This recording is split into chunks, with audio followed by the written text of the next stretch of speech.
My mic was muted this entire time. I am big brain. My brain is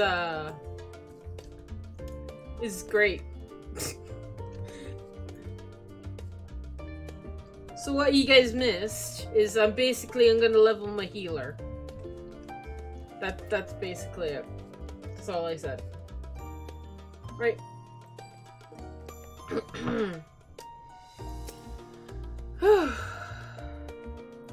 Feeling refreshed and alert?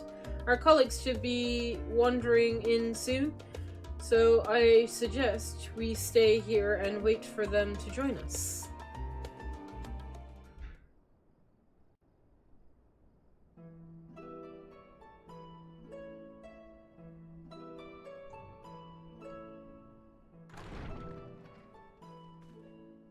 This 5 seconds? Pray forgive me. I was delayed. Yeah. It's fine, Moriange. We're all here now. Let's get down to business then, shall we? Which is? Come what may, we must prevent the Telophoroid's plans from coming to fruition. At present, I see 2 paths for gathering the information which may aid us in achieving that goal. The first involves an investigation into the change which has come over Sharlayan, not to mention the recent inscrutable behavior of the Forum. As most of you know, the 99 members of the Forum are elected from the general populace. This alone guarantees a plethora of opinion with regards to foreign policy. The bibliotheques, for example, are a group of conservatives which would have Sharlayan focus on recording history, while remaining entirely uninvolved in the making of it. And at the other extreme, we have advocates for proactive diplomacy and direct intervention. My grandfather Galef was one such member, as was Archon Louisois.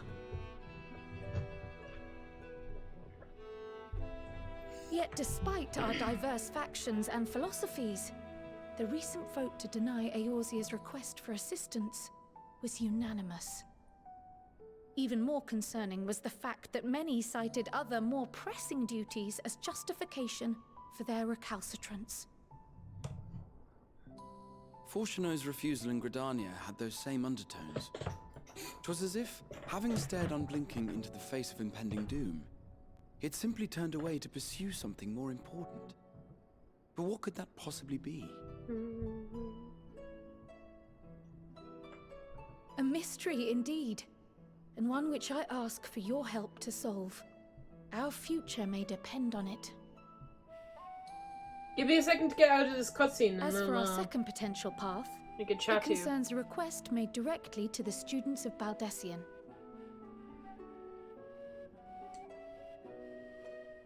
Our organization was founded primarily to study strange and unexplained phenomena the world over. Mysterious relics and ruins, arcane disturbances, and so forth. Compared to our more isolationist Sharlayan colleagues, we have strong connections overseas, namely with scholars and academics who share our passion for the unknown.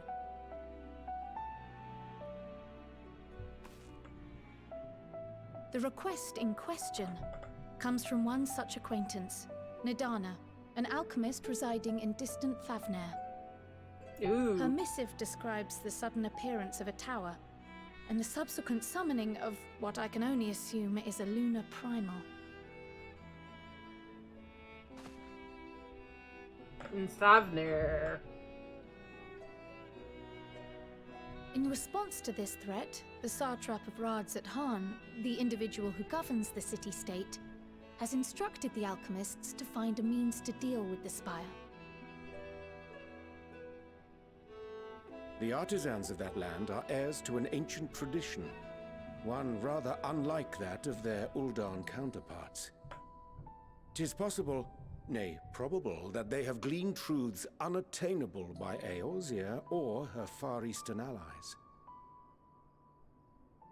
They do, in fact, appear to have a strategy in mind, though it will require further research. To that end, They have requested an introduction to a capable warrior shielded by the blessing of light.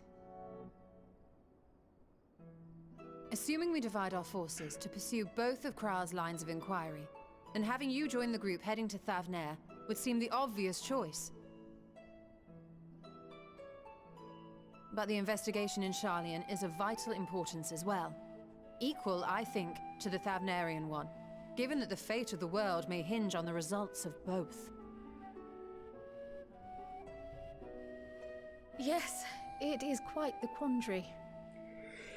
Oh god. Though it is a great imposition and an altogether too common one, our efforts would be more likely to succeed were you to lead the charge on both fronts. Oh my god. You are indeed our champion. As to which task to tackle first, we will defer to your decision. Let us next decide how everyone else might best be assigned. As for myself, I shall continue what I've begun in Sharlayan. I should also like to steal the services of an Archon or two. And thereby gain access to a greater range of reading material. I will help with that. Allow me to offer my assistance. I have some small amount of experience in the field of research.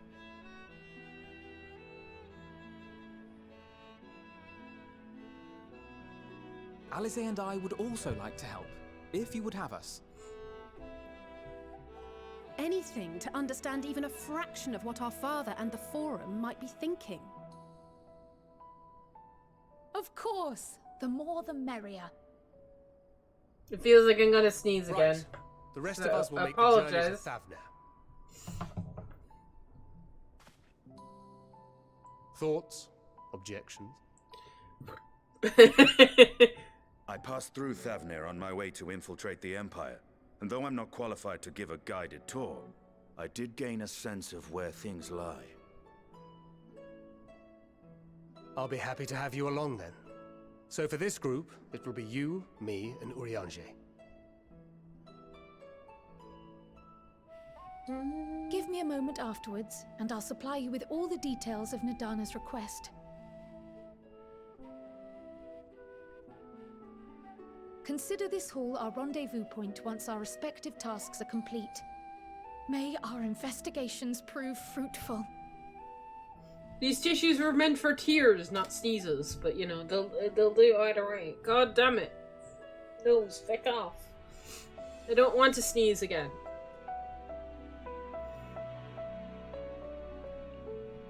Ugh. Alright, Kuri, you still there?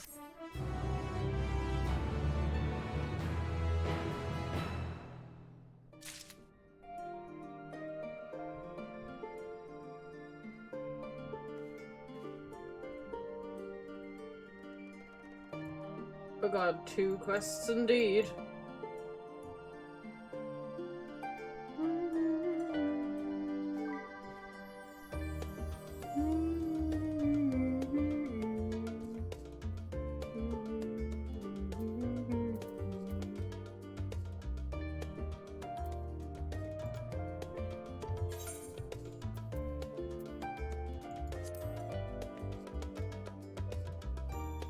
Oh, you're in Hero's Gauntlet.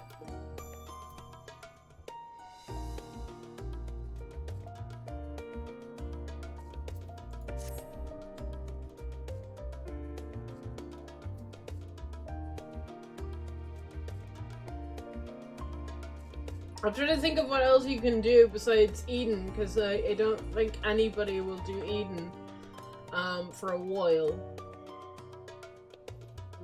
I was kind of saving that for Monday, but I mean, I could try doing Eden with you if you wanted to try and queue up for that. I don't know what the queues will be like though, so I can't guarantee we'll get in, but we could try.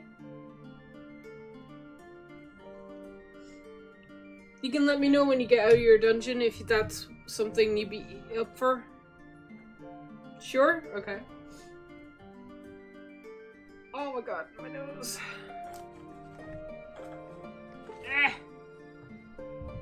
Excuse me while I blow my nose. Give me a second, guys.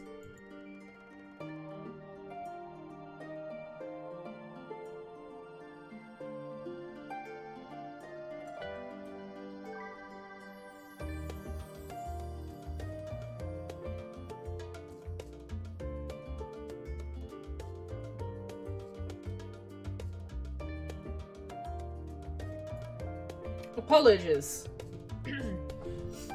Right. Thavner or Charlia. Thavner, Charlia. Choices. I get to do both. Come on. There's no way I can only pick the one.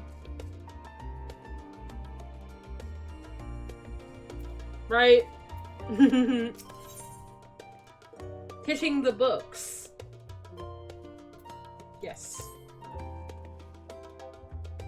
Well, something change has come over Charlian.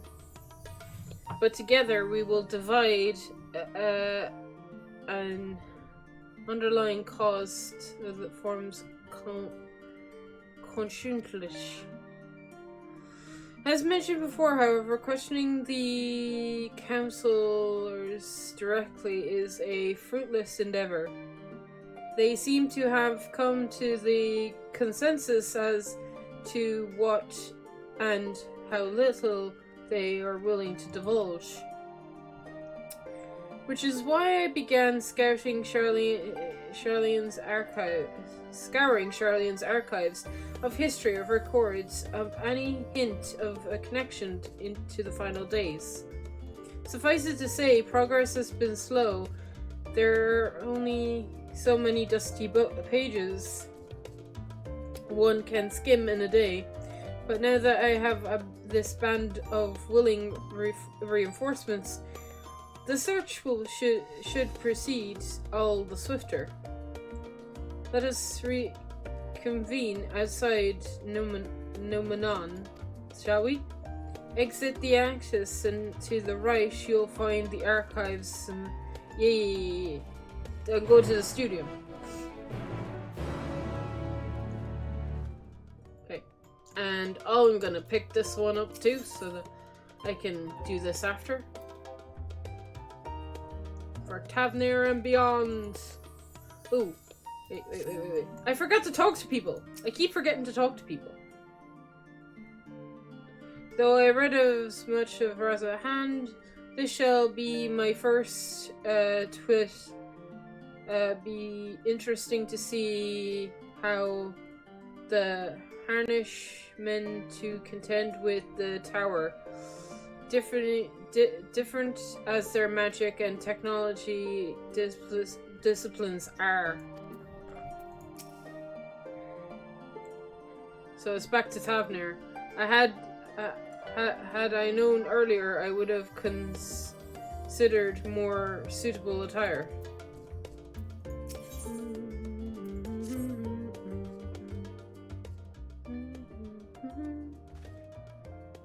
I have Carl's instructions in hand. If you're ready. Oh, Jesus.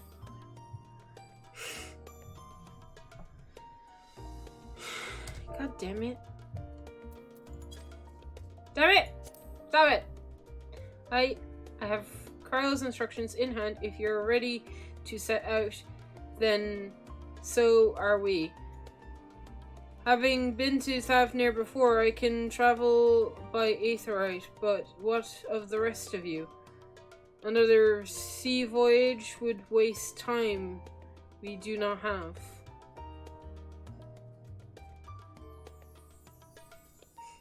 Okay. Krell has a similar mind. Has already secured an aid of good folk of the Compassions. We'll take ourselves there. And fishes, thou sayest.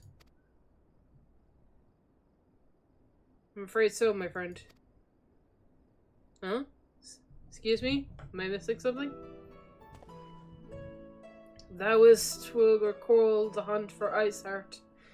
Unto the sanctuary we delivered thy owning of knowledge to our comrade Moonbrita. Moonbrita's authority on astrological, a field of study, she did embark upon the pursuit of her parents' example. Both are authorities in their own right. and both are researchers at the Confulgence. Oh. Haven't you gone to see them yet?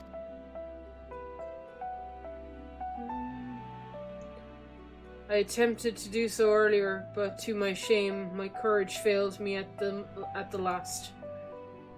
As it had helped them many times, I thought to reach out to them after sending that fateful letter. Neither time nor introspect have revealed unto me the words I should speak, and thus I have kept my silence. Aww. Hurry on, Jay! Whether you come with us or no, it's your choice and yours alone. It is too difficult, I will manage. Thou art kind to say so, but I have no intention of forsaking our cause. I shall go to the Confulges, and I shall face that which hath long been overdue. If it's settled, then let us be off. We will arrive at... When we arrive, we should look for a researcher named Kriti? Kriti.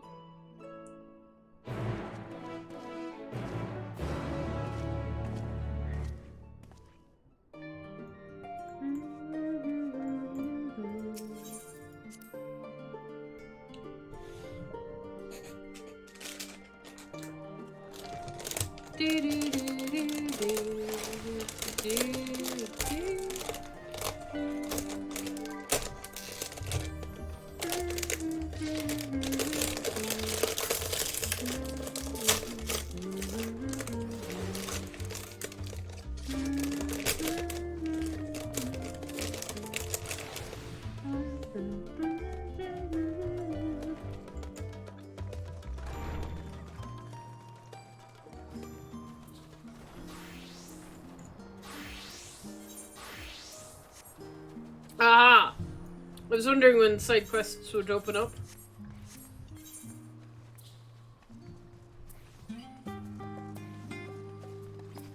So there we go. I was wondering when they'd open up.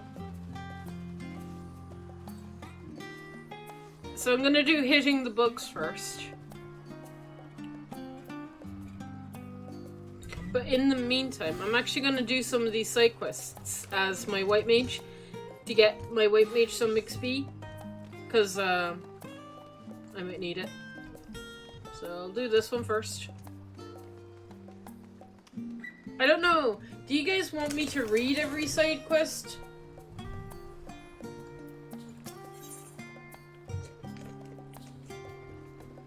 Most of them will be go here, do the thing. Should I pre-order Endwalker?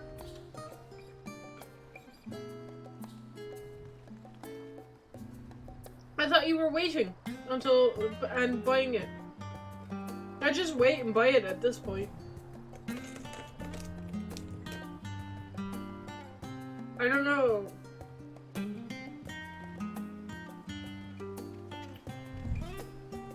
Can you still get into the early access now? I don't know.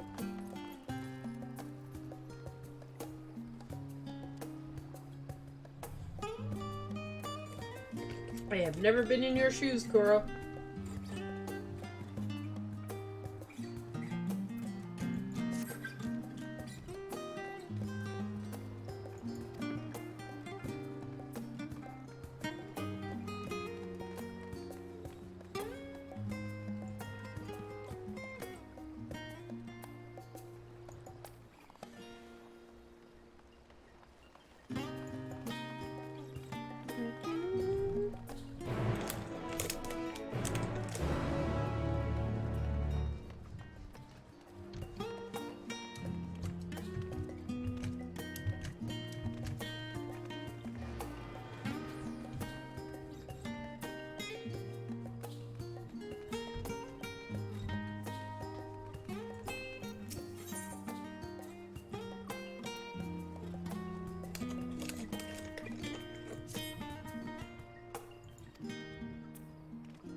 I'm not gonna I'm gonna read these to myself. I think that's the way I'm gonna do this. Otherwise, we'll be here for ages. It's just here to go here, do this.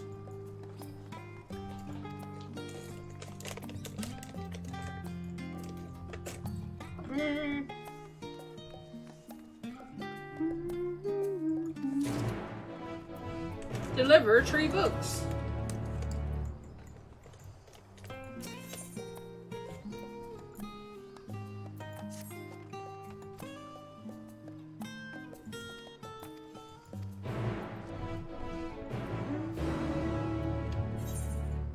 Okay, that's not all of them. There's one more over here.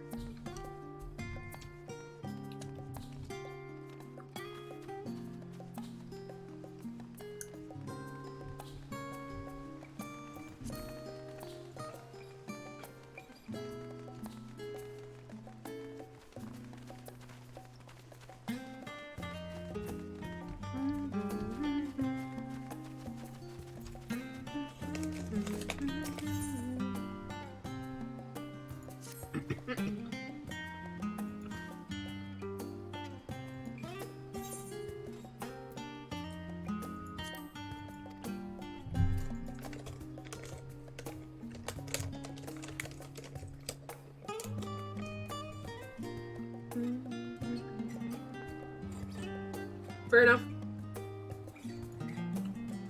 Don't you still have MSQ to do? I know you need to do Eden, but...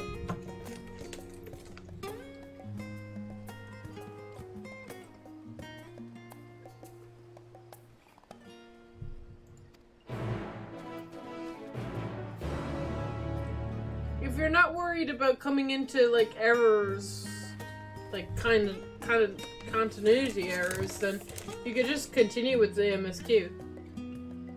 I think. Yeah. Some parts of Eden are just gonna be weird if you do.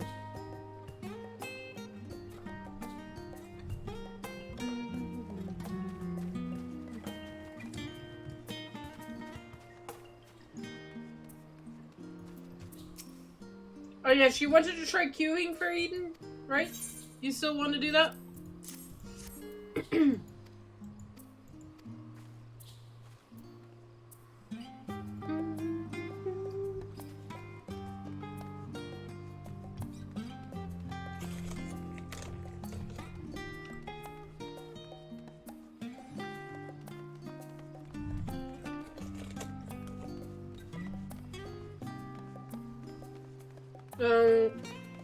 No one is doing the MSQ.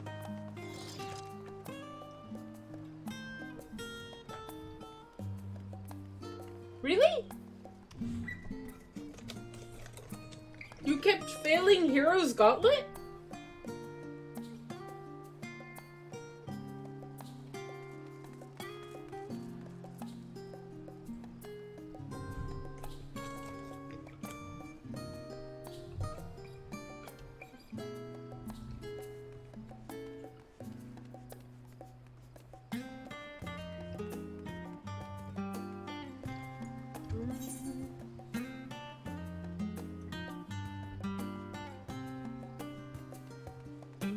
Hero's Gauntlet is easy.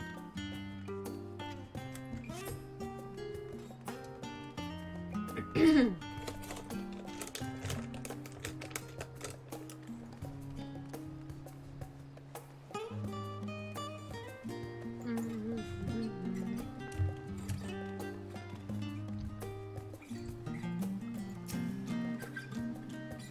you want my help?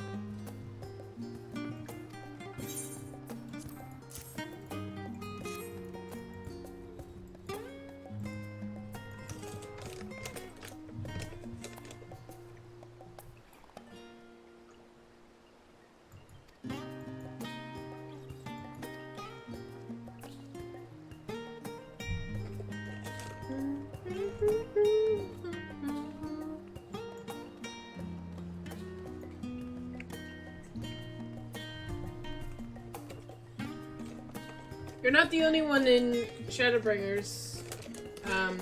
Still, there's gotta be loads more.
Oh, there we go.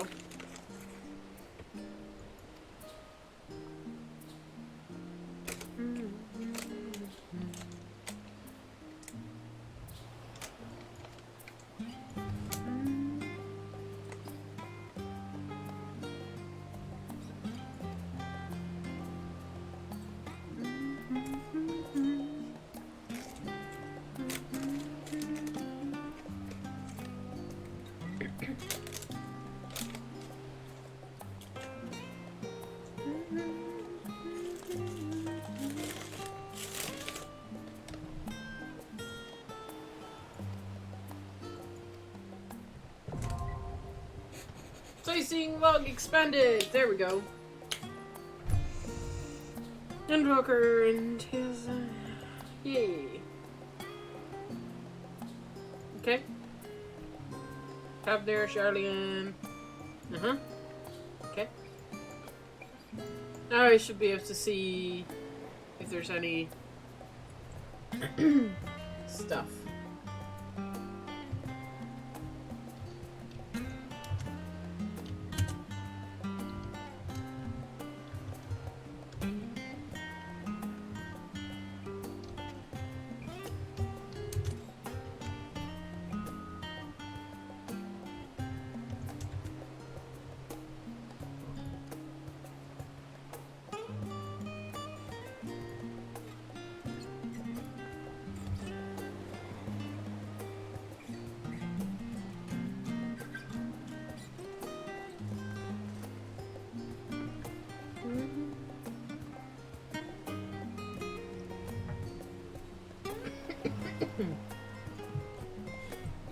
Oh, I need a drink again.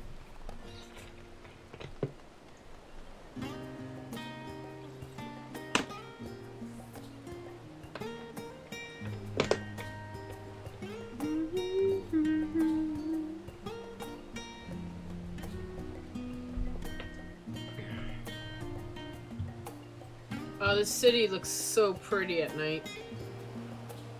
So pretty. Okay. Can I go in the water? Wait. Nope.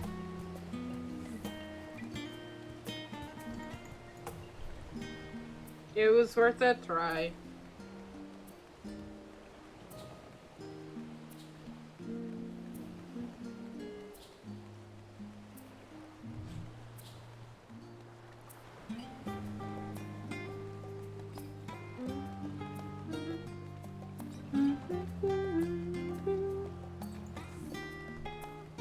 I see one of my friends.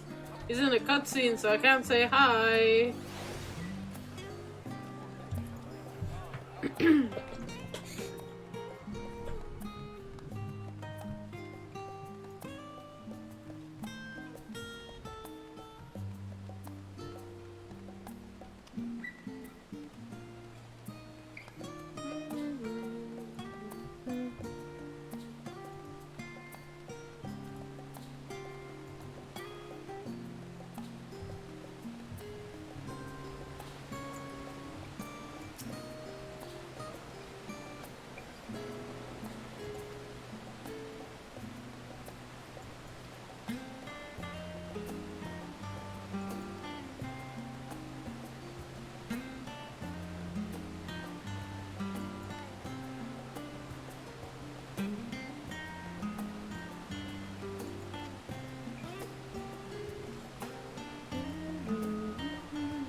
There are people messaging me on Discord. Ah! No! I'm getting my wires caught. Right. Where was I going? Yeah, towards this thing. What's this thing over here? It's locked. Hello. Why are you locked?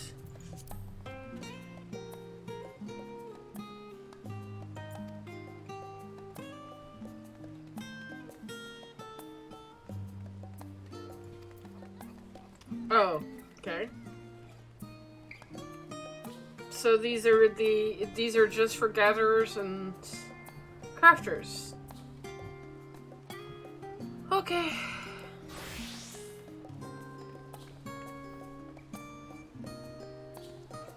Do I want to deal with this right now? No. Actually, I do not.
just get all these quests ready for turning in case I get stuck. And what I'm gonna do is I'm gonna turn them in now because the MSQ should give me enough XP.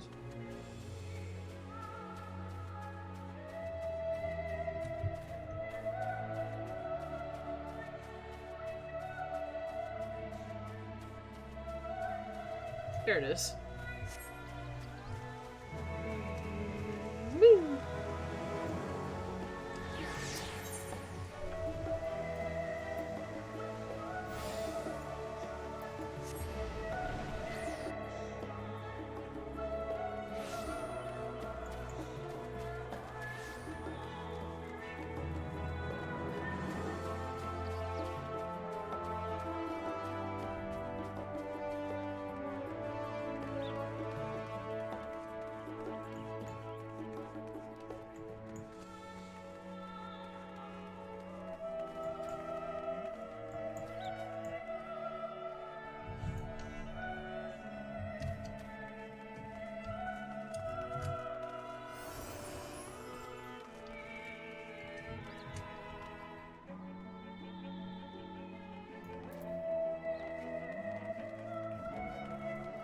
Search for the carbuncle doll.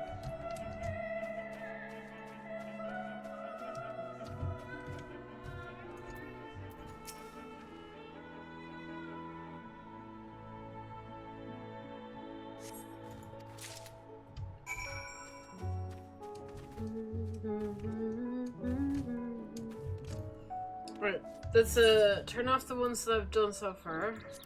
Like that one. That one. There we go.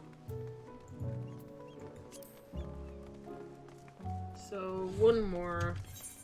Where is it? Down here.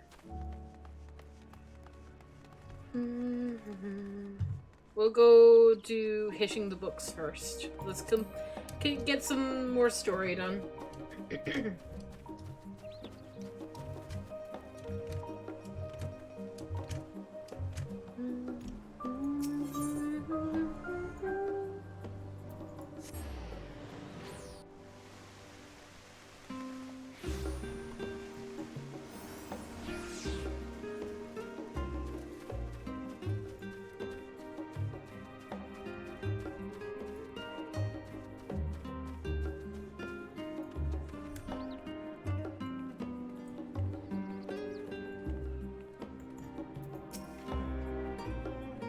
My directions were not easy to follow.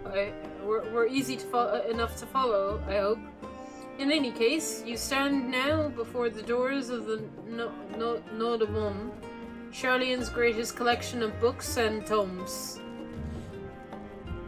This building is actually only the entrance, and one of many at that, for the archives of Nomad extend deep beneath the surface like the roots of a tree.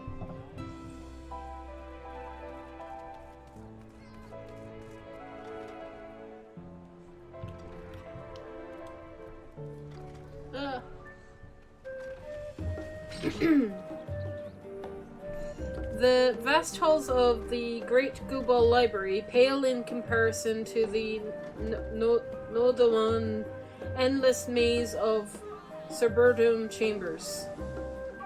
Any citizen of Charlian is free to enter and peruse its shelves. Well, most of its shelves. Only Archons can afford access to certain restricted vaults. I've dispatched Yashtola and Raha to investigate those. Meanwhile, Alize and Alfie will help me continue my search through the stacks open to the general public. Your status presents more of a problem. As a non-citizen, you are only permitted to browse the first floor at the entrance. Even so, there should be a number of books which touch upon Charlian's history or foreign policy. Your task is to find and study the relevant publications. I promise you, I A working knowledge of those subjects will make it far easier to spot sort of clues we're looking for. Let's be about it, shall we? I've told the others to meet us at the stone benches over there once they found some promising tomes. Happy reading! Great. Okay, let's go then. Let's read some books! I'm not... Oh, boy. Oh, boy. Oh, Lord. Oh, well, there's a sightseeing spot over there. Let's go get that real quick. That's a nice bit of XP for my white mage as well. I'll take... What do I have to do for you? I'm guessing be here and then click out. Yep. Cool.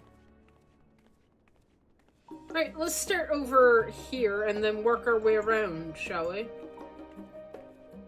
Although, we should probably do it the opposite way, seeing as there's no book here shining. And there's like 2 books over here. Yeah. We'll do it the other way. RP walking because we're taking our time. Hello.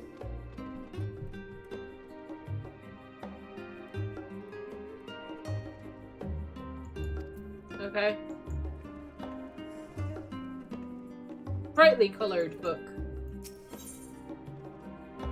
The title on the spine reads The Story of Charlene. Read this book, yes.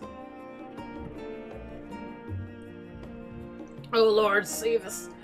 Long, long ago on an island in the Northern Sea, there lived a Rogadan man by the name of Nolcliffe. Nolcliffe was a student of astrology, and he divined that a flood of terrifying proportions would soon sweep over the lands of Eorzea. So it was said that he built a giant ship, amassed a crew, and set sail for that impurled realm. The flood arrived as foretold, and to their honor of strangely gleaming water drove the people towards the ocean. It was there, however, that Nolcliffe's crew hurled them aboard his ark. But the danger had not passed.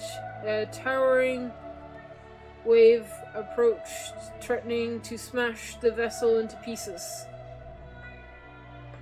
With only moments to spare, Nolcliffe woke a magic spell of teleportation and swiftly shifted the entire ship to safety atop Albelm's spire.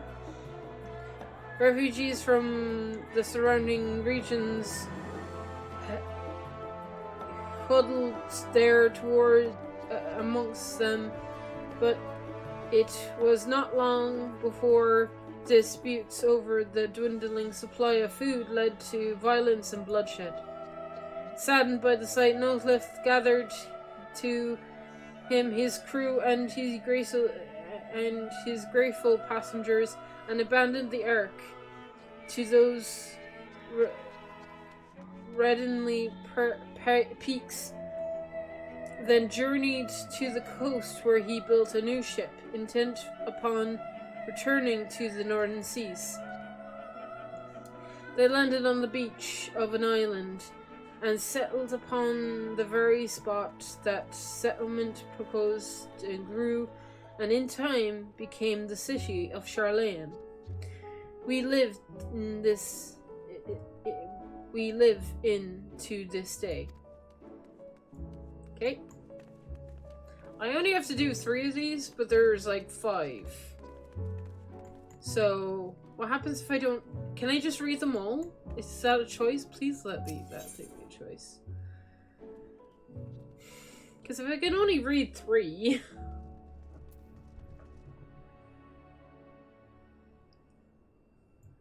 Okay, let's read this one.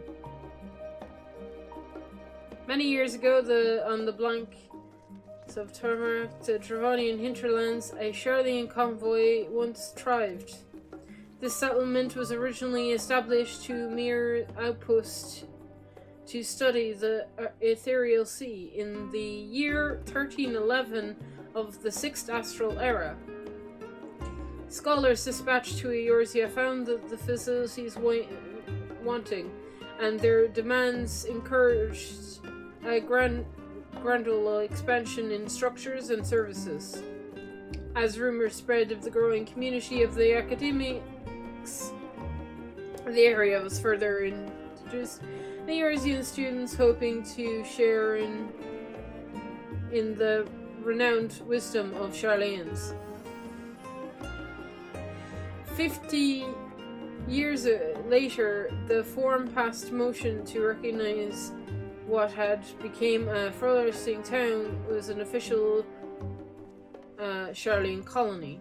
The Eorzean residents took up calling it Charlea, which led to no small amount of confusion, which discussions turned to the subject of the motherland. In response, some Charlians inhabited, if pressed for a name, it would just simply refer to as the Emporium. Following the exodus, however, goblins and treasure hunters claimed it for themselves that corner of an abandoned colony and gave it another name, Isleshire. The following chapters go on to include that most proficient features of the Isleshire. This book does not appear to contain additional information on the Forum or cover any of the history of the Charlian motherland in great detail. I'm specifically looking about history. Okay, cool. So it was not one of the books. Good. Because I didn't want to be done with this quest yet. I was worried.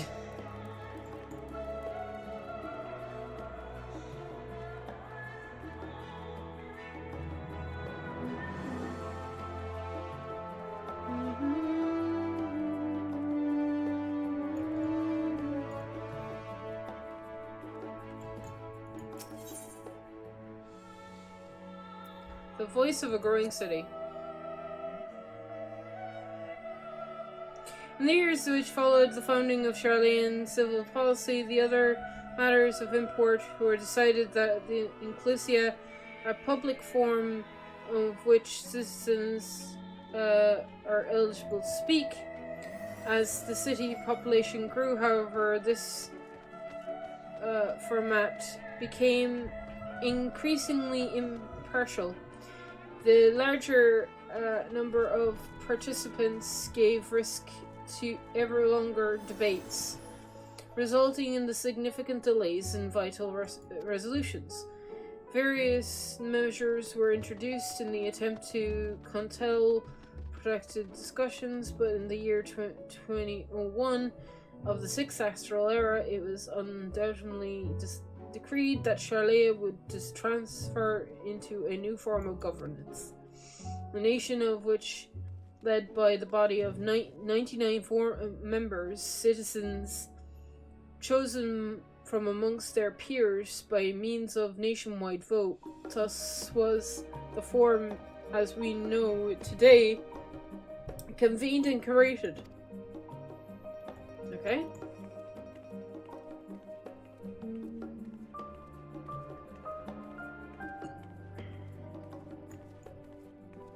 I've got 3 more books to do, and I'm worried that like one of them's going to be the book I need, and I'm not going to get to read the other books. I want to read the other books.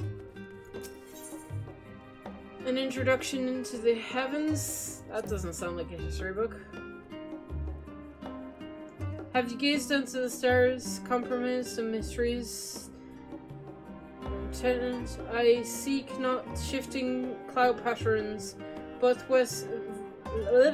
vastness beyond the sun twinkling type pastry of the night.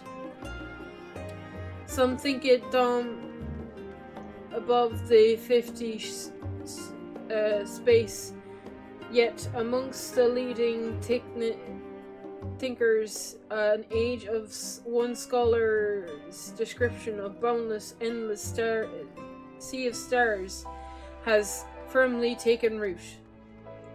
Alas, this heavenly sea remains an unreachable, unknowable destination. There are few indeed who can explain in satisfactory detail why our own star is beloved and to revolve around the sun. It was technologics of Aleg who came closest to understanding the laws which govern the star's abyss. It was they who launched Dalmud and sought to expand beyond the earthbound existence. Having read their ancient apparitions, I wonder, has your interest in this field of study waxed or waned? What if I could tell you that the eternal contentious were arranged differently in the distant past, that their positions continue to shift amongst impressionable by measurable as we journey into the future? Would it shock you to learn that the stars drift further and further apart, and may indeed do so forever? Are you eager to learn more? Yes! This book is on the wrong subject. Search for words containing details on the forum, mentions of history of Shalien. No! No, I will not, game. I want to read all the fluff. Let me read the fluff, damn it.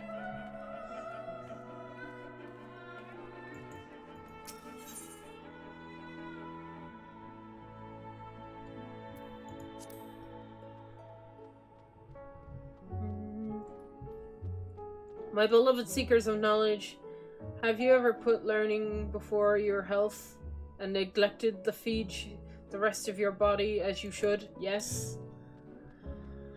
I too once engaged in such foolishness practices.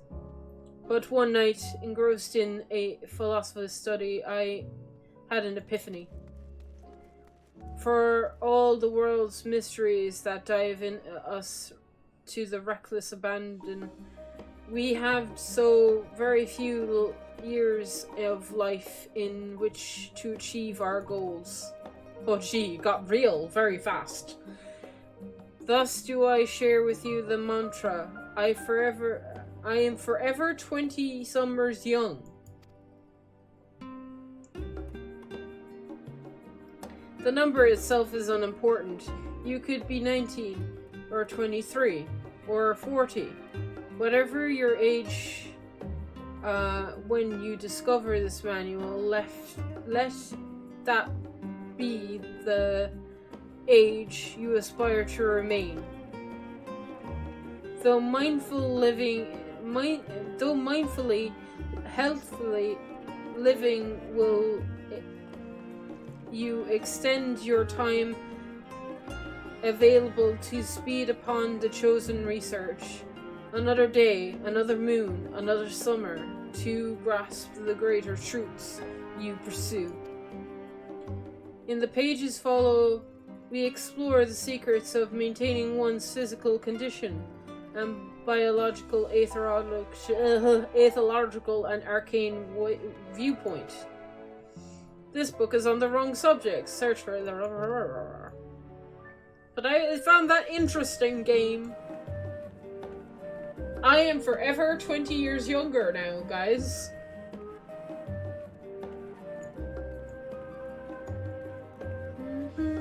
I think this is the last tome, right? I've read all the books.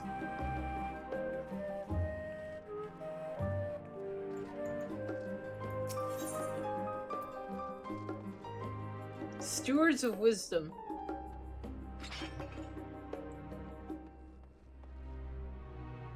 During the chaos of the Six Umbral Calamity, Archon Nephthys, founder of Sharlayan,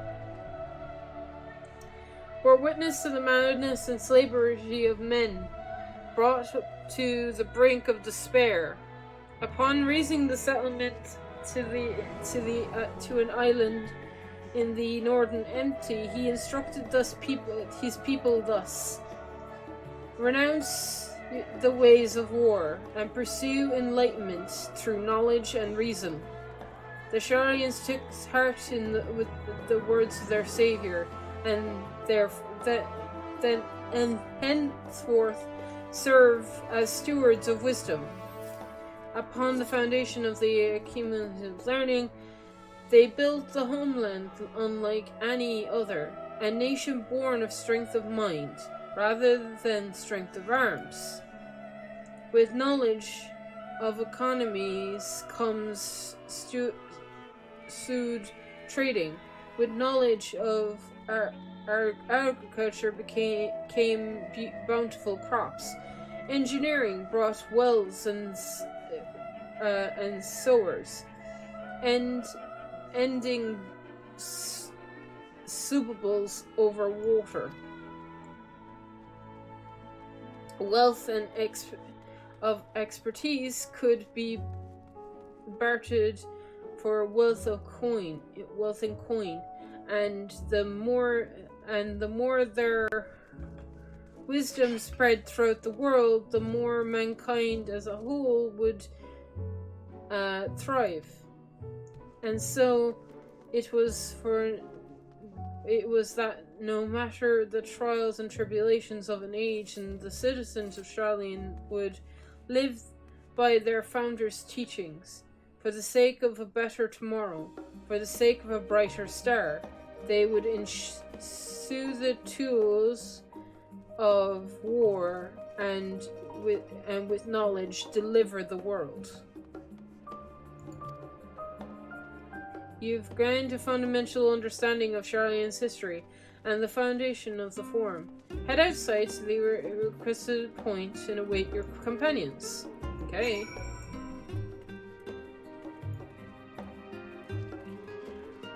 The books are still glowing, so if you didn't read them in a particular order and you missed one or two, you can still read them, which is...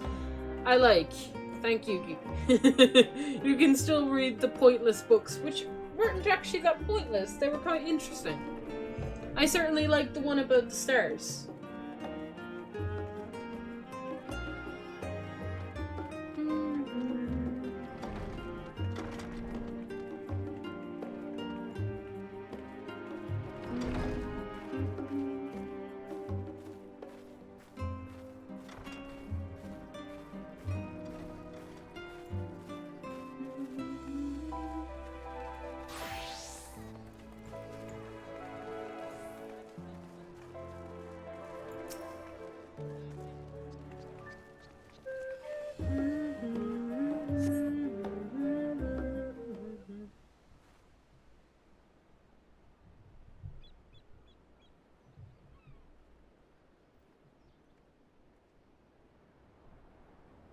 Sorry, were you waiting long?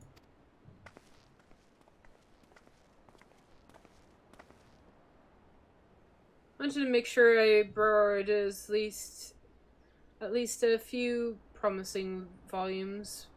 Alphino and Krell should also be along shortly. I was delayed in a similar fashion. As far as I could see, no titles on the Archon stacks mentioned the final day specifically, so we have no choice but to start with Gangle's relevant tomes, if they're are even that. At present, the plan is to skim through as quickly as we dare and share our discoveries as we make them.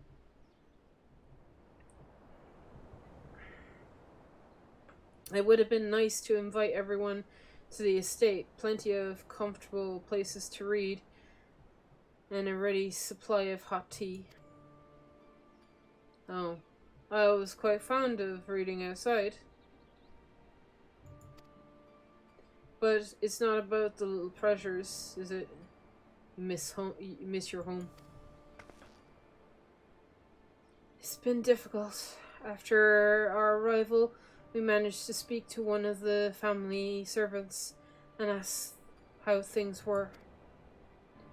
It seems our dear father has instructed the staff that even if Alphino and I were to return to Charlian, we were not allowed access to the we were not allowed to be access to the threshold.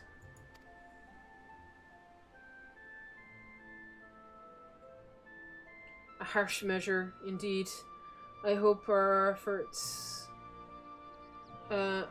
our efforts to understand his position and that of the Forum will perhaps lead to a reconciliation. We'll mend this rift one day, I'm certain of it. And what of you, Graha? Have you been to visit your family, or do they not live in the city? Well, my situation is also somewhat complicated. I was raised in Charlene, yes, but I was born rather farther away. Yes, I remember. If I remember correctly, he was raised by his grandfather? Question mark? Am I right? I hope I'm right.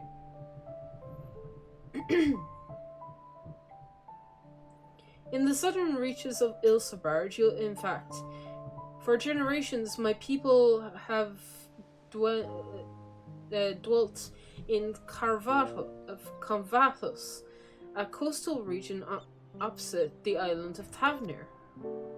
The Allagans founded the city in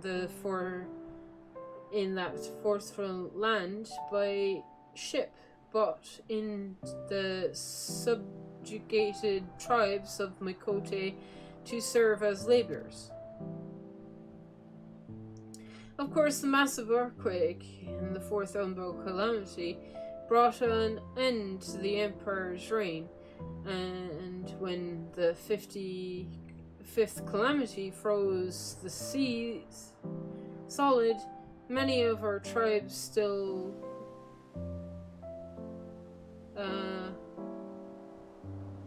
living in Calvus braved the journey across back to Eorzea.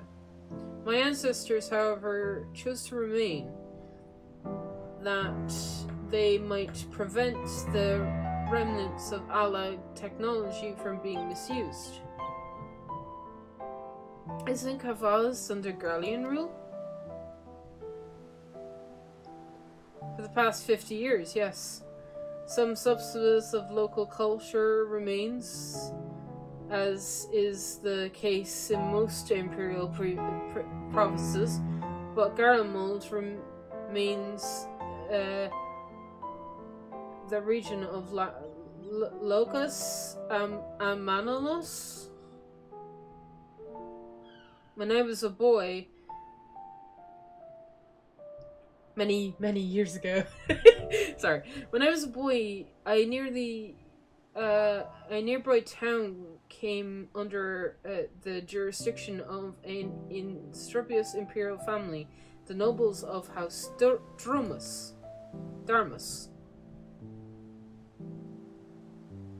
The House Darmus demonstrated the single interest in Allagan civilization, and so my tribe was forced to consider a plan of action. For some time already, Voices had been raised in favor of abandoning our ancient customs.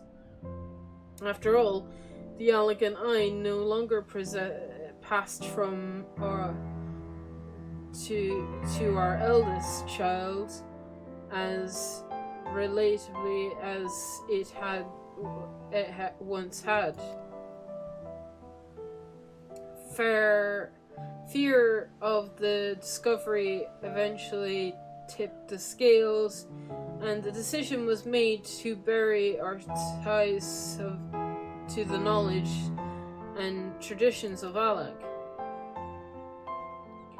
As a lost child born with an elegant eye, I was given over custody to the custody of the friends in the students of Baldessian, who registered me as a Shallian citizen.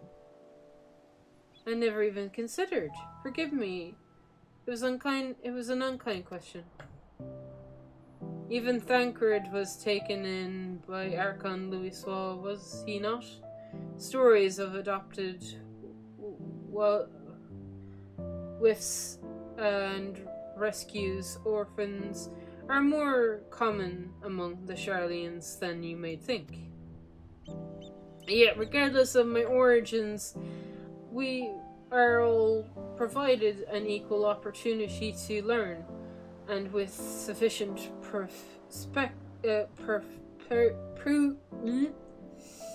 perpetuality, we outsiders can even earn the venture title of Archon. 'Tis exactly why I love this country, and why I wish it to remain a nation of which its citizens can be proud. Hear, hear! Another good reason to get to the bottom of the Forum's stupidness, aside from the trifling matter of the impending doom.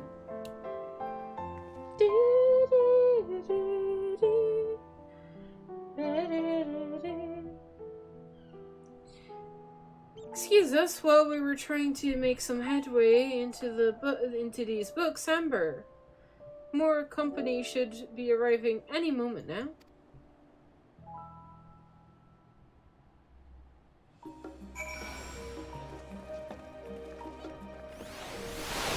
Oh Lord.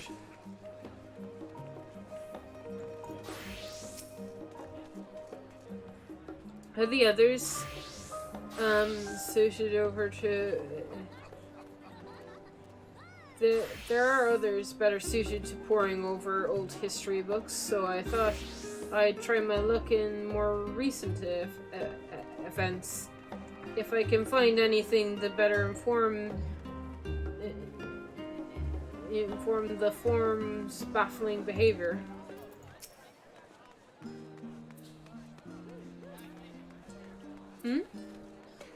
What else can I know of Covetous? Precious little, I'm afraid. I'm not...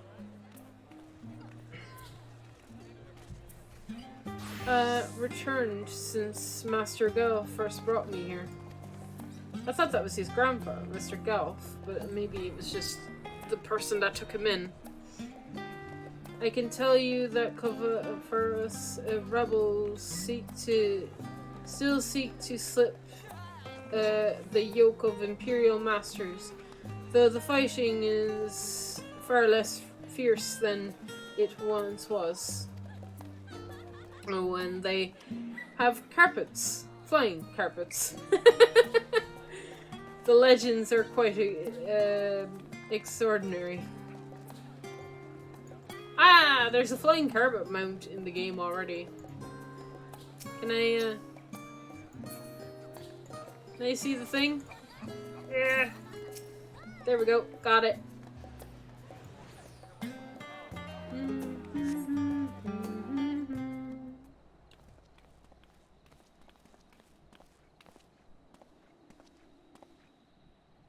You've returned with our selection. Although I must say, the pickings were quite slim indeed. So Kryl has already flicked through every history book devoted to disasters, and more than a few which barely made mention of them. As such, we will be looking into the research papers on the Umbral calamities as well as the articles written from Promote Forum members. Perhaps their knowledge of the final days comes from an unexpected source. Speaking of which, might I ask you a few questions related to the final days? I'm the only one here that didn't witness the events in Amarosh firsthand, and fear I may be overlooking crucial details.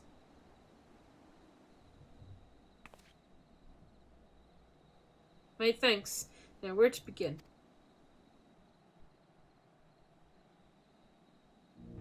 First things first, what kind of phenomenon did the ancients incur at the final days, as the final days drew nigh?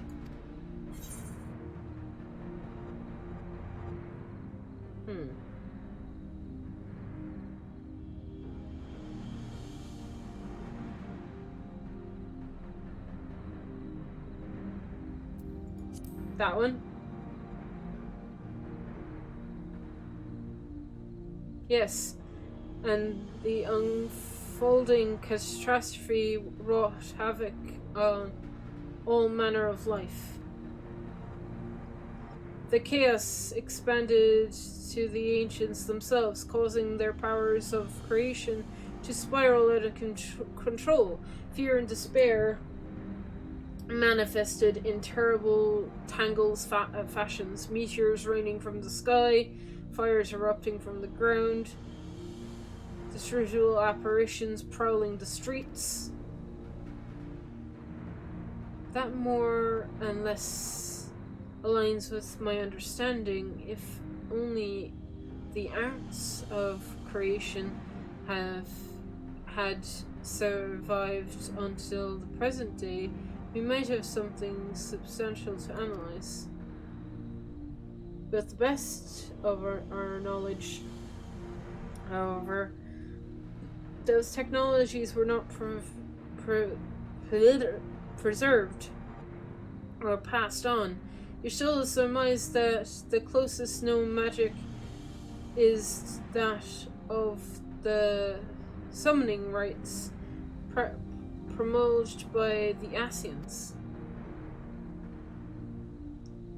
Were there aught else to note which alters the approach of the final days?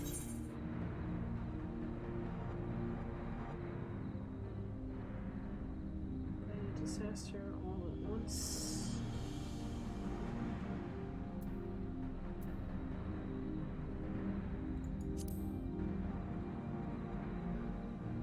The sound. Ah, yes. The Admortians spoke of it, didn't they? We never did hear this sound ourselves, but of course, thus as we were to into the midst of the madness. But it seems to be in each and every one of the catastrophes was produced by an ominous noise, eventually resounded all across the star, and not even Amrot was spared. So the ground was crying out, you say. To be considered the harbinger of doom, it must have been quite destructive, and probably quite loud. I'll have to speak to one of the Normans, to one of the Normans, and ask after any books, which make mention of such sound.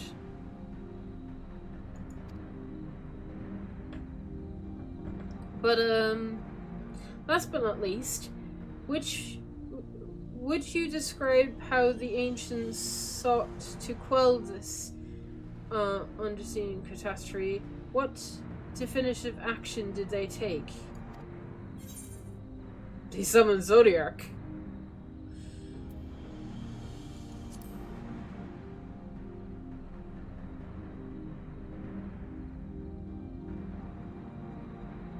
Yes, with Elizabeth serving as his heart, so gave themselves in sacrifice to bring him into being. We do not know how Zodiac brought salvation to the star, only that he is a godlike will where the laws of nature set aright. Then once the balance was redressed, the ancients offered another further sacrifice to heal the ravations of the final days. Lives sprouted anew, and it was these fledgling souls they intended to render onto Zodiac a trade that they would be allowed to resurrect the shades of their loved ones absorbed by the primal. Or might have, had Vanna and her fellows not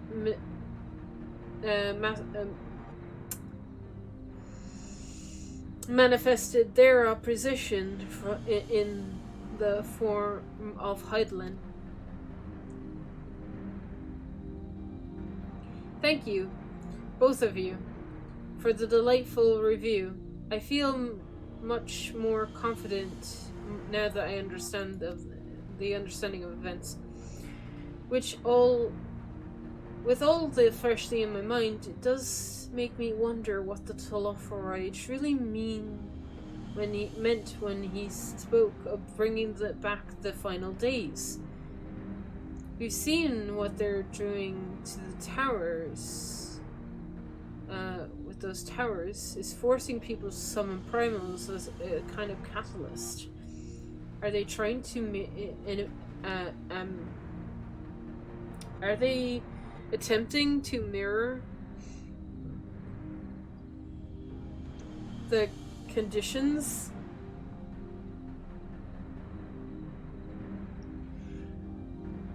caused by unstable creation magics? Or are they simply using the final days as a figure of speech? A convenient meter to scale the destruction they plan to unleash. But this is all pointless conjecture at this stage. Let us return to the attention of the forum, shall we? We should keep an eye on out for Y'shtola, but this time we begin studying these. But this time we begin studying these research papers.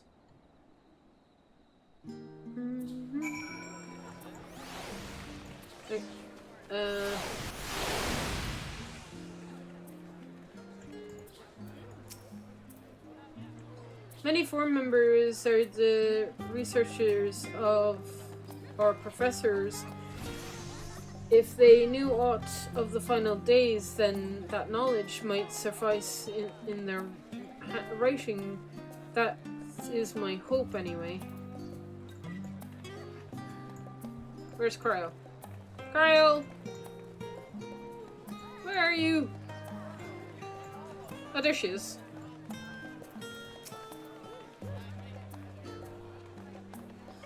It is really comforting to have you all dedicated assistants on hand. Right then, enough chatting, more reading.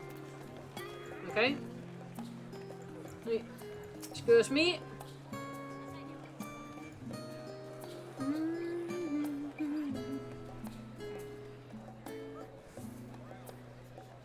Thanks, Koro.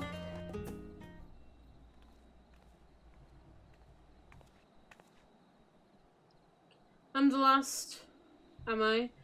Well, my exhausted search of the Archon stacks produced 1 or 2 possible useful books, but I wouldn't get my hopes up. If you recall, Urianger learnt of the source's reflections from the Grenian articles for its potential to cause panic and confusion. That tome was deemed precariously and sealed away in the Great Global Library. Tis even less likely that knowledge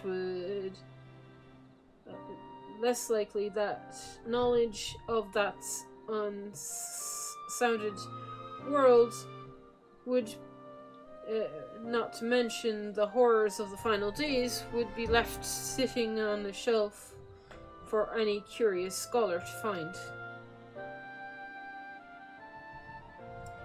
It stands to reason, then, that my colleagues, be they archons or counselors, should first, by largely ignorant of the subject. Yet, when you confronted Master Fauchenot with the knowledge of the Telophoroi and their machinations, he scoffed at the suggestion that they posed a threat. He seemed to admit that the Forum would know if the final days were truly upon us, which only supports a conclusion that whether privileged wisdom is guided by the Forum's behavior, it is being kept secret from the rest of the nation.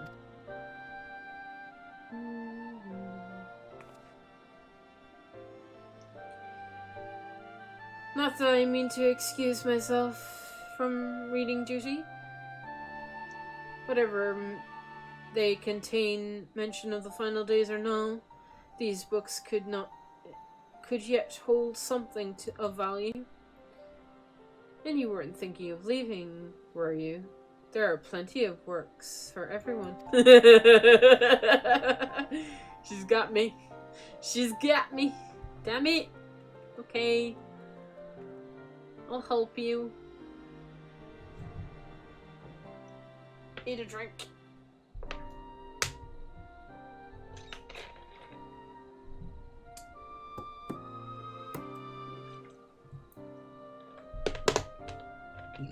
You labored for what feels like an age as Yashtola's research assistant.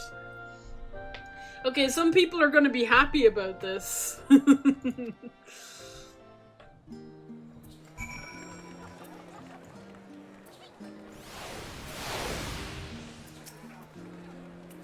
Thank you for your help, but I think I can manage the rest without your assistance. If I were you, I'd steal a few quiet moments for myself.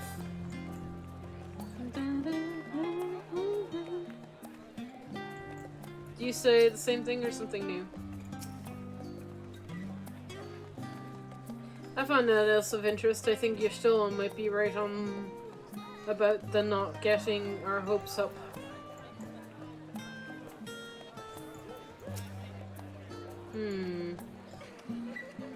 Your efforts to gain Grahatis's attention goes unnoticed. He appears lost in his reading. Graha, your inspiration wants you. Ugh.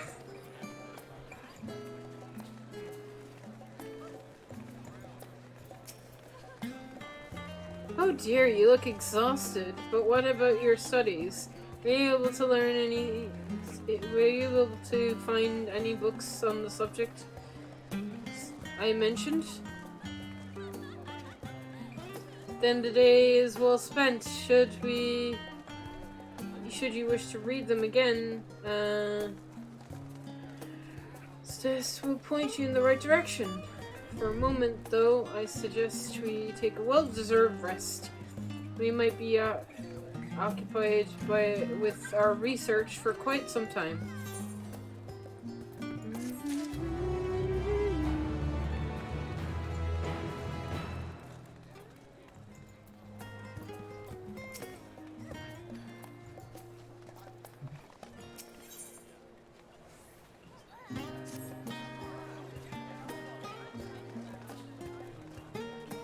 Ready for your tea break, Amber? I know I am. Honestly, my neck and shoulders are going to Cliffy. Cavithy. If I don't stretch my legs and walk around for a bit. You know the last strand down by the harbour, don't you? Come and meet me near the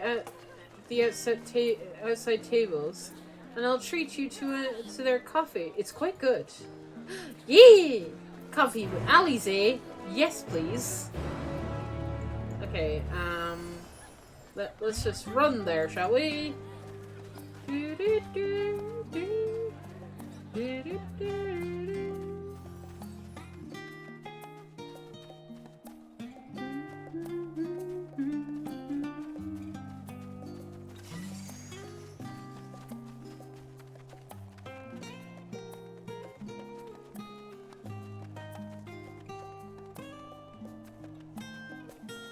There's the last strand.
As busy as ever, I see. How very Charlene that no other government cafe has sprung up to compete for customers. Actually, this card gives me an idea. Before we place an order, why don't we ask a few questions? Gauge the mood of the city.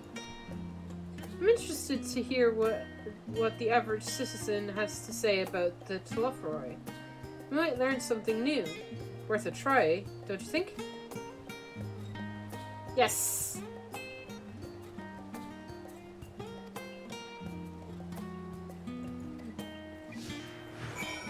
Let's go!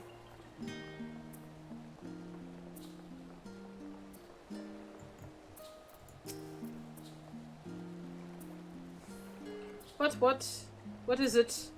Can a man not enjoy a moment of private respite? If you're looking to share a table, then I respectfully request you look elsewhere. Well, you're nice, aren't you? You misunderstand, sir. We were simply wondering if you knew anything about the Telophoroi. And these enemies of the peace have promised an end to all we hold dear, and... Wait, you're that House Levior girl, aren't you? And this woman, Theo, is obviously a foreigner. I'd heard you were disowned for helping outsiders indulge in barbaric whims, and here you are giving truth to the rumor. I'll thank you to leave me be. I've naught to say to the likes of you. Ow!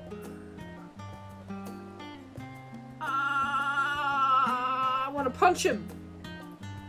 Well, I must apologize. 'Tis foolish of me to expect an ounce of civility from one so enlightened. Come, Amber.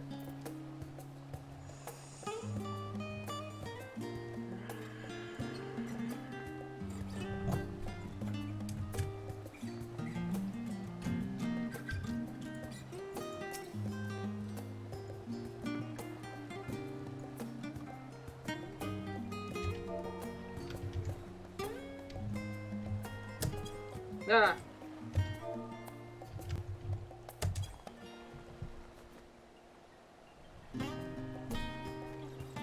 Teach you to punch you.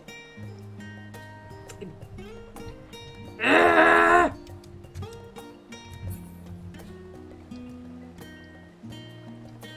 I hate them. Right. Who else do we need to talk to? Just anybody?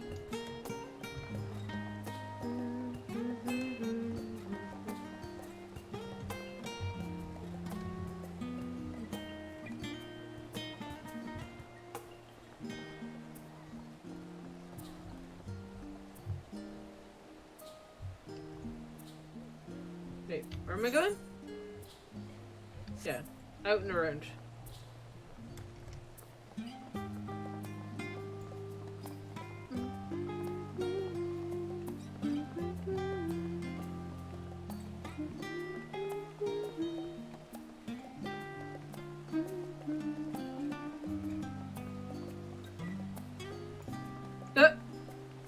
I thought Alize was floating.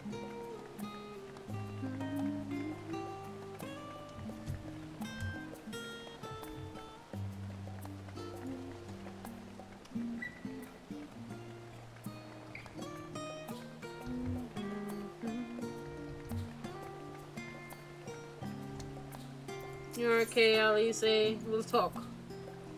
Some people here in the cafe are willing to speak to us. Let's ask around.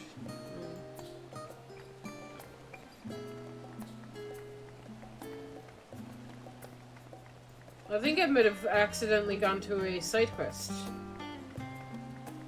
Oops.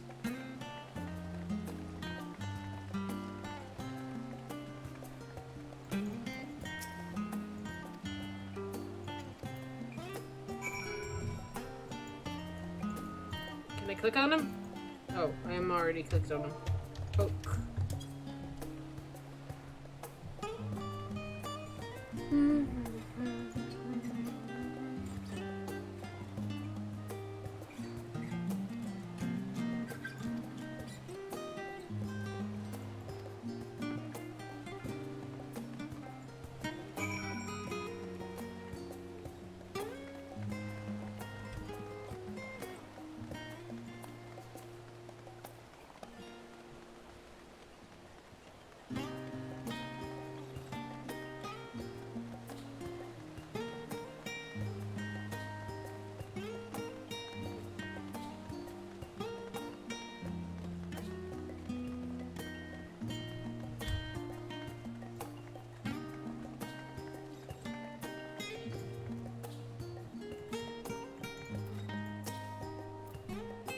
Yes.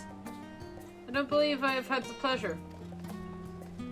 Pray excuse the interruption. We were hoping that you might share your thoughts on the Solofroi and their unconscionable plans.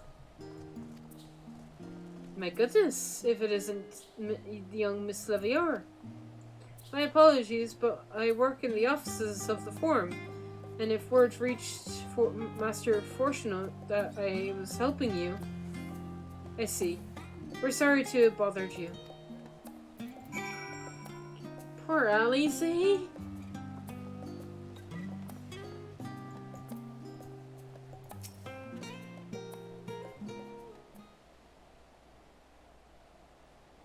Welcome, madam. What can I offer you today? Wait, is that Mistress Alize I see there? My word, how long has it been? Far too long. Meet Dickon? The owner of the Last Strand. I used to frequent his cafe on occasion, in between lessons at the studio. Seems like an age ago now. I remember hearing that you and Master Alfino had set sail for Eorzea, but then you never came back. And there had been gossip about your father disowning the pair of you. Everything all right at home? It's complicated. And I hadn't expected complete strangers to be so familiar with our situation quite so quickly. Everyone has an opinion, it seems. Well, if it is House Levior, no matter how discreet Master Fauchonal may have been, news of your family's doings never stays secret for long. Things being what they are, what brings you back to the city now, of all times? I have questions, and only Charlene has the answers. Tell me, Master Deccan, have you heard anything about the apocalypse called the Final Days? What? Like the end of the world? Nothing like that, I'm afraid. That's what you're here to find? Information about this apocalypse? Yes. Whatever we can learn. Unfortunately, your patrons appear to be unwilling to speak to me. I wish there was more I could do to help.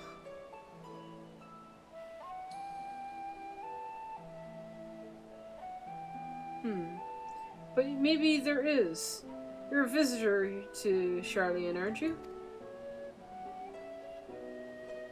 Then few will know your face. We should be able to pass you off as a server, with none the wiser. We'll just finish preparing a few orders, strike up with some familiar conversations.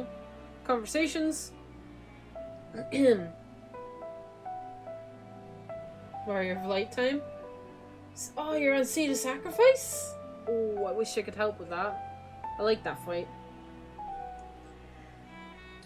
And while settling down to food, they might just get your answers you're looking for. Not a bad idea. I hate to ask, but what do you think?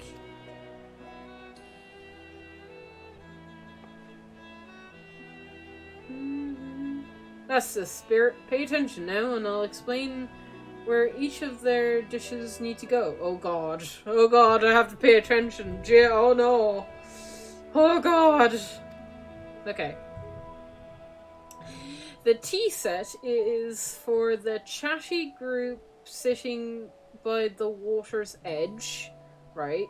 The tea set is for the chatty group sitting by the water's edge. Oh god.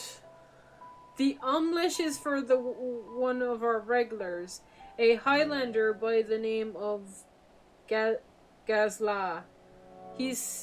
She's sitting at the outset table with friends of hers. Behind them, you should see a Makote gentleman. He ordered the oven-baked lobster.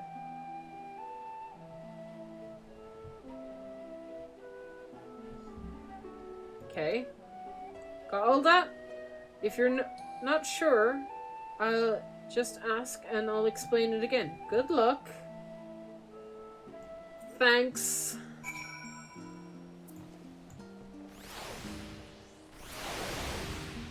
Right, chatty group by the... So there's the regular, right?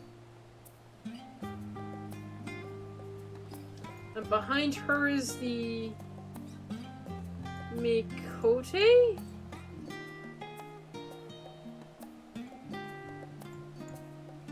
Yes. Okay. Chatty group by the lake.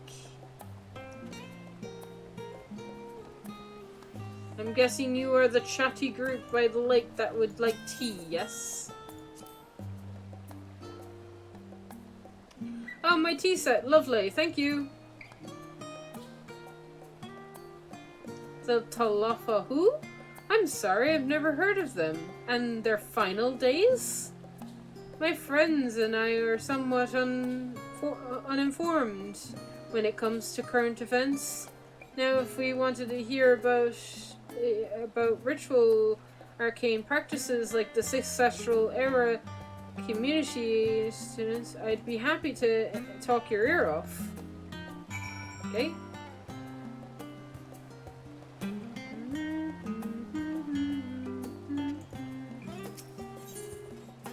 Omelette. Ah, finally. 2, 4, 6, 8. Let's dig in. No time to waste.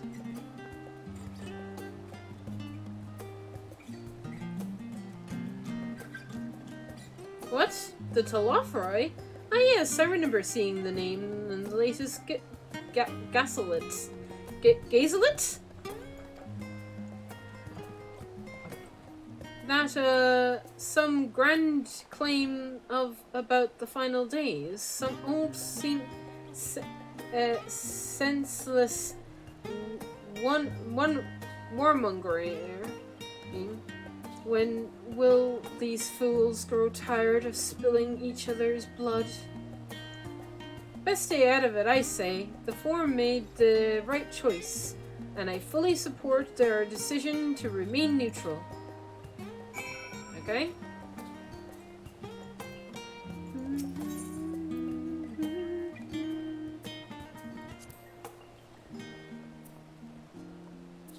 At last, the oven-baked lobster is mine! You have no idea how long I've scrapped to and saved to suffer to afford this heavenly dish.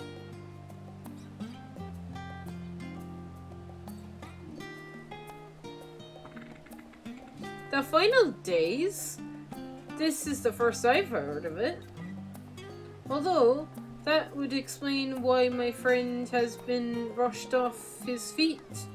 It must be a busy time to be a gleaner?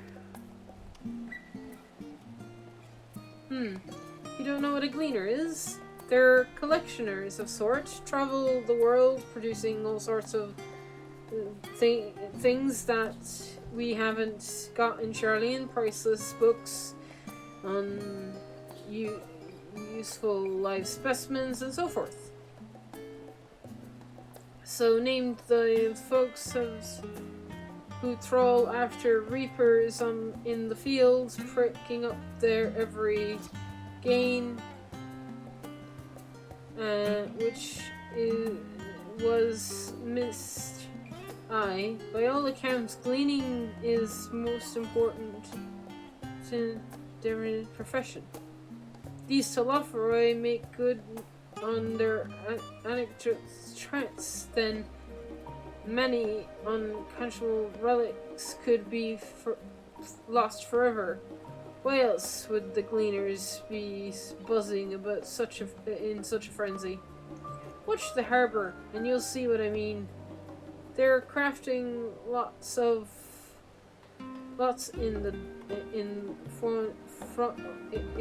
form the docks all day. It's never been this hectic before, not like this. Okay. Oh Lord.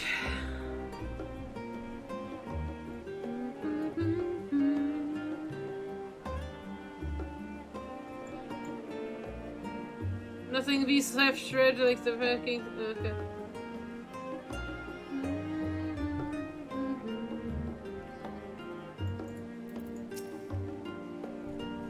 Any trouble with the customers? Were you able to get anyone to talking?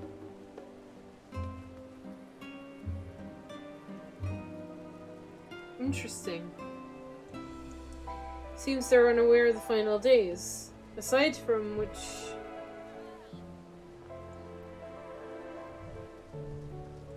From wherever vulgar news of the gunslings are painting. Yeah. Even Dickon had nothing to offer, and he's the best source of gossip in the city. If the Forum doesn't have this secret knowledge, then They've done an impressive job ensuring no one whispers it even in a wrong ear. In any case, thank you for playing the part so well. Here, that cup of coffee I promised.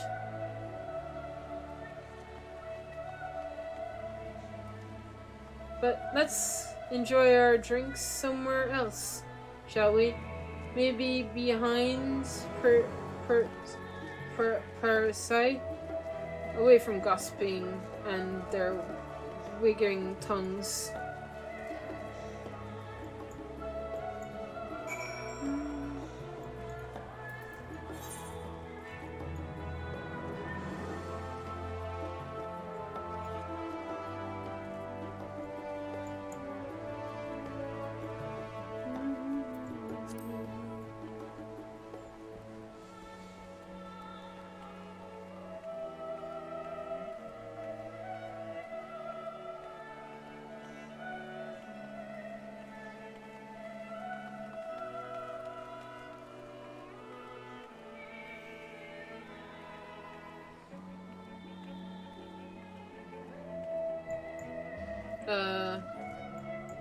You're not the person I want to talk to.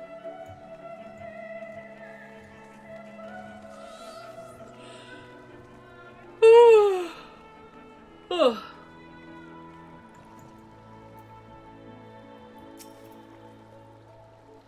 Yes, this should do nicely. Out of wind, out of sight.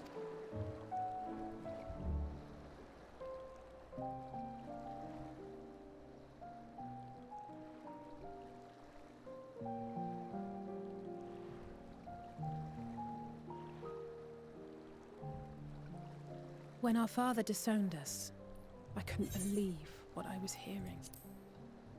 It wasn't until much later that his words began to sink in, that I began to feel the weight of what it meant.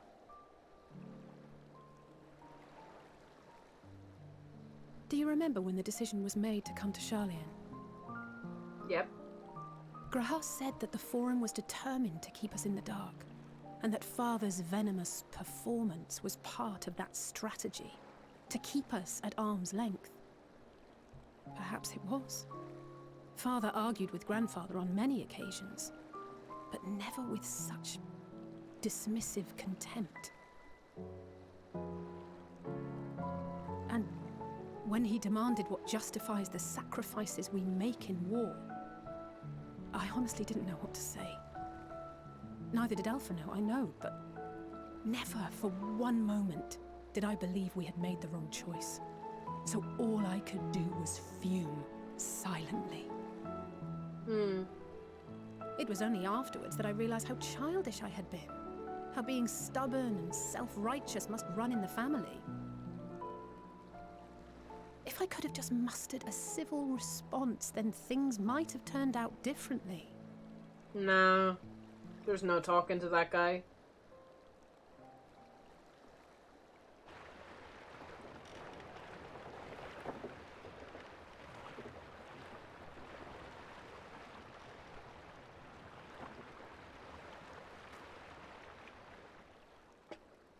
They must be ferrying goods to Labyrinthos. Yeah. A vast complex beneath the island. Sharlayan is famous for archiving knowledge from around the world.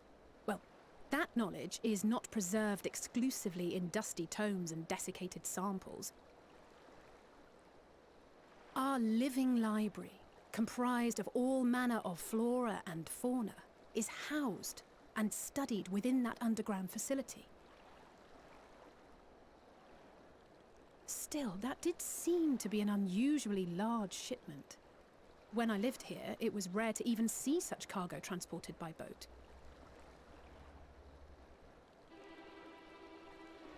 Oh. Wait! Didn't you hear something in the last stand about the gleaners coming and going more than usual? Yes. Well, I think they're the ones we saw manning those boats. And gleaners answer to the Forum. If the appearance of the Telophoroi prompted this sudden burst of activity, then Labyrinthos may hold a clue as to what the Forum is planning.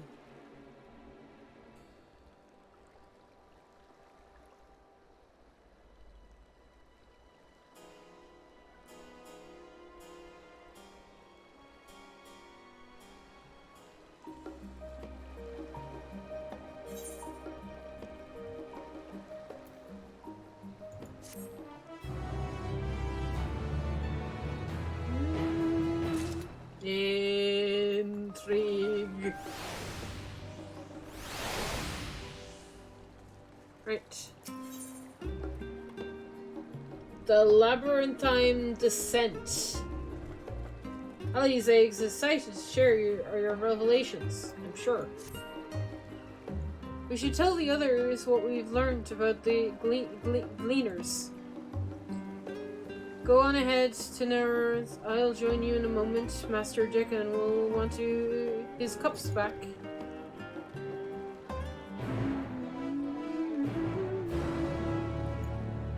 Please say there's an aetheryte churn nearby.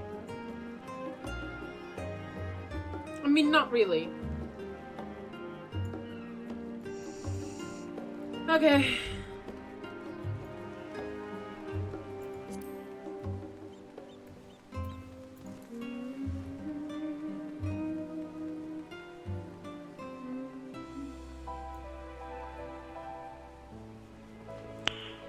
Nice.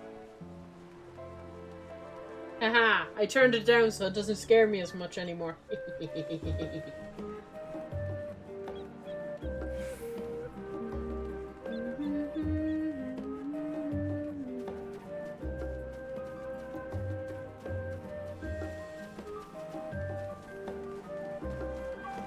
You enjoying my bad reading? I hope so, because nobody else, like I can't read for goddamn.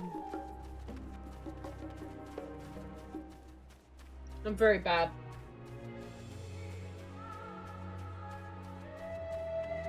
Oh, does that one not work? Why does that one not work? Or is this just slow?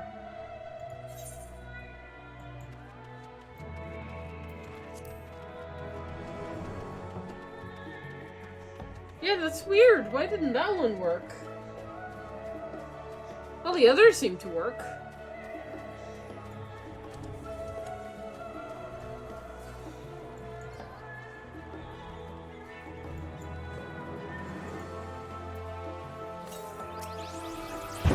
FBI, open up! Okay, that scared the shit out of me. My loyal assistant returns. Is a lectress on the floor with your that I need you to. Ah, you found something, haven't you? Yes, I have. Where's Alfie? Graha's still absorbed in book. Where's Elise? I thought she was with you.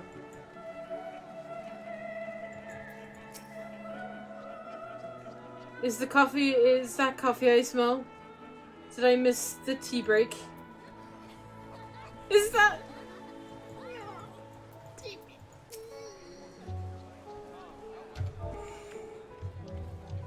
He is best boy. You only noticed me because I had coffee smell. You need to have words, Graha.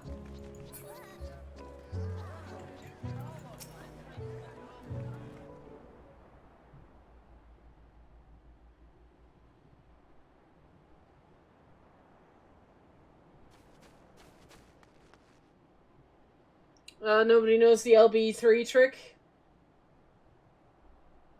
Oh, crap. Crap! Crap! Stop it! What did I miss? What did she say?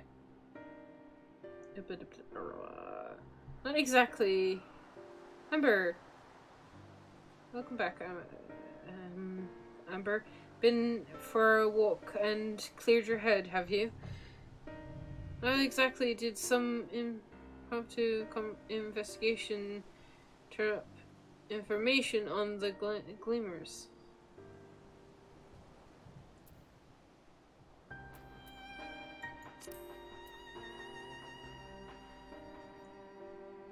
It makes sense that Gleamers take their requests directly from instructed barricades. But you can say they ultimately answer to the form.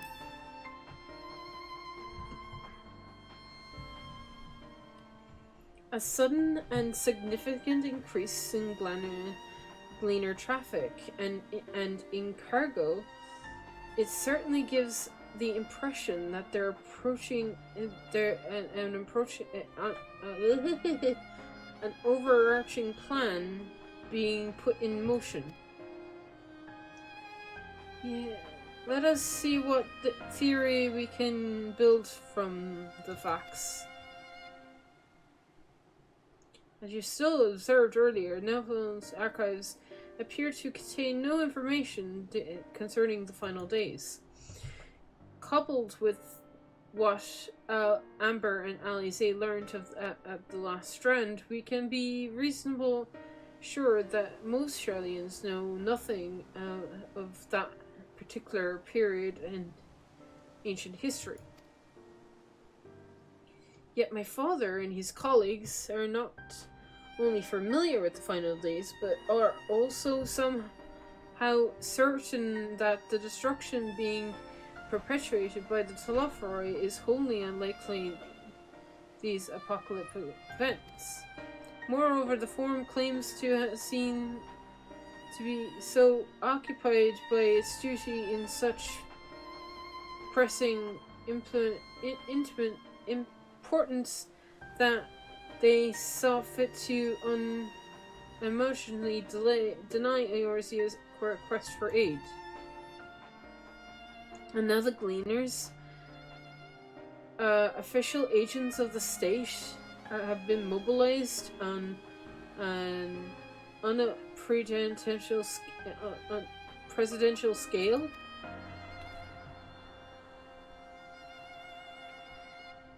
I do not think it is stretched to conclude that the Gleaners' recent activities are in service to the Forum's sensitive ends.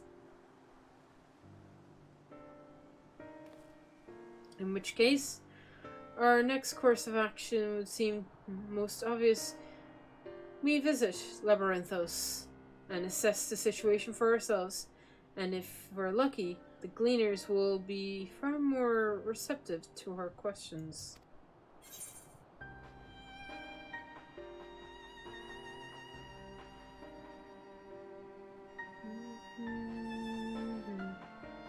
Anything would be better than burying my head in those dusty books. What should we expect down there? A fine idea.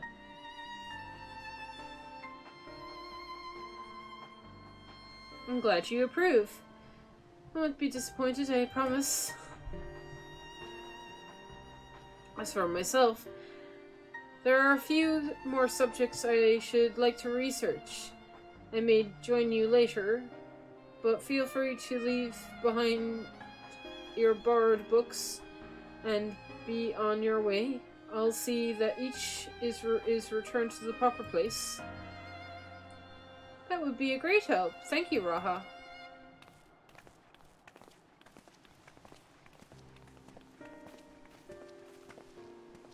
Let's head down the stairs over there. I'll show you where the entrance is.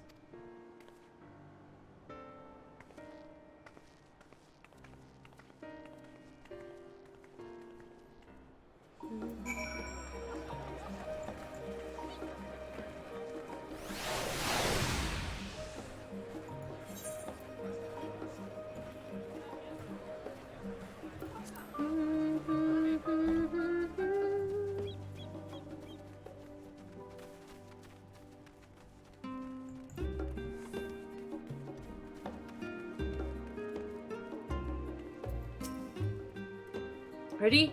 Labyrinthos is not too far from here, but you may find the path a bit disorientating.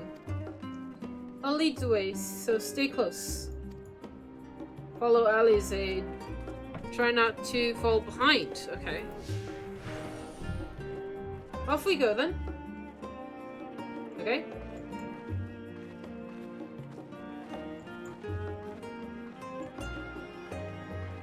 Oh my god, you walk slow. Hang on. It's pleasant amongst the trees. It's almost feel you move along.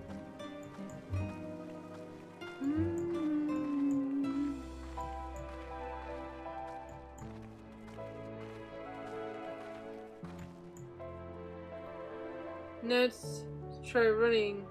Try to keep up. Oh god.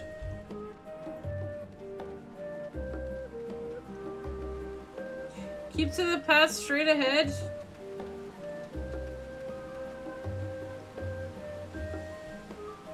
We crossed this bridge.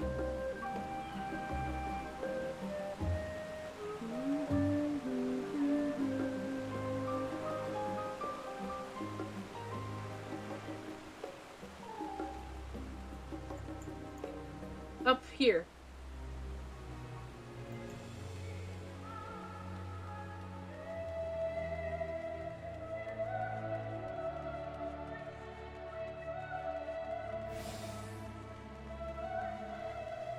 Whoa!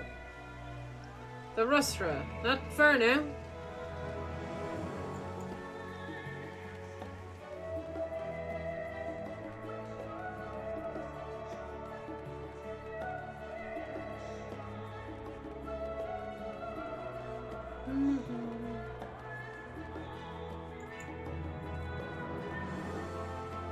Here we are, through this door and down the stairs. You did remember to attune to the shard back there, didn't you? It will make your life much easier if you come back to... if you need to come back in a hurry. Otherwise, we should keep moving.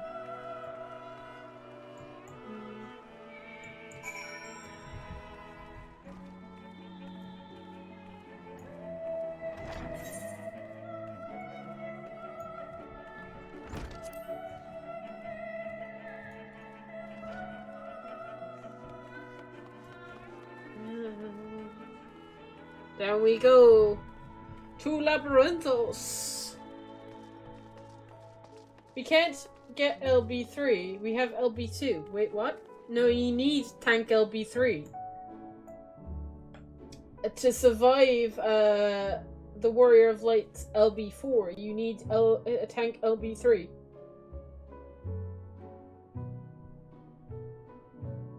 I think it just gives you it. At least it should.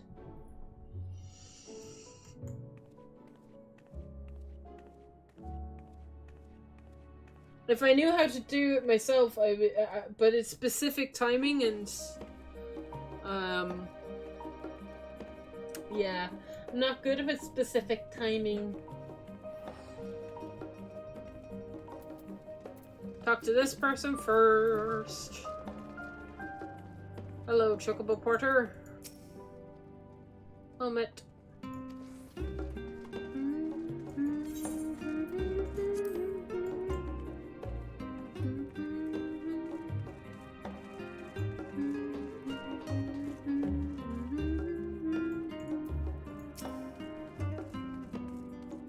You didn't make a wrong turn into the roster there, did you? I doubt the forum would take kindly to you barging into a private session. Oh, you know what? I'm kinda tempted. I don't think I can. How did the forum learn about the final days, and exactly how much do they know? More to the point, what do they intend to do about it? Hopefully, the answer is to at least one of these questions lies below.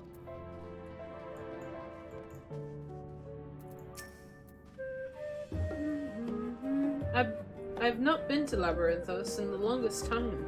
Even as a student, my visits were few and far between. Right, let's go upstairs. I wanna. I know this is out of the way, but I need to punch somebody in the face. Specifically. just an NPC. Need to box him in the face. If I can. Can I?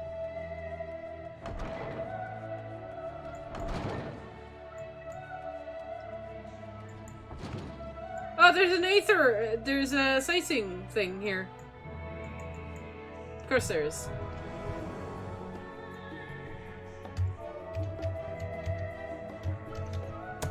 There's nobody here! I'm so sad. I was hoping that there was gonna be loads of NPCs sitting here, and that I'd come, like, down here, and Fortunato would be here, and I'd punch him. But, oh well. Not today, it seems. One day.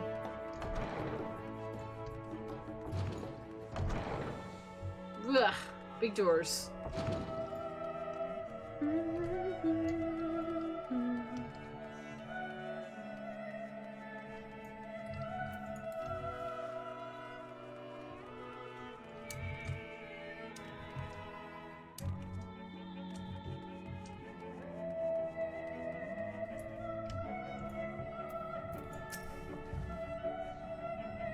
We're all here now, yes?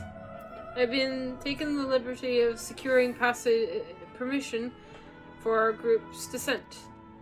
Alright, everyone, onto the lift. Down we go.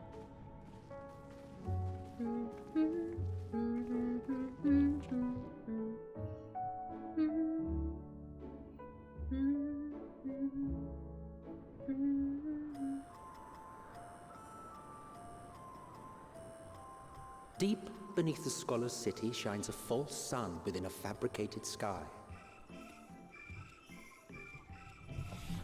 In any age exist those who consider the floor an extension of their bookshelves, and this false architect surely belonged to that special breed. If the stack grows too high, start a new one. If no room remains, then make more rooms. A simple solution at first, and then bit by bit, a profound transformation. Knowledge, buried beneath knowledge, a growing, creeping labyrinth from which there is no escape.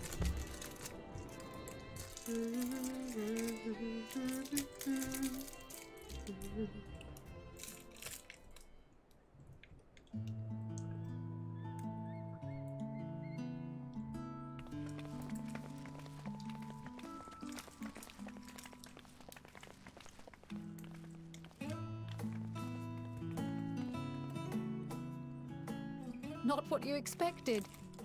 I must admit, the artifice is very convincing.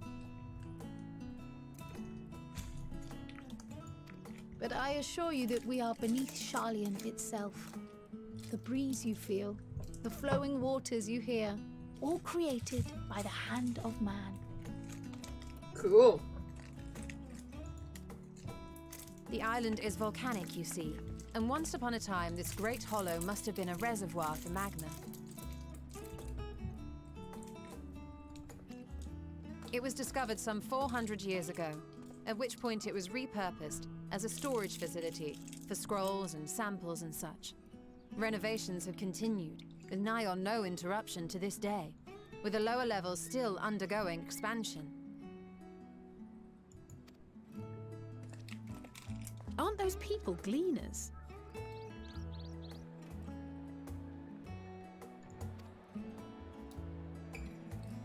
Aye, judging by their dress. They are said to work alone as a rule, but 'twould seem that rule is being enthusiastically broken today. Why do they work alone? It may be as you suspected, that they are engaged in a task apart from the norm. But will they tell us?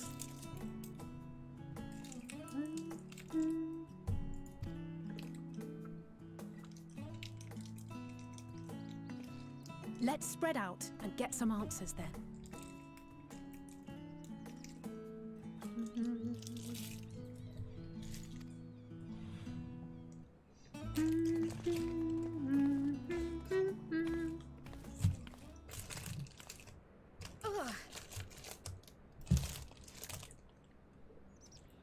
you were right, Cryle. What was that? Did you call to me just now? Uh-oh. What? No?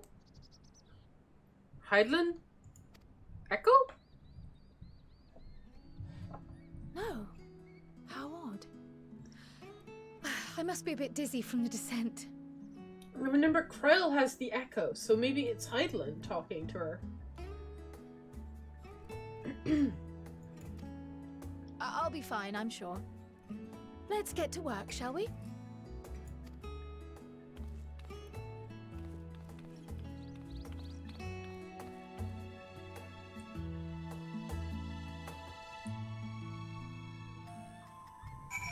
Do, do, do, do, do, do.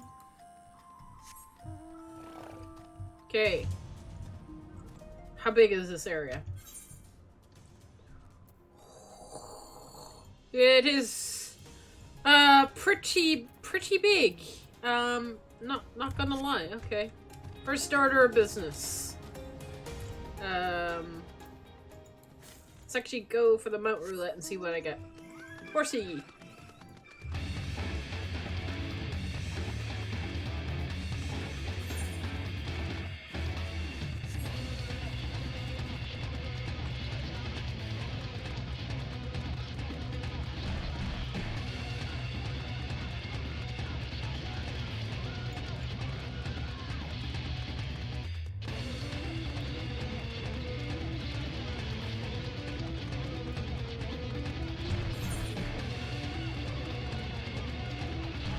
Put a map up here.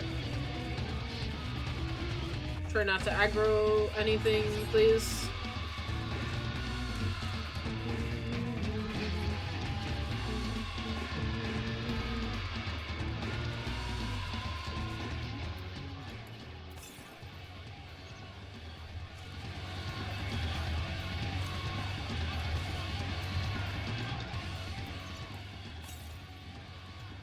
Near north.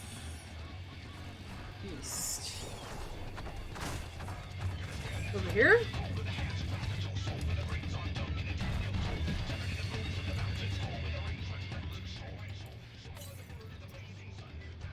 What's up?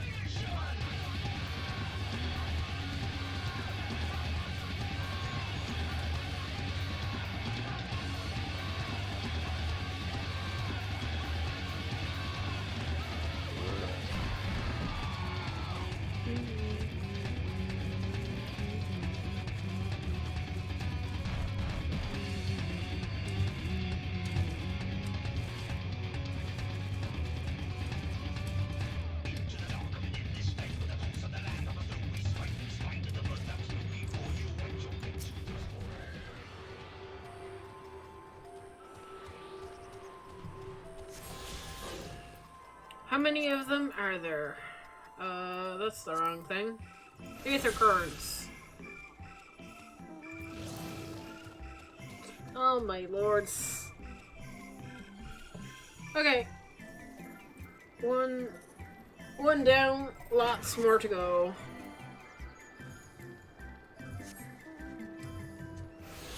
Beep! Clump. Ow. Where's the next one? South. Like directly south? Okay. Whee! Do, do, do. Over here somewhere. We're getting closer. South. East.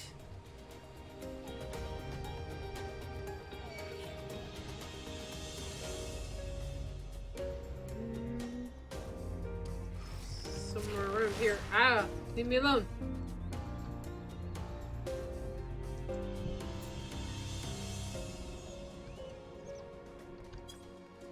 Around here somewhere?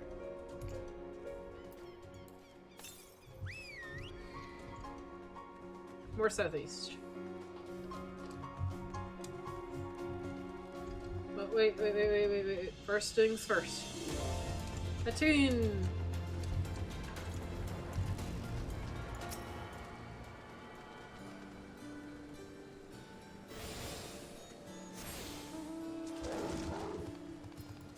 I think what I'll do as well.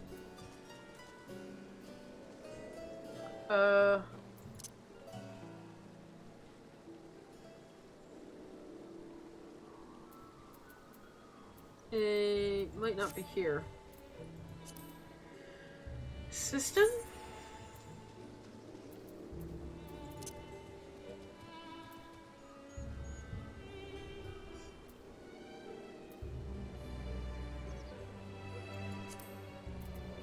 There we go.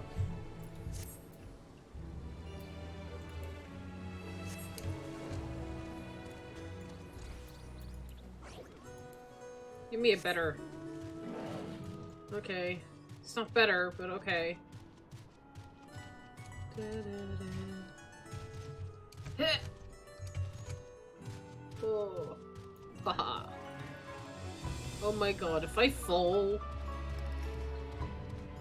Okay.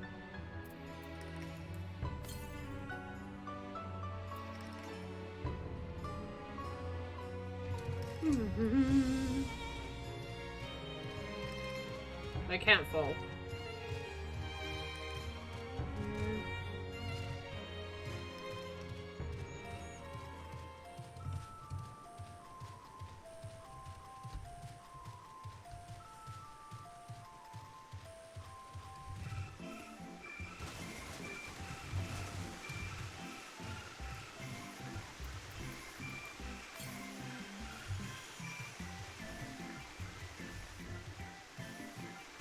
How the bloody hell do I get down there?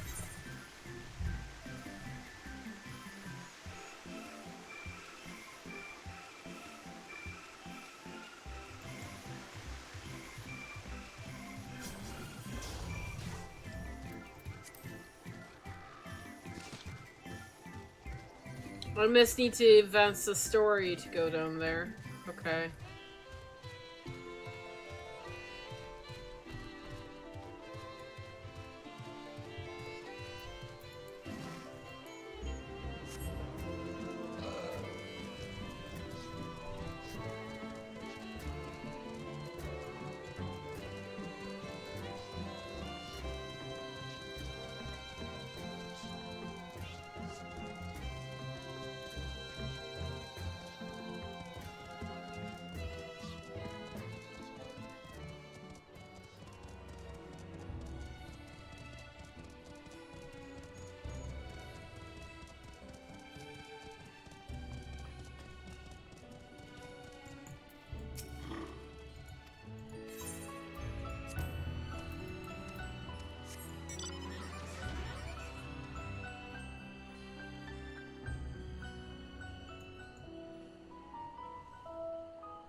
I should try taking on one of these monsters to see how tough they are. Let's find one, shall we?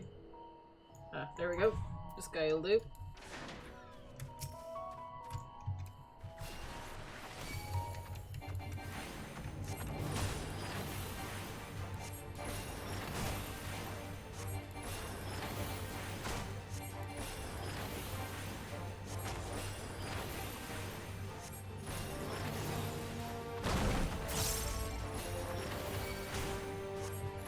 Not too bad.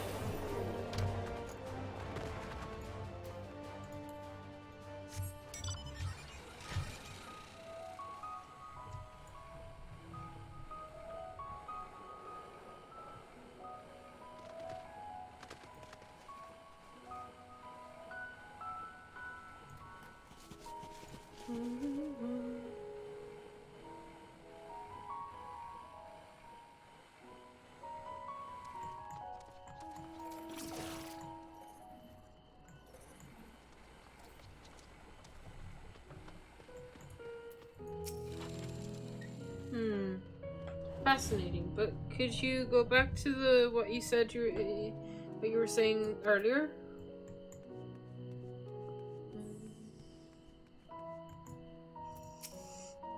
Excuse me, are you a gleaner? If you don't mind, I have some questions to ask.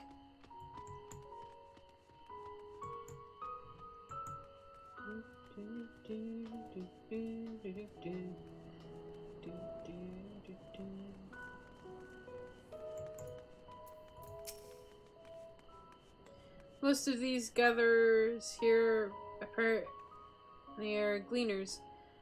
Why don't you wander around and try making small talk? Okay. We're missing one. We're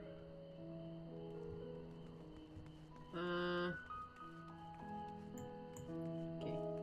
Let's talk to you. You want to know what I'm doing? Hauling books and ore and fauna. If you needs hauling, I haul it. Ever decide, or so every decade or so, they take stock in Labyrinthos, you know, sort and tidy up the inventory. Never seen an operation like this before, though. They just did it once a few summers ago, even then, with no warning at all. This mess gets dropped on our laps. Orders from on high demand if damned if I know the reason. Could be they're changing the layout, preparing for the next expansion. Your exchange with Dublin has taught you about taking stock in Labyrinthos. Okay. Ooh, I see a thing.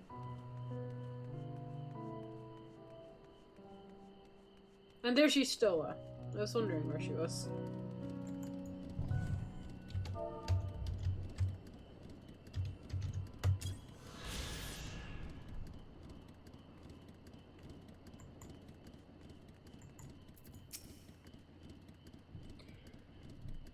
Nay, I'm not striking my duties. I've not been down here in an age, and I wish to get my bearings before I bumble about. From what I can see, however, there is not obvious out of place. It seems we shall have to resort to discreet inquiries as usual.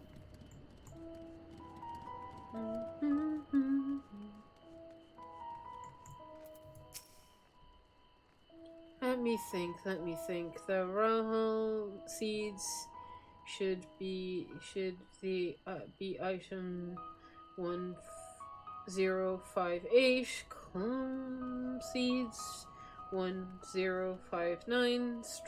Strawberry 1060. Or were they 1061?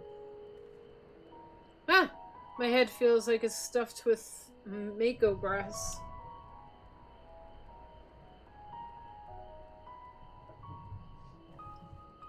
Why more loads of to take out than carry in? Why do all this at once and risk mixing it up?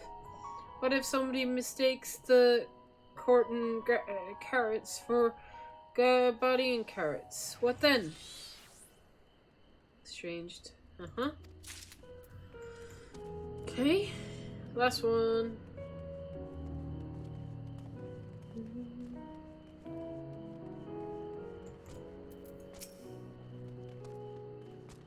You're here to help and give me more headaches? Or sorry. You're here to help or give me more headaches? Because you don't have the look of a gleaner, and I'm not in the mood for idle chatter. One of my colleagues was so exhausted, he took a tumble and crashed into a pile of crates. Now I have to pack the muttons running loose.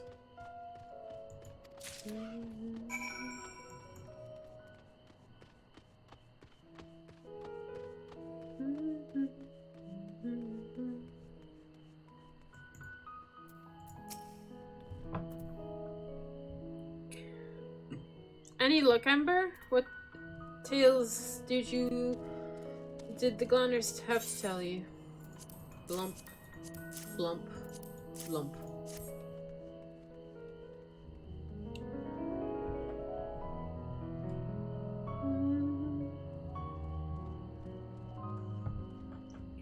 So this grand operation began without warning, and for every item they bring in, they're spending more inventory somewhere else. That would explain the haggard faces I've been seeing. We were right. The Forum is definitely up to something, and they're turning Labyrinthus upside down in the process.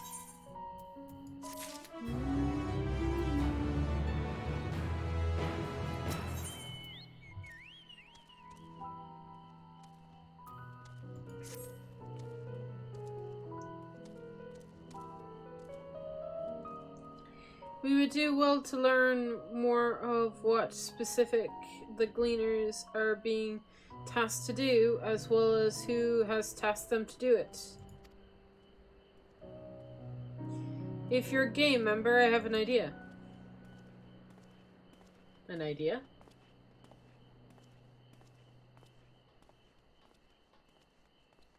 Did one of the Gleamers not you question say something about escaped marmots? Perhaps if you were to help capture the said creature, he might be inclined towards a more friendly and energetic conversation. In the meantime, I will turn my charms upon this Gleamer here. We can compare notes afterwards. Happy hunting!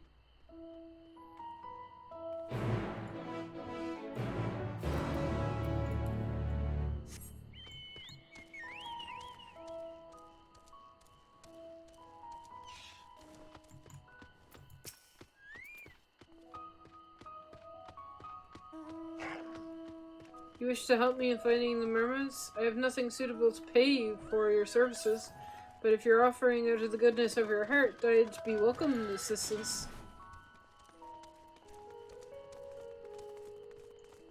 My name is Ervin Veiled, friend, specialist in the collection of life specimens.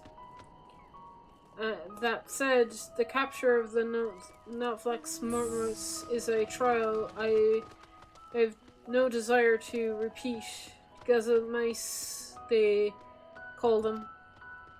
For mercy, there are no other mermaid specimens on this tier at present, so there should be no mistaking our little fugitives. If you happen to catch any, stuff them into a sack, gently of course. Where to begin, you wonder? I've not seen any scampering around here, so your ideal widen the search into surrounding forests. Be on guard, the beasts out there will not hesitate to prey on you, on a marmite, or you. I'll search these trees, the trees to the west. Use the eastern part of the forest is all yours. Good luck.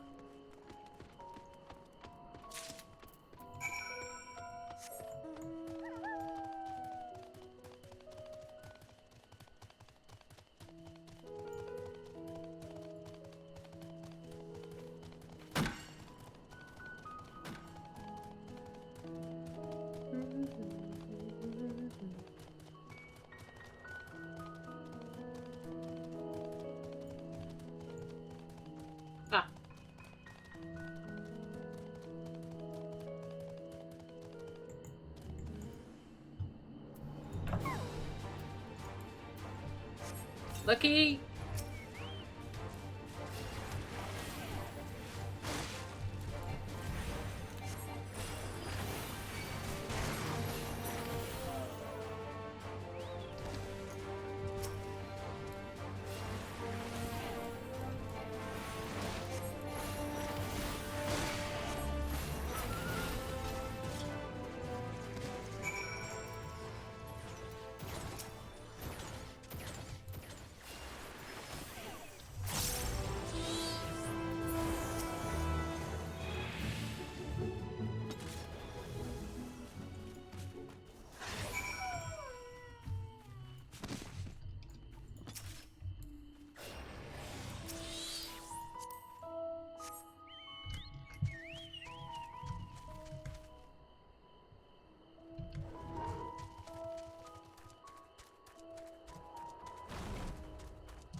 Right. There's a quest just over here as well that I will pick up.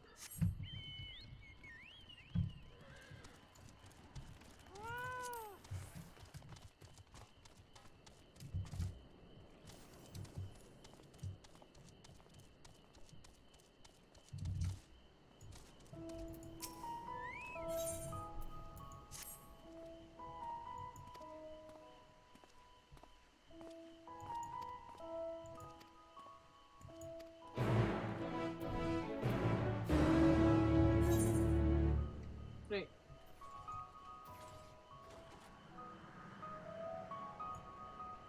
So 2 over here first, and there's a fate.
Ah, there's the automator out.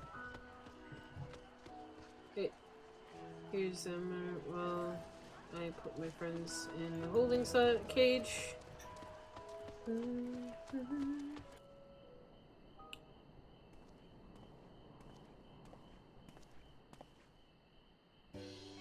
Thankfully, the marmots seem to be unharmed.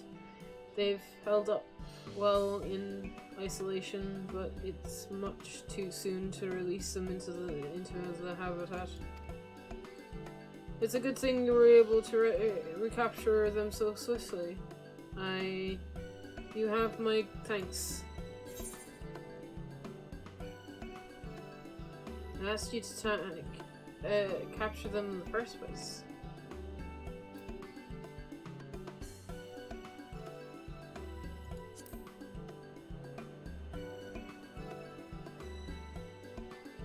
Why, the authority in charge of Labyrinthos. Now, curious, are the same officials who had us working day and night of late.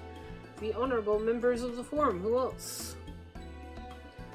Suitable for consorption and easily to breed. These were the two conditions I was given to stock.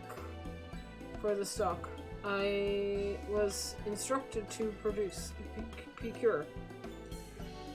I don't know what the Forum has planned for these creatures, but at the very least, I doubt they'll be served for dinner today or tomorrow.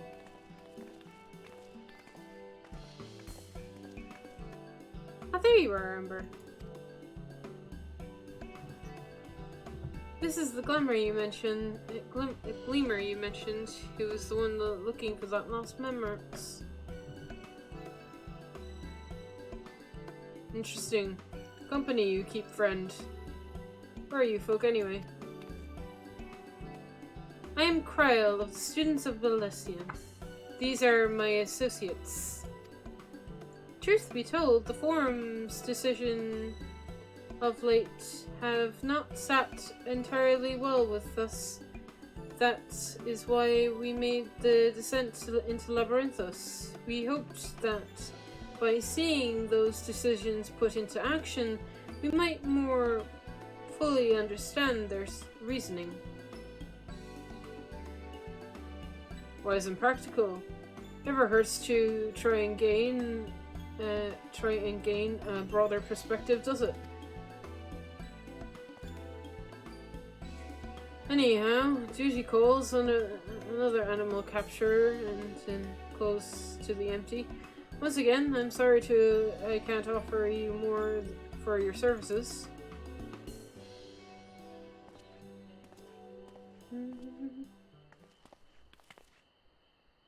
Did you learn any new info from your friend there?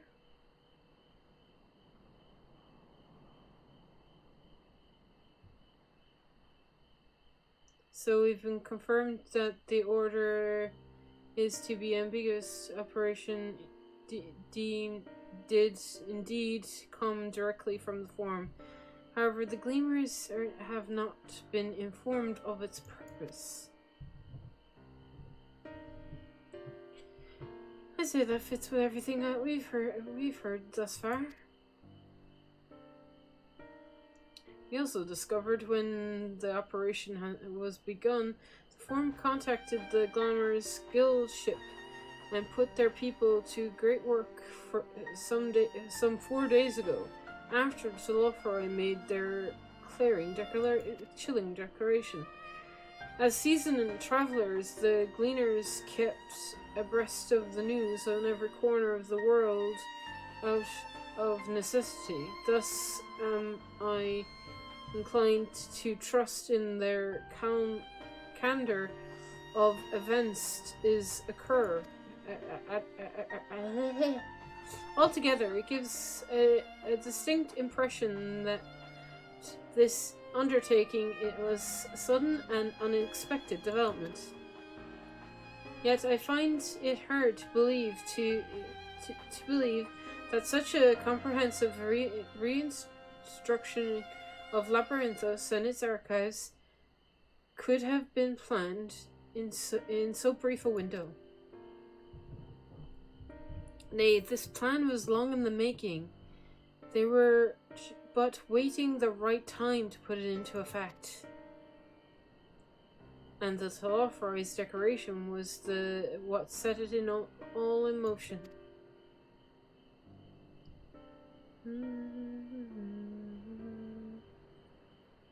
It seems likely, but let us not leap to conclusions just yet. For the moment, I suggest we conclude a wider investigation of Labyrinthos. The more facilities we visit, the more pieces of the puzzle we'll stand to find. In that case, how about we head to the Endwalker? From there we can reach the lower... Oh! Cryle, what's wrong? I'm fine, truly.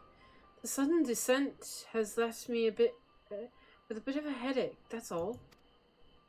Nothing that will stop us from soaring on. Let us be about it, then.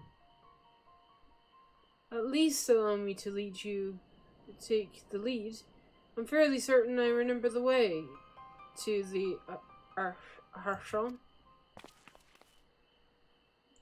We'll follow the path east through the woods, where you were chasing that mouse, or mermat, was it?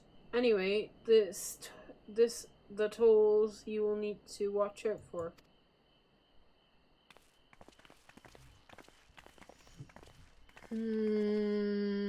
Hydaelyn. I'm gonna talk. Hydaelyn. If you're trying to make me trust you, hurting my friends is a bad way to get me to trust you.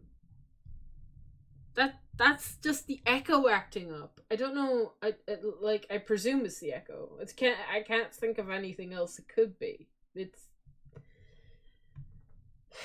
God damn it. Cryle is not fine. But I wonder why Hydaelyn is calling out to her. And I wonder why she's not recognizing Hydaelyn. That it's Hydaelyn that's calling out to her. Because she knows Hydaelyn's voice, right? She would have heard it before. Maybe. I'm assuming she would have heard it before. Maybe she didn't.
Wrong thing.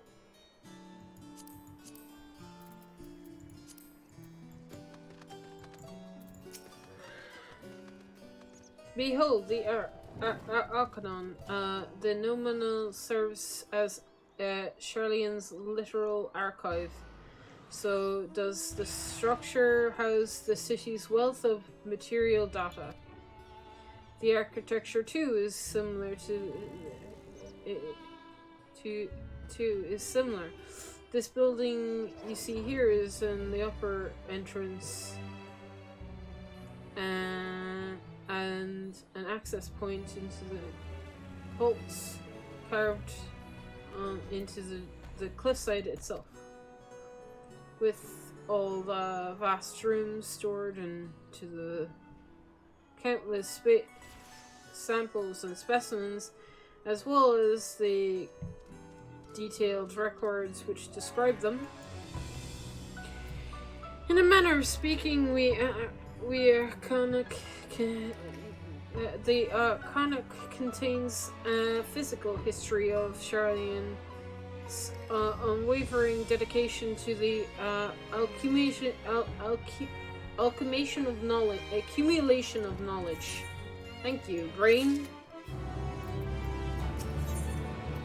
Halfway deeper into the maze.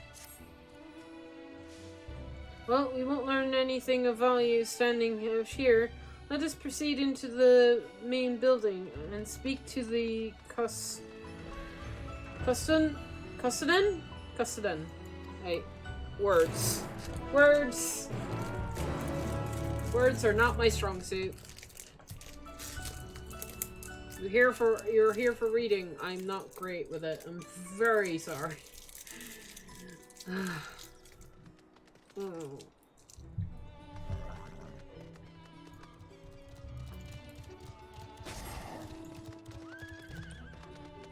Although I feel like I'm getting better at reading. Oh my god, there's so many questions.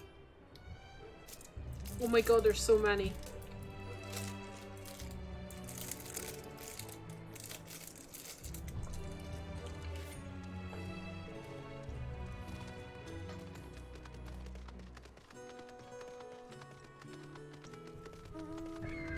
Gemstone.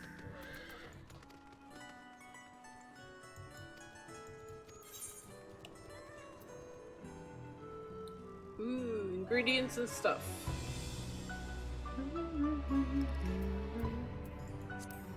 I'll keep my bicolored gemstones for now, thank you.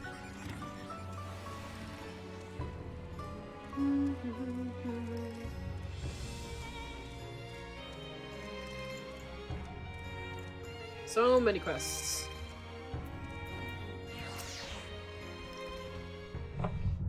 So many.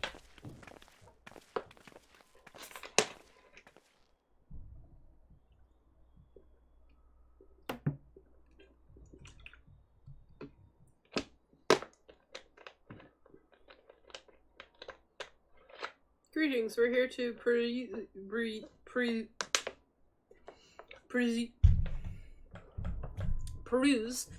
the Archeon's vaults. Peruse? You are clearly not claimers. Then might I ask your affiliation? We belong to the students of Baldessian, but is that relevant? I was given to believe that the vaults, those open to the public, at least, were open to the public. Ordinarily, yes. That be the case. At present, however, access is restricted. Only persons directly involved in the reorganization efforts are permitted to enter.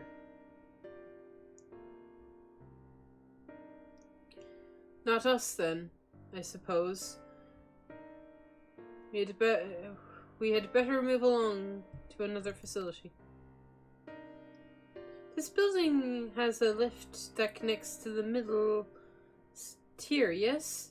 Might we at least make use of that?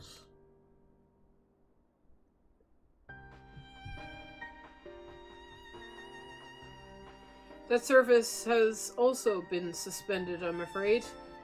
For the time being, priority is given over to the Conventure of Inventory. What? So, this is as far as we can go? I apologize for the inconvenience. Please come again after the reconstruction operation has concluded. By that time, it'll be too late. And we were so close to getting answers. We need to rethink our approach. Let us step outside for a moment, shall we?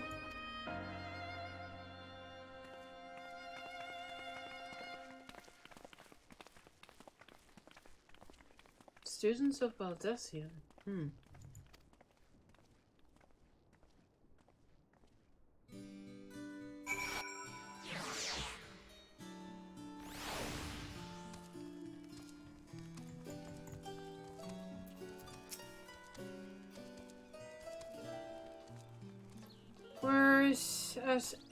We're at an impasse.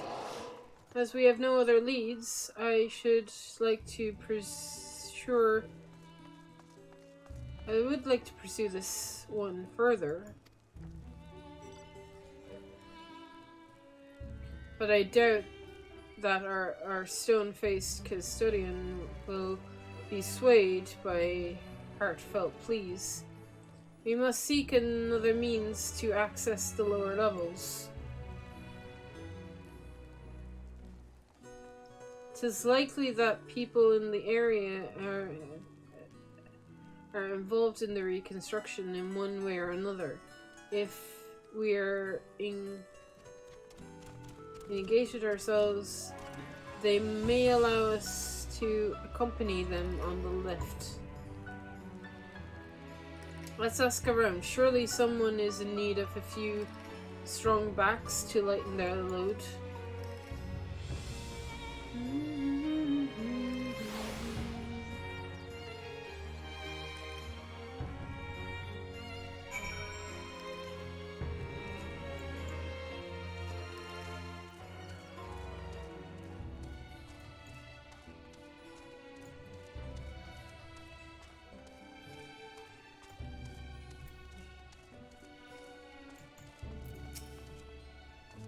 What's that?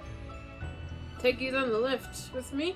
Sorry, but not a chance. I've been up and down all day, and now I finally have found a moment to rest.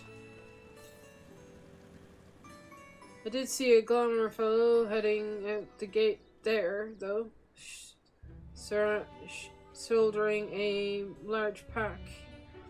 Engaged in some manner of task. Maybe he'll be heading down below after he's done with whatever he's doing.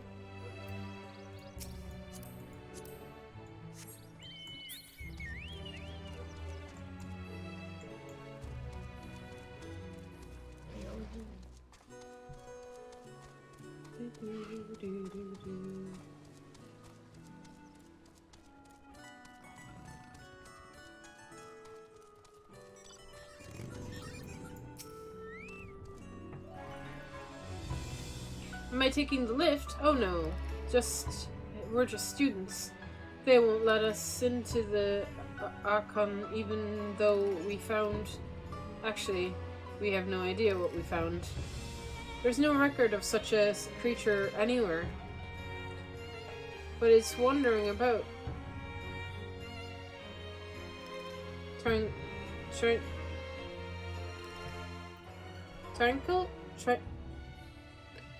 tranquility, and so we thought to donate it to the vaults. Squee, squee! Oldest little squirrel, don't you think? Anyway, I suppose we have to take care of it till the Archon is open again.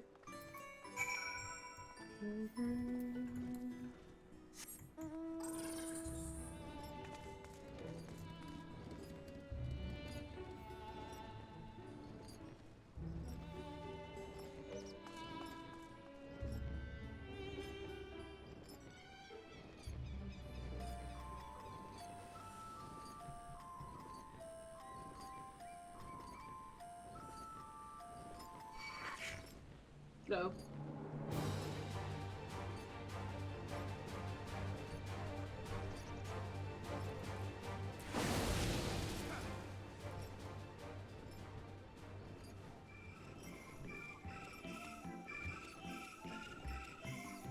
Where's the dude?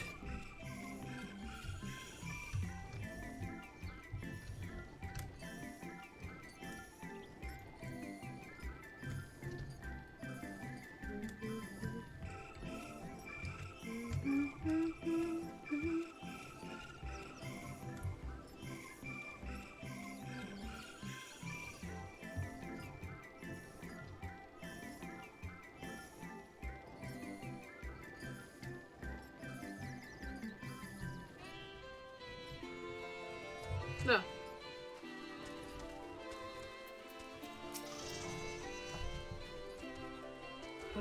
Quite. You'll frighten it away. Ah, it's you again. I didn't mean to be rude, but I'm in the middle of another task.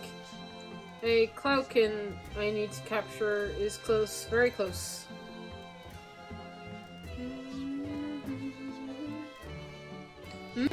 Wish to help me with this too?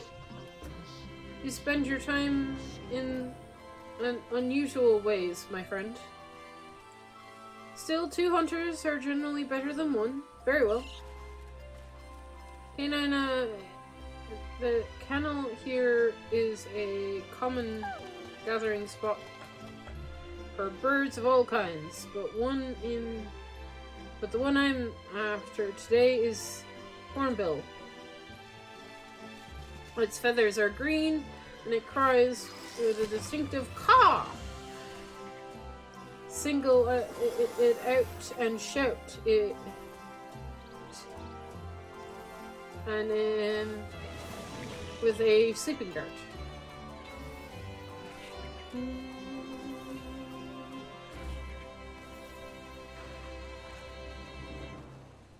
Sure to hit the right one. Okay.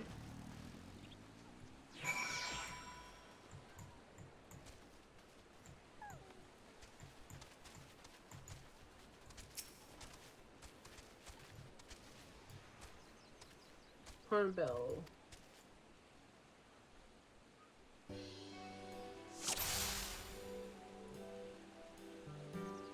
That's it.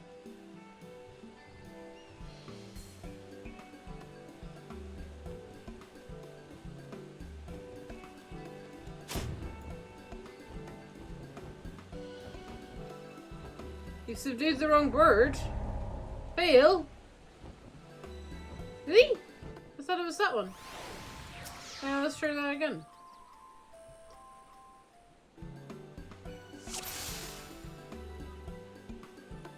Is it that one?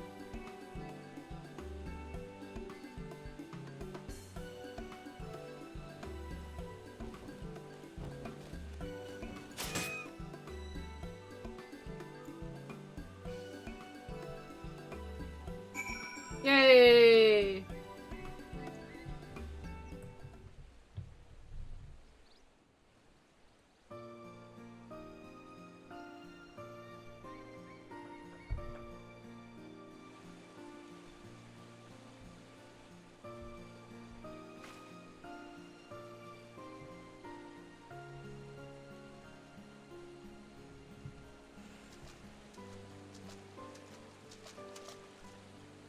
Fair shot.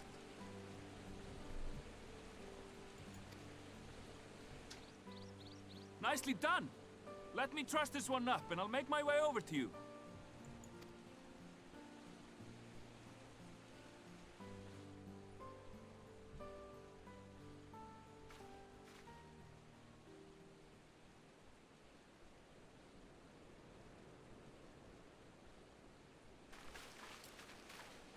There you are. Any new revelations?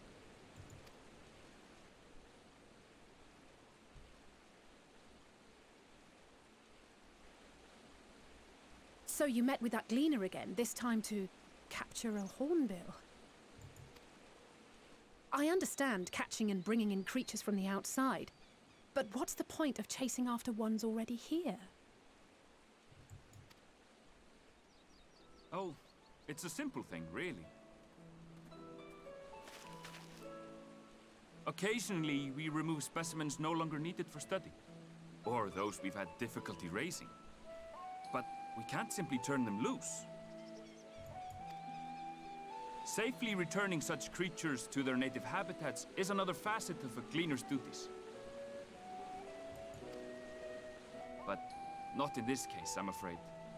I've been asked to bring the bird below.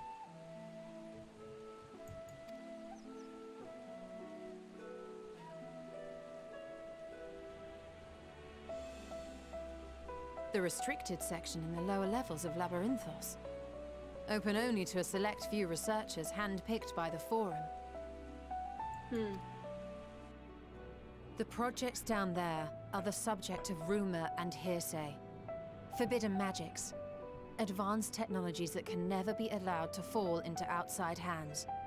Even Archons are not privy to the truth. Those who are, the researchers involved in this secretive work, are not permitted to walk freely in the city, and are instead required to live in isolated quarters. What could a facility subject to such strict security protocols possibly need with a hornbill? An experiment? Possibly. I wasn't afforded an explanation. But judging by the requisition list given to me and my colleagues, I doubt it's for any kind of advanced research. I'd be more inclined to believe we were making preparations to migrate to the south. Mericidia or thereabouts. Mericidia? The home of dragons. Why would you say that? Much of the flora and fauna we were asked to procure could serve as reliable sources of sustenance. They're comparatively hardy species too, able to endure harsh climates. And among them are specimens known to be effective in improving soil quality and purifying water. When you put it that way, migration does sound like a reasonable assumption. That's all it is, though. An assumption. Through our tasks, we gleaners glimpse only bits and pieces of the Forum's plans. Our prime concern is that our requisitions, be they living or otherwise, are properly preserved for the knowledge of future generations. Now, I really must be going. I regret that I cannot reward you as you deserve. Maybe you can. Perhaps you might reward us after a fashion then. It is imperative that we reach the lower levels. And seeing as you are already set to descend with your assigned cargo, mayhap we could accompany you as your assistants. I'm afraid that won't be possible. Once the animals have been prepared for transport, we send them down separately via the lift. I will of course follow after to make my report, but I can hardly pass you off as porters when there's nothing left to carry.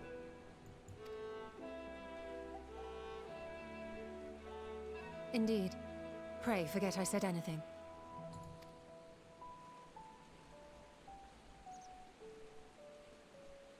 How do you feel about climbing?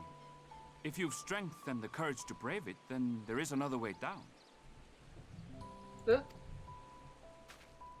This path leads to the 33rd facet, a mine shaft excavated during one of our expansions of Labyrinthos. While I cannot guarantee that the passage is safe to traverse, it should provide access to the medial circuit below. Ooh. Okay. I never even knew such a place existed. Thank you. This is the perfect solution. You're quite welcome, but consider yourselves warned. If the going proves too treacherous, you'd do well to turn back. I bid you good day. Good bunny. Thank you. Bye, Bun Bun. Well, turning back is hardly an option, not when we've come this far. Let's go and take a look at this mine shaft.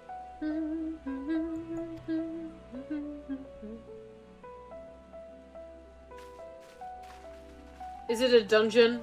Is this the unexpected dungeon that we were told about? Is that... Maybe?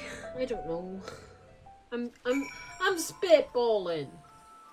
Let me spitball.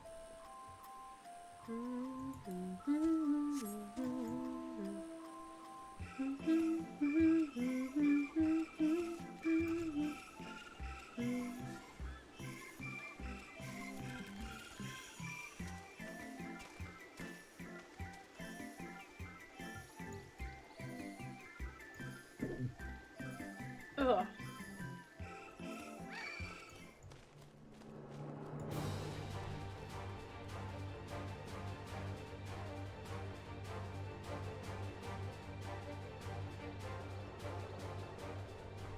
Okay, if this doesn't go all the way down, it does. It does go all the way down. Okay. I don't want to go all the way down to have to come all the way back up. That's supposed to be it. The entrance to the mine shaft. The faint... but I hear something moving within. Creatures horn their butts. The researchers, you think? Will be serving beasts. We need to watch our footing. We should tighten our straps and such before we continue.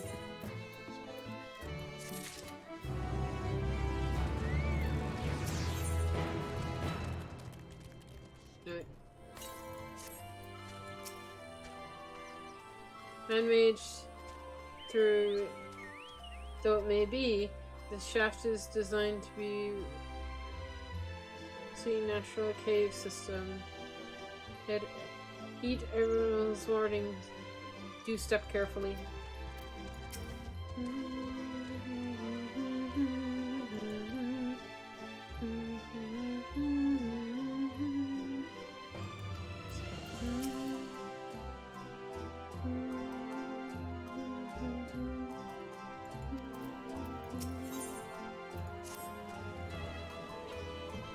Assuming everyone's tightened their straps and checked their gear, then I say, let's head in. Given the terrain ahead, though, it might be wise to leave some distance between us. We don't want to stumble over each other if it comes to a fight. Take it slow, and don't forget to check your surroundings from time to time. We can meet up again at the other side of the end of the tunnel.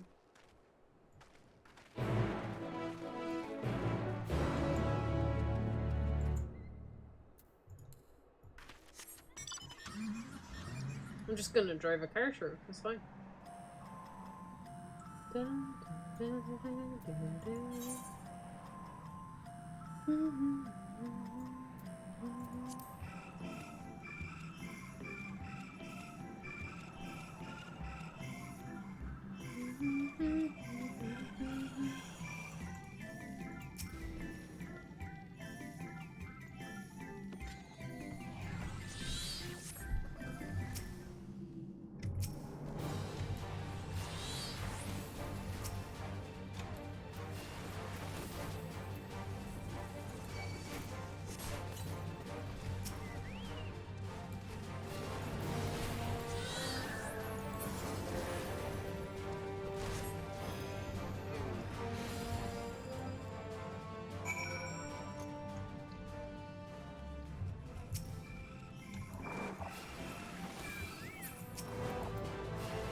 Seems everyone's made it without incident. Nothing of the consequence, at least.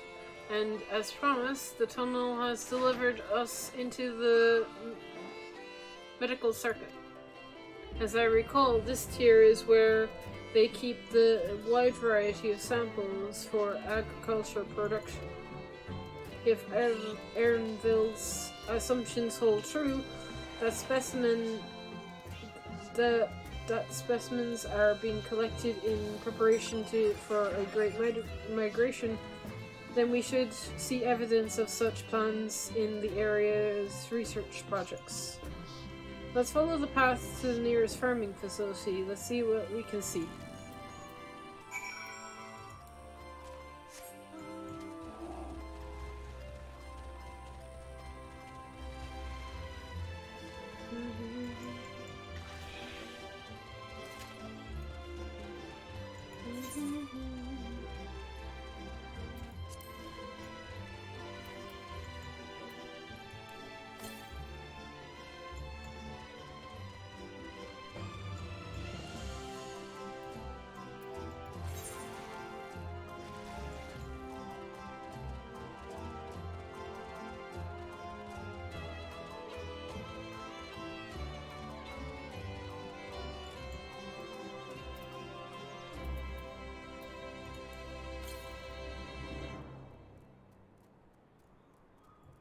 Back in the tunnels, maybe? And get this ether current before moving on. I'm gonna try and get ether currents as I go through areas to make my life so much easier afterwards.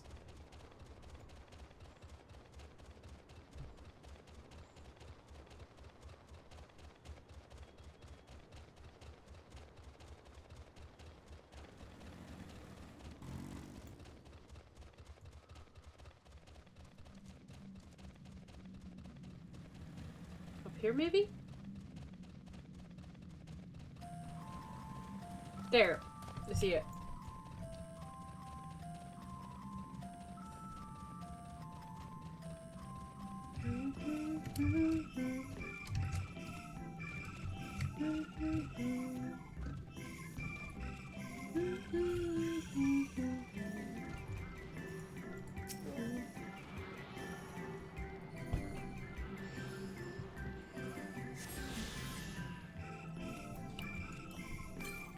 Where's the next one? Northwest. So around here.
Ah, now I know where we are. This is Meryl Arcamaris?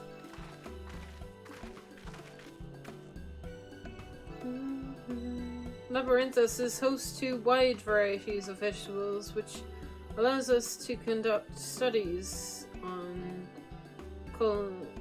conventional methods utilizing the foreign lands. And it is this facility which coordinates the oversees those efforts. The fruits of their research go to feed their labyrinthus colleagues, or so I hear. More notable than its success might to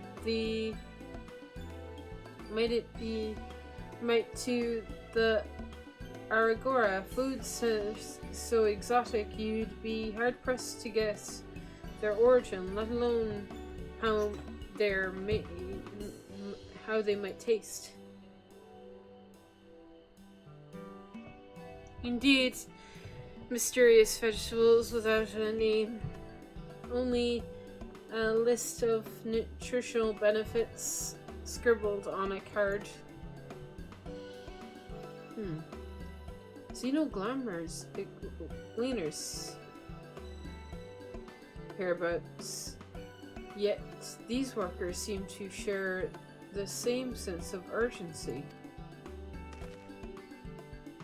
It's possible they know something about the Forum's plan and their underlining motives worth looking into, wouldn't you say?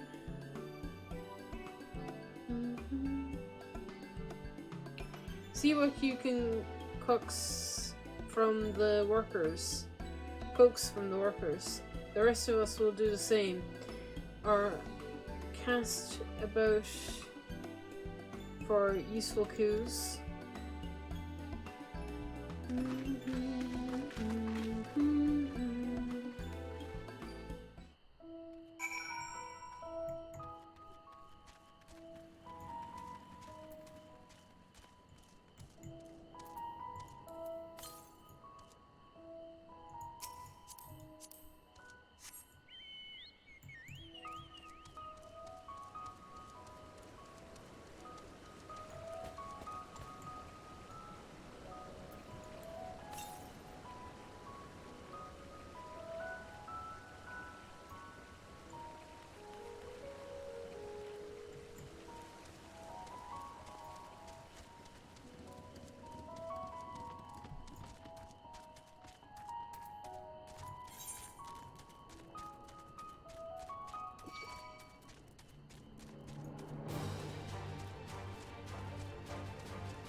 Ah.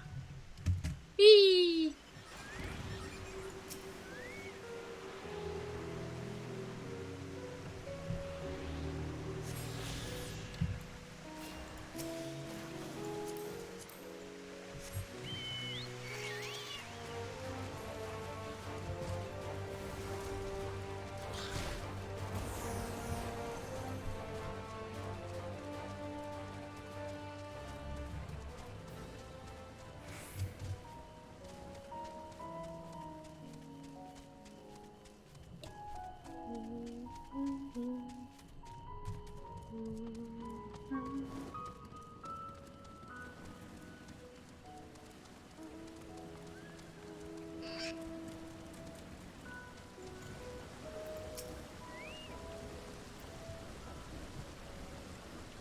Oh, hello there.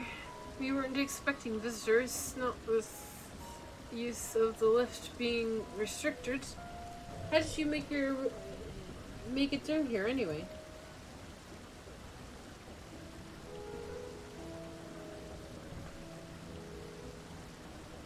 Mineshaft, you say?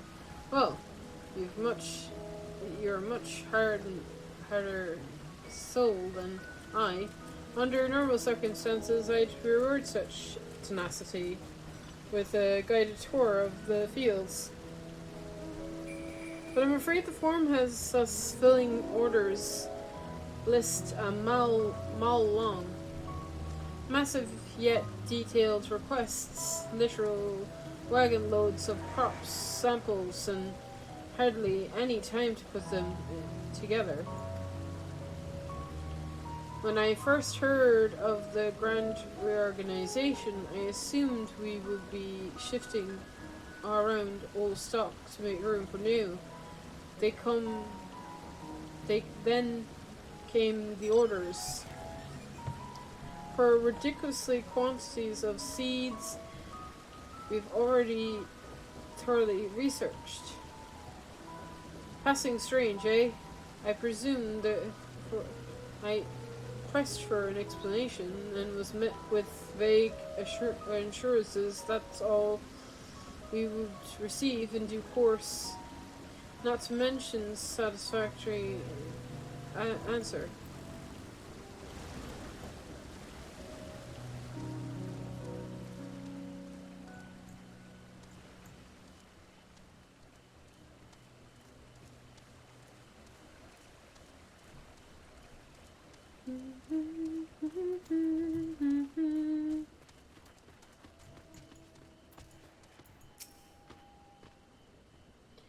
What crops are we raising? Well, as you can see, this one's a variety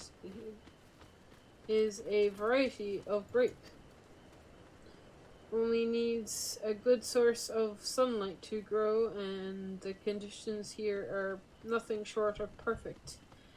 Hardly surprising given that it's native to a particular location in a very place upon which Labyrinthos was modeled.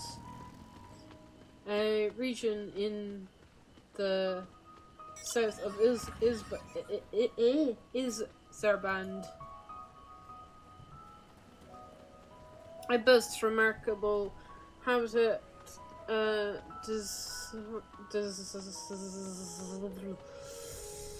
delivery allowing the stop yawning.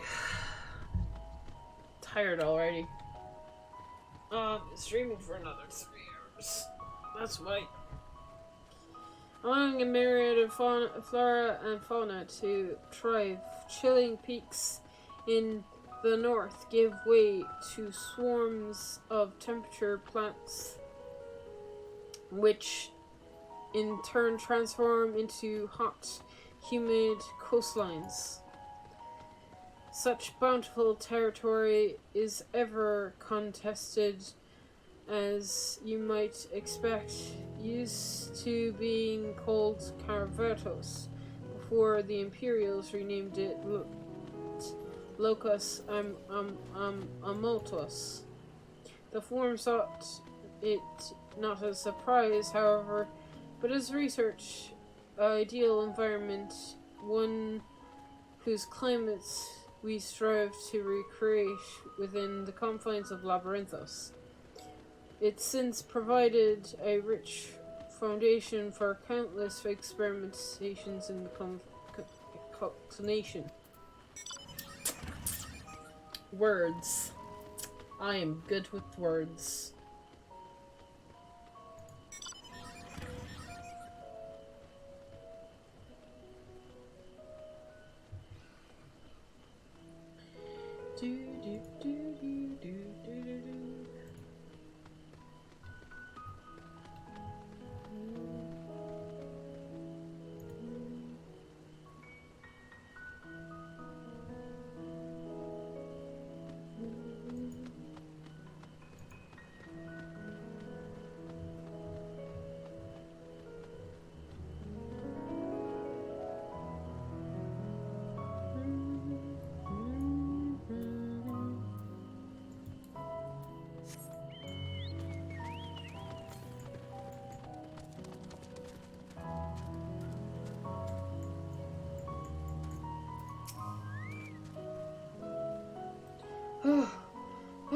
Do you have ought to be taken down below? More than I can carry, and then some.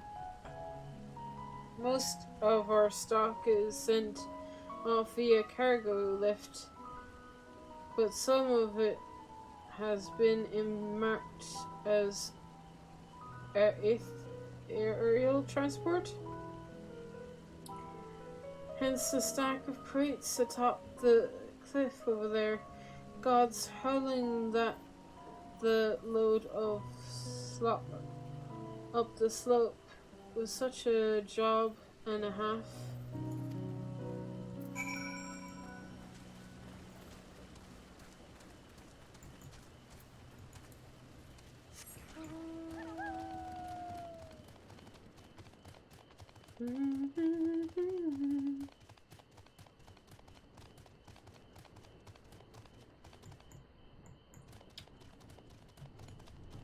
Maybe calling it a stream soon, guys.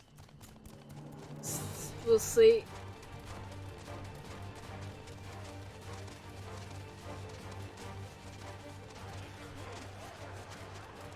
Oh, there's lots of people here. Lovely.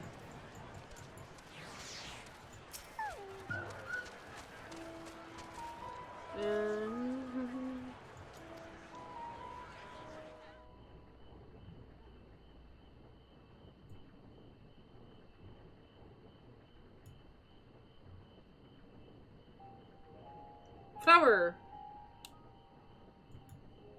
That's the flower from the launch trailer. Phew. Hard to look away, isn't it? Hello? Who be you?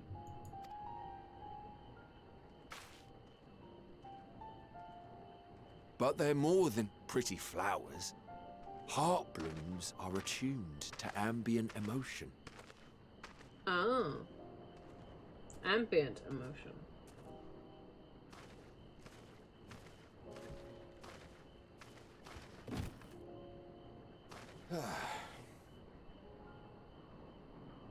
You don't seem convinced, but believe me, it's true.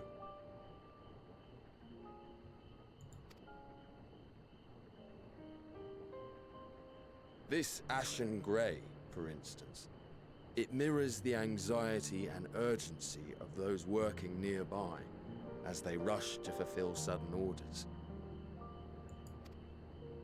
Intense feelings like those spur the petals to change colour. Bright glowing hues in the presence of joy. Dark subdued shades for frustration or despair. Yeah. Yet even with the collected wisdom of Charlian at our disposal, we've yet to identify the underlying principle of this empathic effect. And there are other mysteries besides.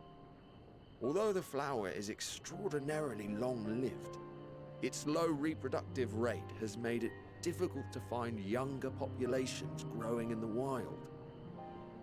With too few sightings to map its distribution, and no closely related species to track, we've been unable to pinpoint its land of origin.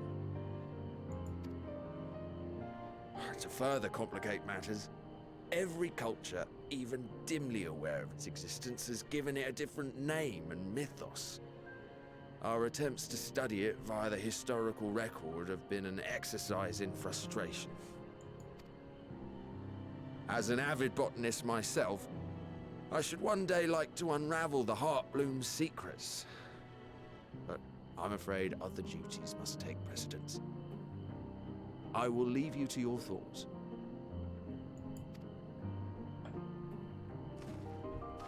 Don't I pick one?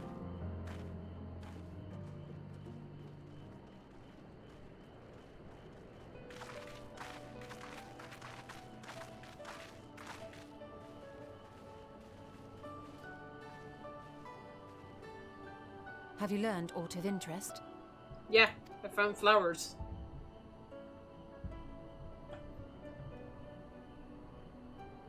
A flower that reacts to one's feelings? Strange. I must say, I have never heard of such a thing.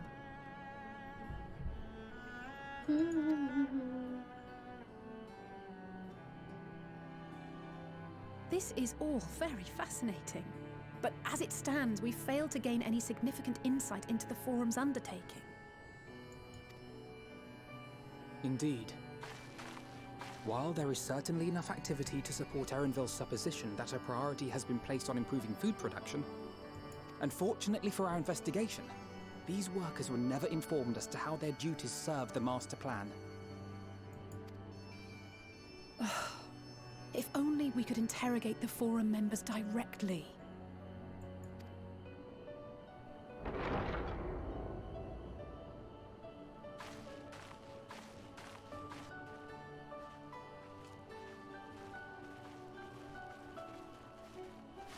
Isn't that the entrance to the Archaean?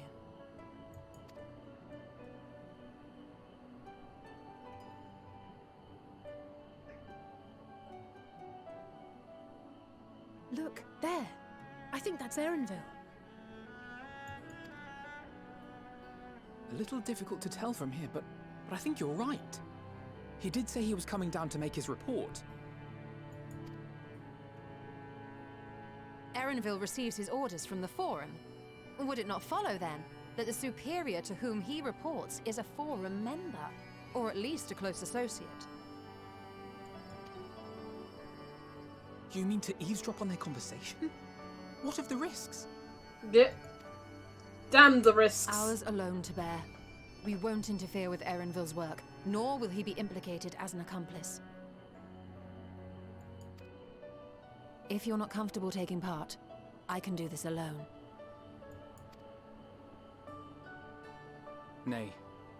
I said myself that I wished to know Father's intentions.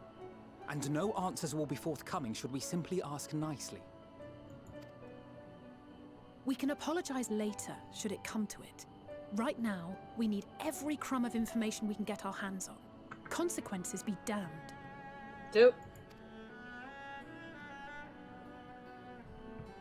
It might be best if you came along as well. In fact, we should all...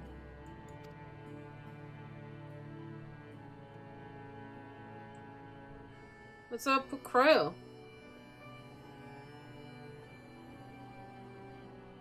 Cryo?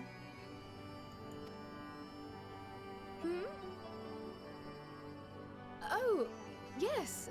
That certainly sounds like a plan. She is out of it.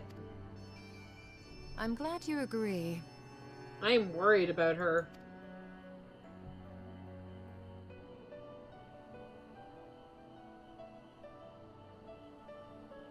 Quickly! Erenville is on the move. We need to get closer before we lose him.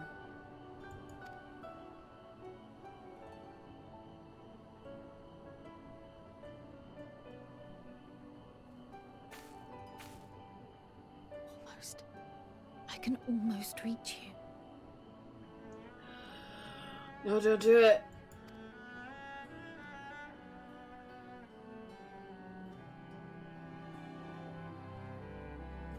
Don't listen to Heidelin, Cryo. It's a bad idea.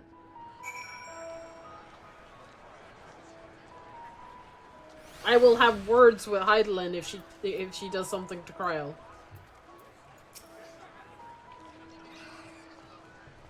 Is Cryo still feeling unwell? I've never seen her so distracted.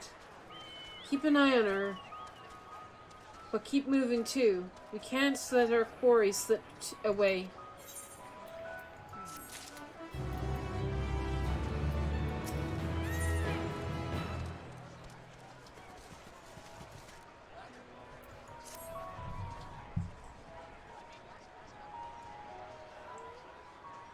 And Edenville was heading westward along the path outside the Archon. Come, we can still catch him. Guys, I'm just gonna jump. I'm not gonna go around. I'm just gonna go down this way. Whee!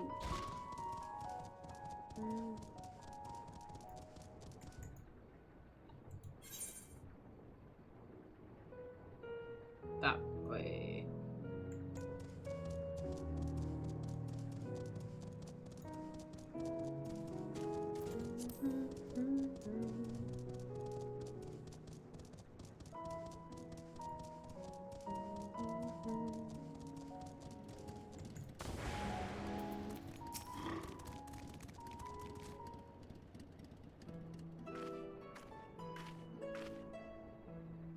Hold on a moment, I have an idea. If memory serves, that console wall like structure is a Loxkan Beta, one of Labyrintho's climate's control centers.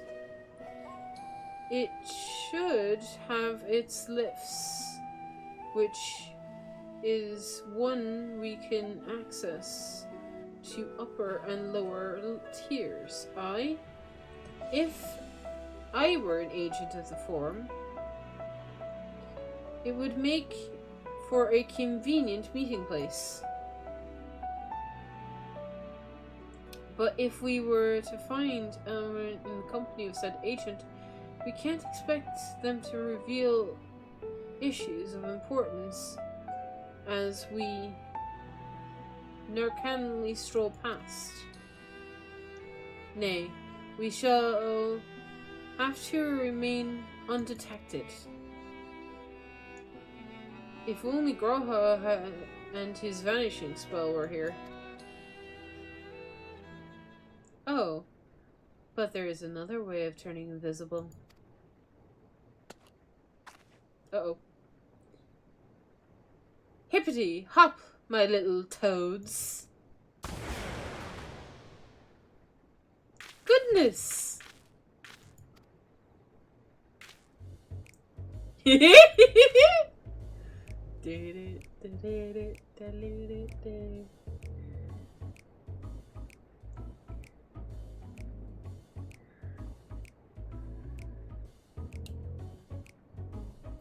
I like it. Annika says to transformation will not, hurry not, it will wear off with the passage of time.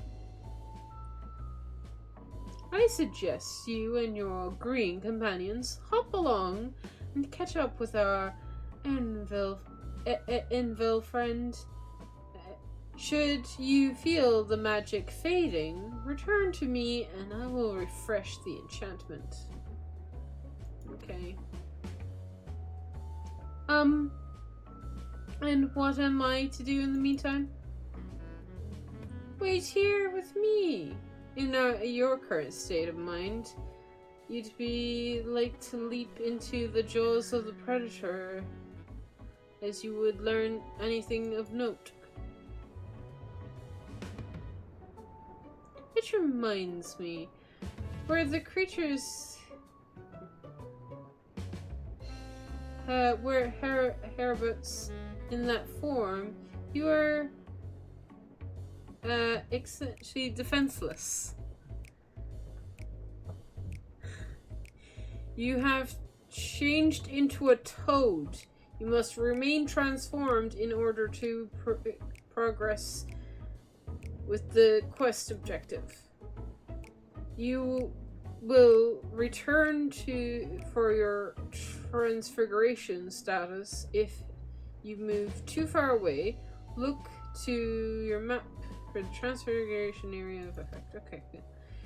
Speak to Y'shtola to restore your prolonged or prolong your transformation.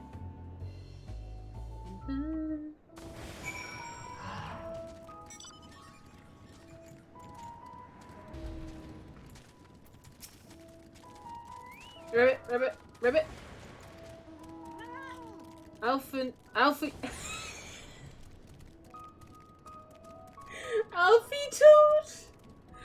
Toad, Alley Toad, and Alley Toad are now accompanying you.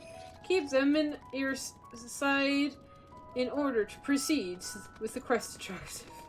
You can leave your companions behind by entering a different area. Yay! It's all yeah. Let's go, Toads! This is so fun! Maybe I should, withdraw my chocobo. Oh, I can't. Never mind. Hop.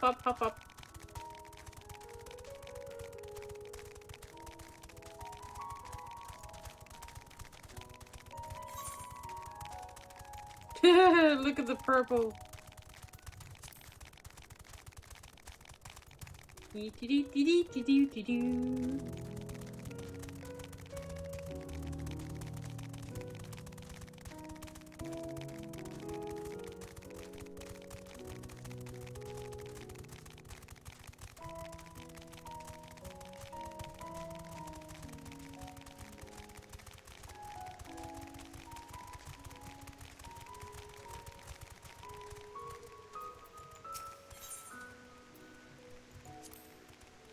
Ribbit, ribbit, ribbit, ribbit. Alley Toad turns to face the north. Perhaps she is suggesting you cross the bridge. Ribbit, ribbit, ribbit. Alfie Toad attempts to fall. Attempts and fails to shake his head, but you nevertheless understand that he is telling you this is the wrong way. Wait, what?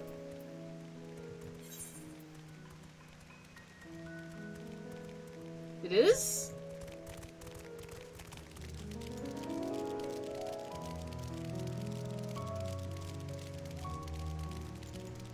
Oh, other bridge.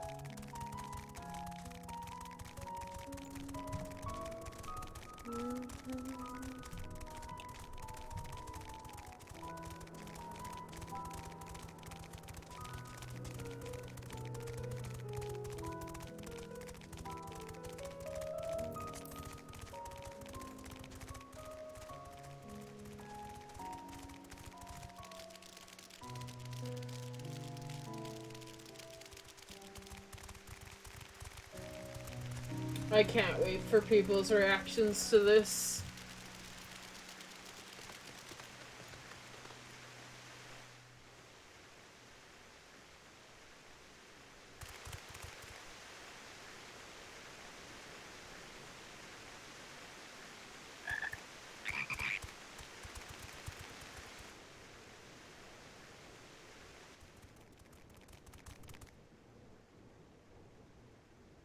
I trust you will find your compensation to be more than satisfactory.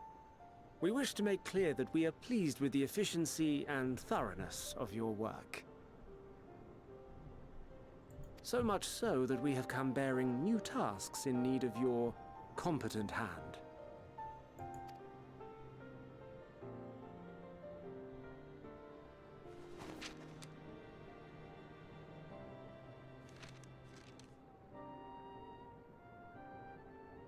Another lengthy list. If I may speak frankly, the Gleaners have been pushed to the point of collapse by your unending demands.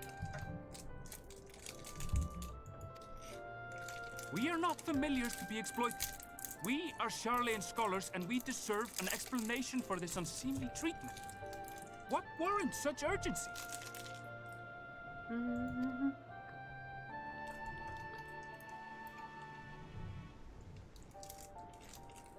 In an age long past, Charlian was charged with a momentous duty.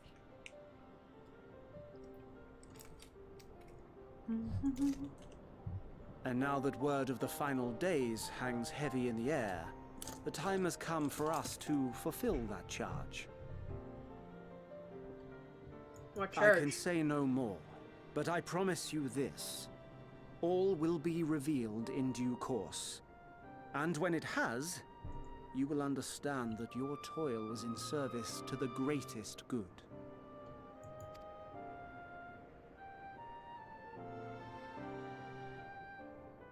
Then I will do your bidding. For now.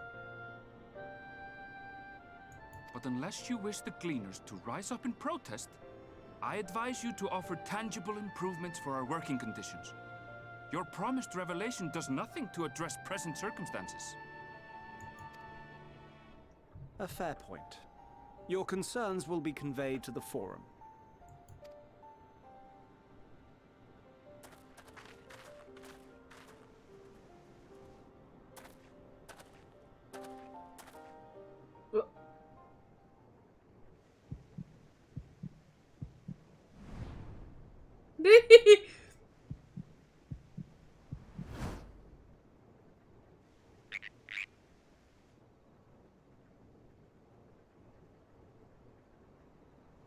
I hope that was informative. You may consider my debt to you repaid in full.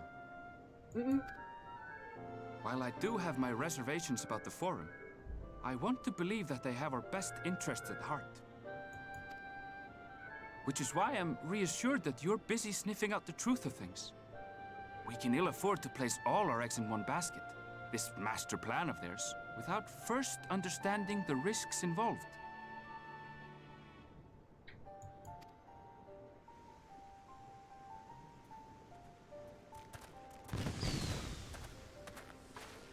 Wait!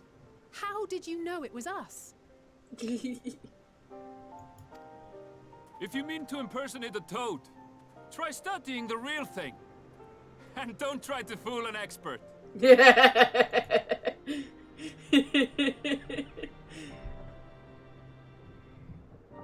That's cool.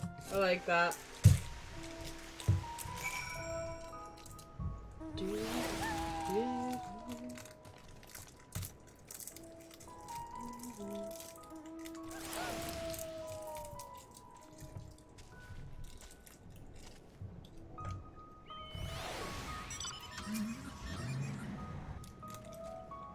Our toad performance needs work, apparently. I'll have to pay more attention next time I see one.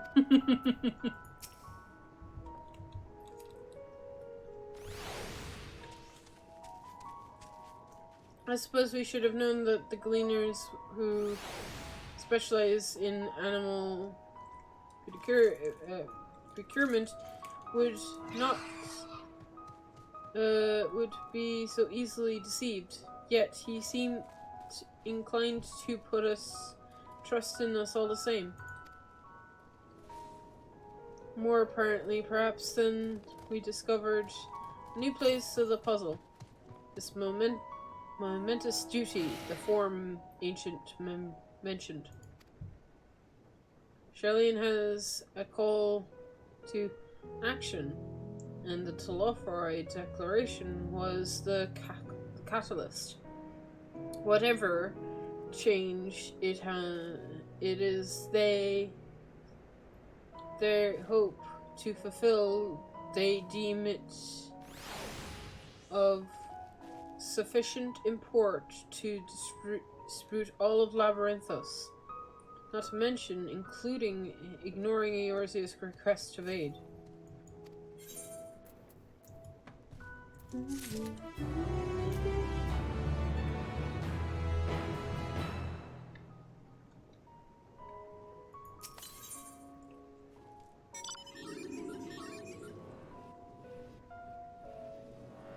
Oh boy. Well, this quest is going to be fun. Can you tell this quest is going to be fun, guys? Alright, let's go.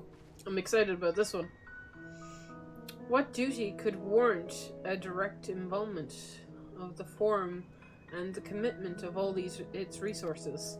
Judging by what we just heard, none of the Gleamers were offered any kind of explanation. At this point, it seems adamantly clear that we'll learn nothing new from pursuing them further. We should head back to Y'shtola and Krell for the moment. Let's see what they think of this.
Welcome back. I trust you found involved.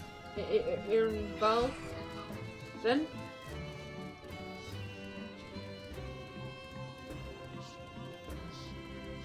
Interesting.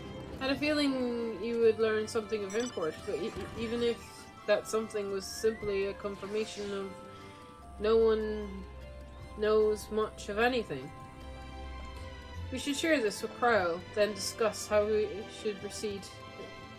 Assuming we can find her back at the farm, she was still behaving oddly, so I bade her return and rest there. Perhaps not the best decision in hindsight.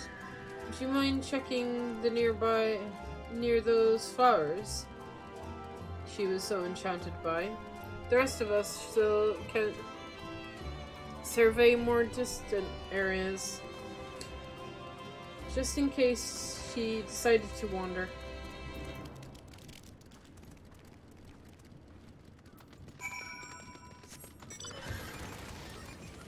Oh god, I got the whale!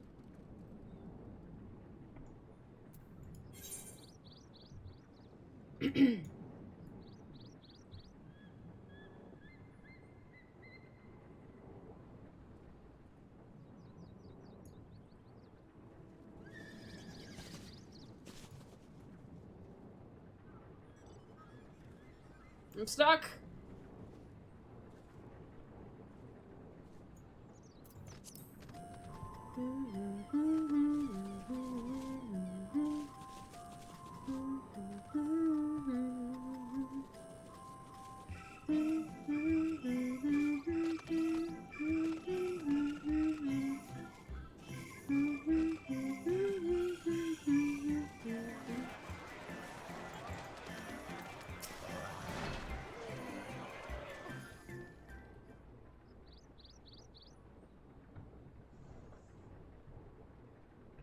What's up, Cryo?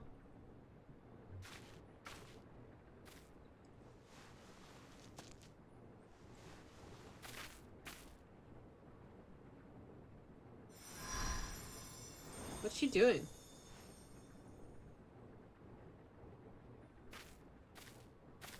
For you. The spell will keep it from wilting. She said you would need it for the journey ahead. She? Oh god. I knew it was Heidelin.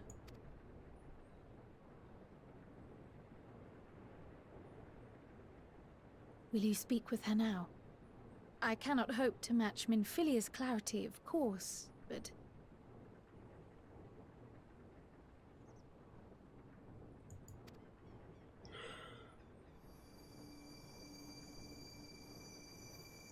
She's speaking true, Cryle?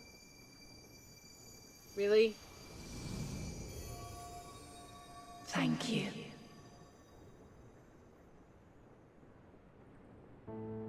Do not worry.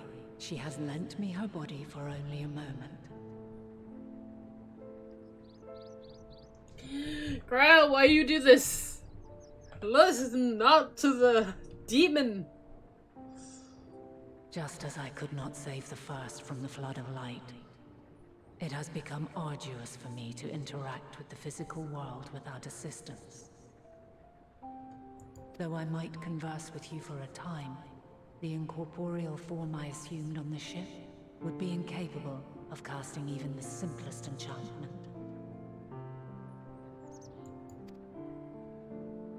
It is in the depths of the ethereal sea, the place to which all life returns, where my influence is greatest. Okay.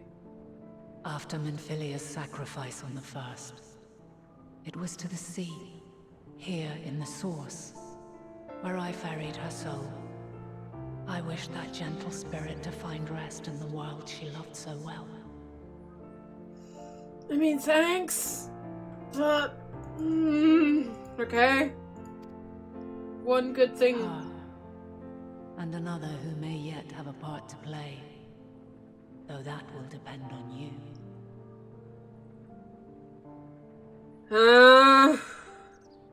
Who you on about? Who you on about? No. No more deaths, please. Take the flower.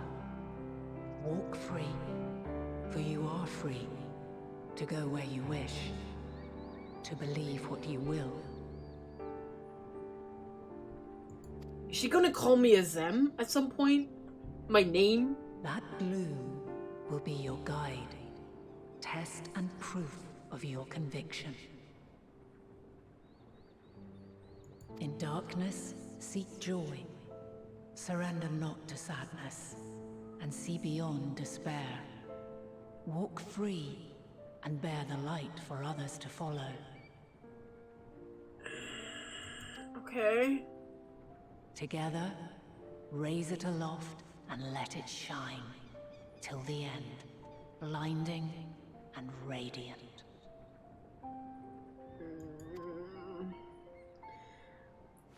Can I ask you a question? Like, can I have an option, please?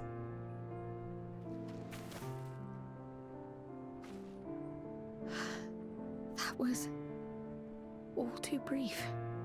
Already she seems so far away. Why did you let her do that, Cryo? She's evil! Well, we don't know that, but, you know. My apologies if I startled you. Ever since we began our descent into Labyrinthos, I had sensed another's will, straining to reach out. Even with my particular talents, though, I was unable to make a connection at first. So weak and tenuous it was. Once I took hold of that wispy thread. Imagine my surprise to discover it was Heidelin herself. Why do you seem happy about Needless it? to say, it seemed wise to learn what we could before letting go.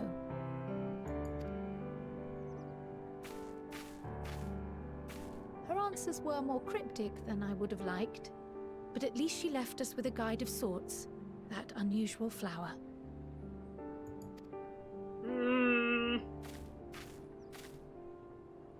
Yes, we are definitely making progress. Progress, yay. Uh-huh. Progress to what?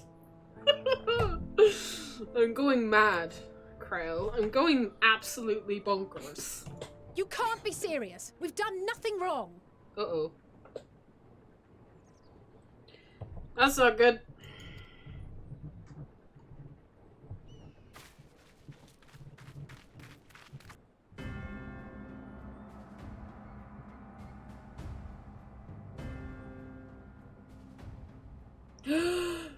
It's Mac Douchebag! Master Fortuno, what business has the Forum with us? Obstruction and suppression, apparently. Mistress Baldessian, our records show you facilitated the Scions' entrance into Sharlayan by claiming them as assistants for your organization. And? What about it, dickbag? You're aware of your investigations. After alerting the major institutions to the presence of potential troublemakers, we received word from an Archean custodian. Yeah, the reception dude. A group operating under the auspices of the students, skulking about Labyrinthos and engaging in clandestine behavior. Clandestine? We may not have entered Sharlayan as Scions, but we did naught to conceal our identities. Our only purpose in this city is to seek the truth. I can think of no reason why our actions should warrant the Forum's intervention. 'Tis not our way to discourage the pursuit of knowledge, but the timing of such pursuits must be considered, not to mention their potential impact. With the world in chaos, we, the true caretakers of wisdom, have committed ourselves to an undertaking that demands the utmost discretion. And we will not risk its success by turning a blind eye to disruptive foreign elements in our midst.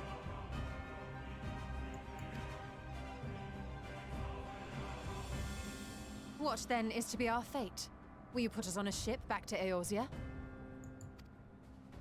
The Forum will convene to examine your case. The results of said inquiry will determine your future in this city. As for your absent companion, he has already been detained. No! Graha! Graha! But why? Is reading a crime now, too? Reading is encouraged, celebrated even.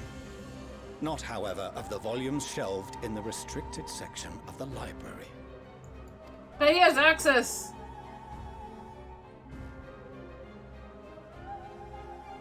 Refusing to comply will only make matters worse. Let us instead treat this as an opportunity to open a dialogue with the Forum. Okay.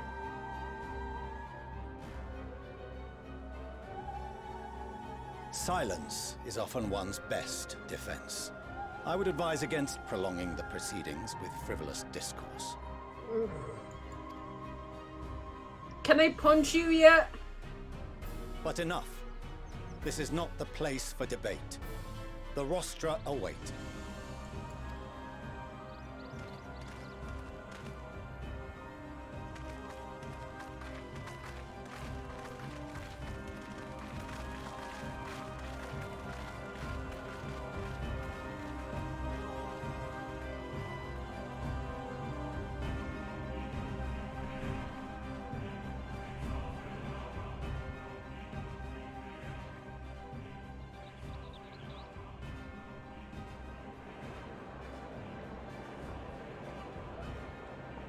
Graha!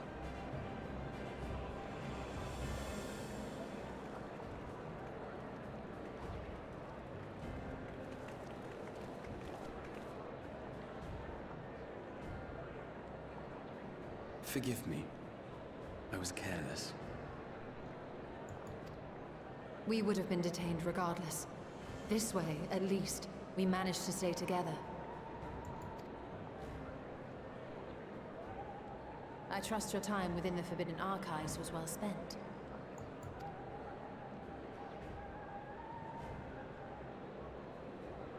The Forum will come to order.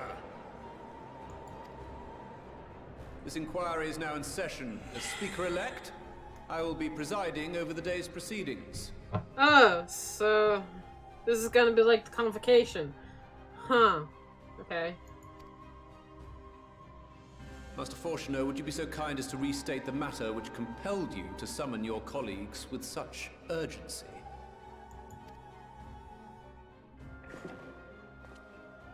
As you are all aware, we recently denied Eorzea's request for Sharlayan assistance.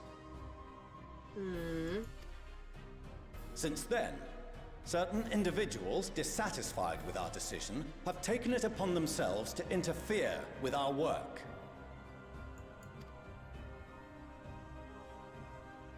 They entered our nation masquerading as associates of the students of Baldessian.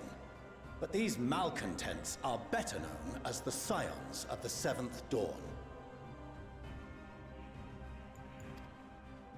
These militants wield influence with both the Eorzean and Eastern alliances, and are inextricably involved with the crises presently afflicting the world at large. Oh boy. You saying we caused it? Because that's not true. Loose in our city, these warmongers sought to meddle with and expose matters of state secret. What are they, if not a dire threat to be expelled? I hate him. He's calling us warmongers. I hate him. I absolutely despise this motherfucker. God damn it.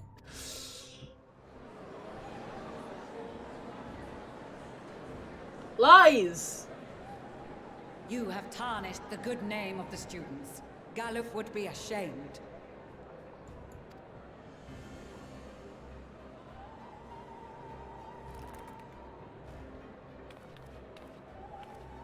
Galuf Baldessian was never one to forsake his fellow man. Even if this nation closed every door and retreated from the world, he would have found a way to help the Scions, help every soul of this star fight back against the coming doom.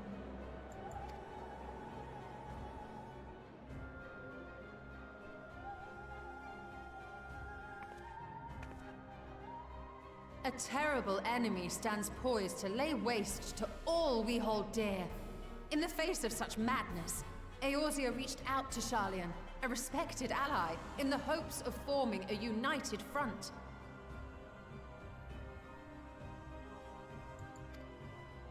Was your curt dismissal truly the best you could offer? Or are you so preoccupied with your momentous duty of an age-long past that even the end of the world is unworthy of your attention?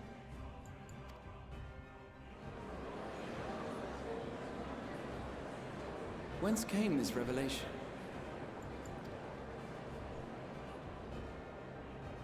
From the mouth of a Forum member within fortuitous earshot. Then it seems your findings support my own.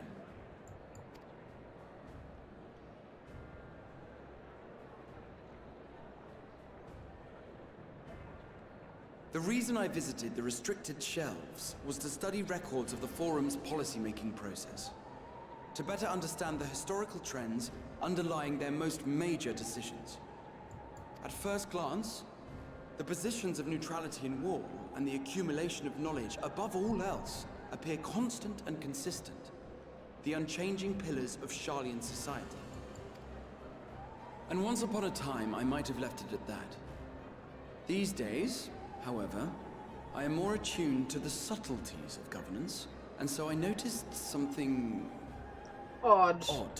Oh, did you now? What did you notice?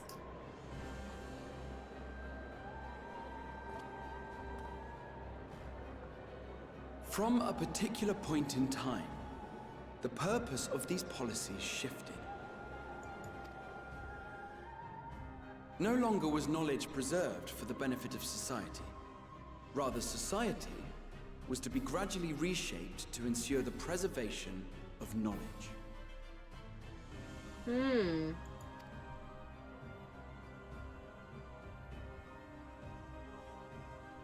The most conspicuous and telling change was the one which befell Labyrinthos. Once little more than an oversized storehouse, an enormous allocation of funds saw it transformed into an advanced research and archival facility. I also discovered a fascinating account on the finances of our Dravanian colony. The settlement attracted students from far and wide, and the connections and tuition fees thus acquired were funneled into further improvements for the archives. Now, there is no question that our nation's progress is tied to the acquisition of wisdom. Nevertheless, the vast resources diverted for this purpose borders on the obscene. But returning to the matter of when, our change in course appears to have been made some 270 years ago.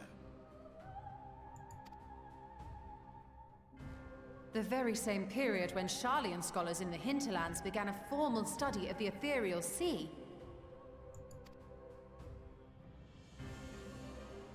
You found something, did you not? And whatever it was, gave rise to your oh-so-important duty. Mind your tongue, Archon. If you had seen... Oh. He can't say it. None of them can. Yes. We are bound by a duty we cannot ignore. Knowing this, what would you have us do? Abandon our vital work and join you on the field of battle? We will never choose the way of the sword. We will fulfill our mission, not through strife and bloodshed, but survival. Come what may, we shall live on. We must. Do as you must, then. But we Scions will fight until the the heavens fall, until our last breath.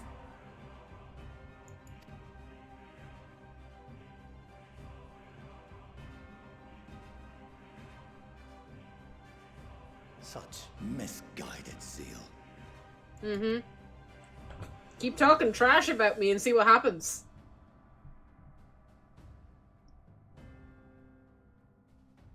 Father, Master Fortuno. Oh boy. I fail to understand the stance you have elected to take. But by the same token, I have yet to find a compelling argument to counter the challenge you put to us in Gridania. Still, in the midst of my uncertainty,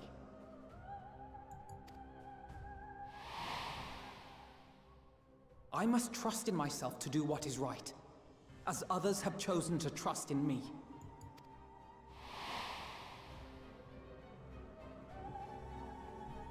So I will continue, as I always have, weighing the consequences of my every action, and allowing my hope for the future to inform my decisions.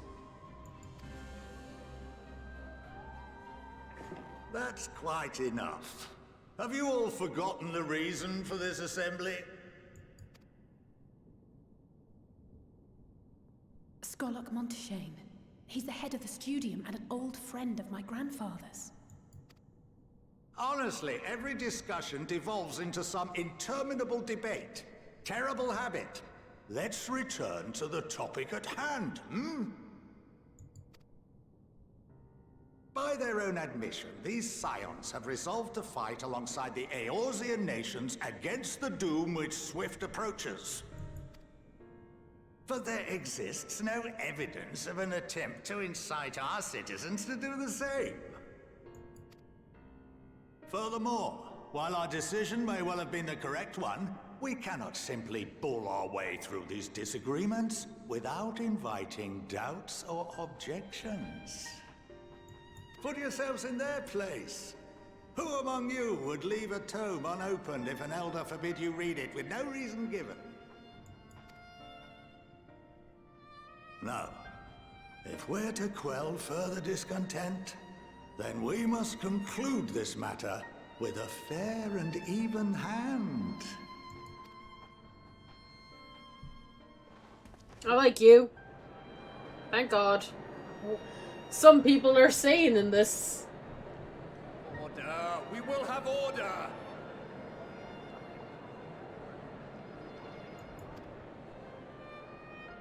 Master Monteshane raises some valid points. Keeping such concerns in mind, I propose we enforce the following measures. No. Until further notice, the students of Baldessian are to cease any and all activities within the domain of Sharlayan. Oh God. You will also refrain from any further investigation into the Forum's decisions and duties.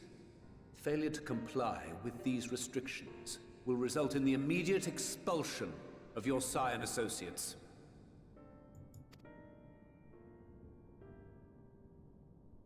Let us put this judgment to a vote. All in favor, raise your hand. Oh, they're all gonna raise their hand. Of course they are.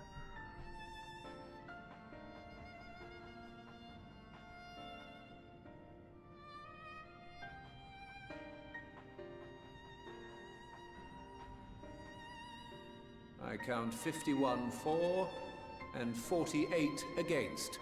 The proposal is passed.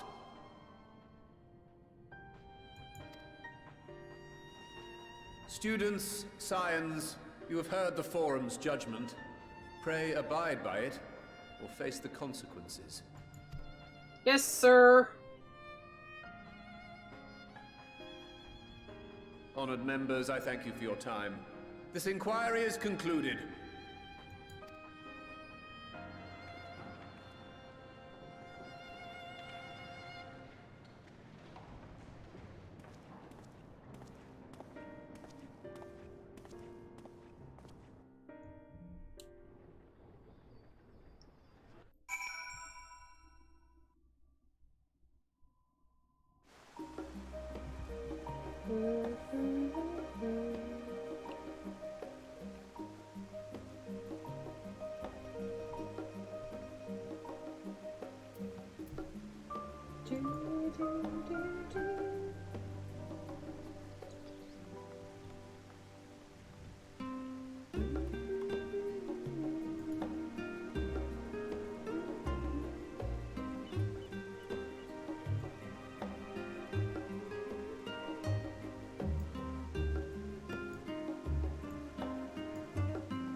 Right.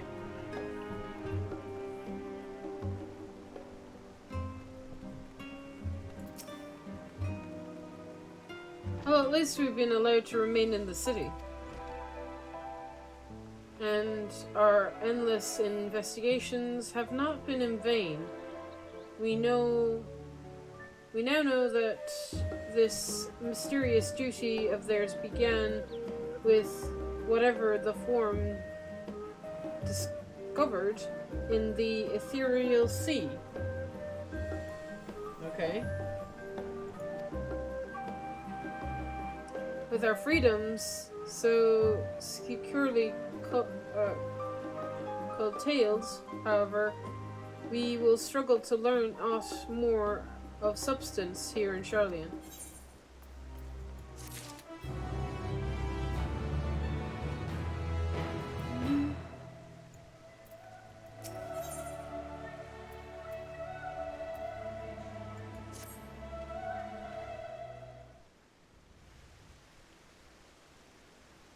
The overall picture has grown clearer, yes, but in spite of the forms being so maddeningly vague about their duty, the duty of theirs, why are they so reluctant to explain their actions in plain words? Survival, come what may, and Father's work so vital. If Father's work is so vital, what then it takes precedence over his own family. Alphino? Alice? Is it you?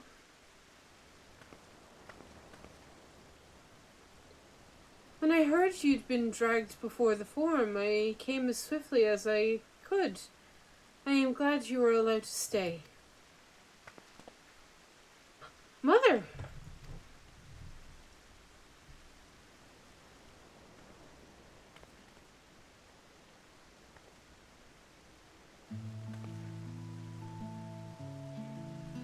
Almelians Levior, at your service. And you fine people must be the scions of the Seventh Dawn. How lovely it is to finally meet you.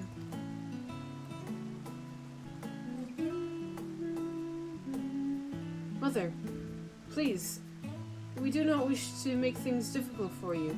If word reaches Father that you were here... Oh, bother that. Am I to be chastised for speaking to my own children? I am well aware of that you and Master Fortune are not on the best of terms at the moment, but I've been absolutely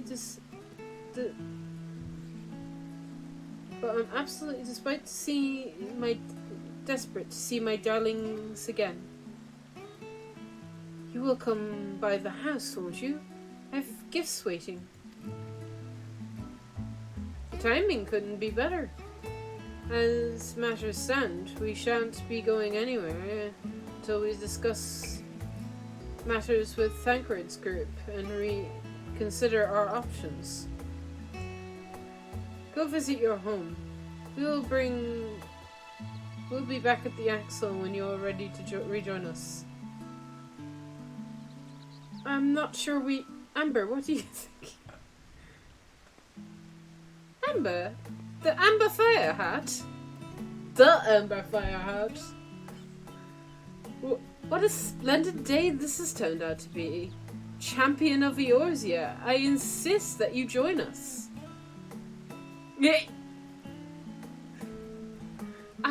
But we must be quick about it. Not only for my benefit, but should my husband return and find you enjoying our hospitality, the servants will be made to suffer the consequences. Amber, if you would be so kind and escort my children to the States.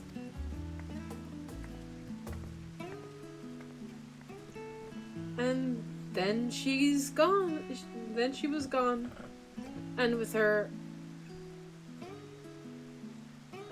opportunity to protest. Indeed. The matter is settled. Enjoy yourselves, you three.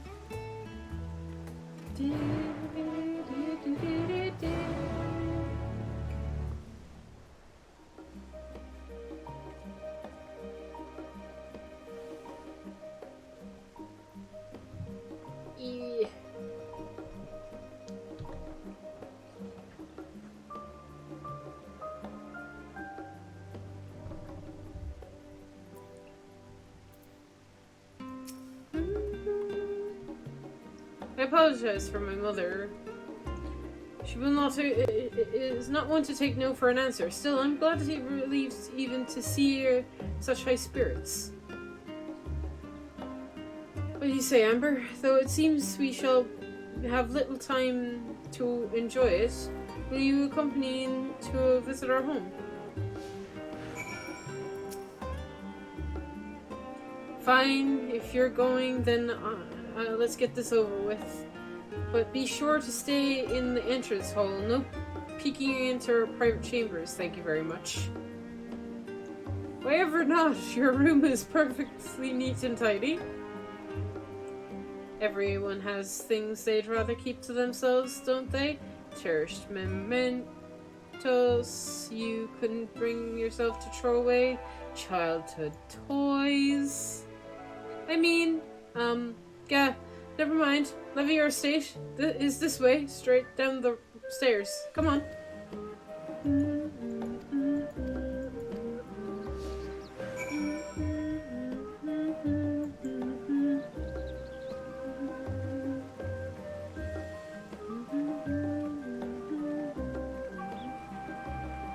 I'm almost level 81. Woo!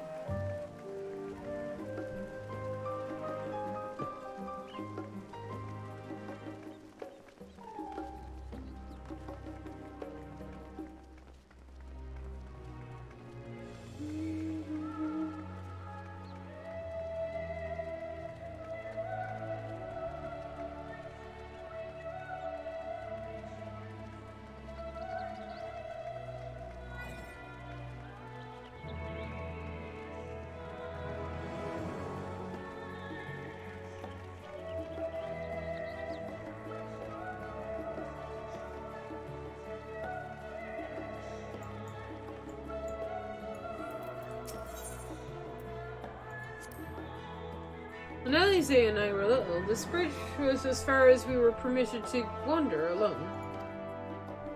I say alone, but my mother or her servant was always somewhere nearby, keeping a watchful eye. And now look at us, traveling different continents, different worlds even. As children, Alphino and Alize and I would often wait here for our father to come home from work. It must be a day when his meetings ran long, because I remember growing restless and leaning over the railing to watch the water rush by. Father, of course, arrived at the exact moment, pondering down the path in a panic, calling up my name. Oh, it's cute.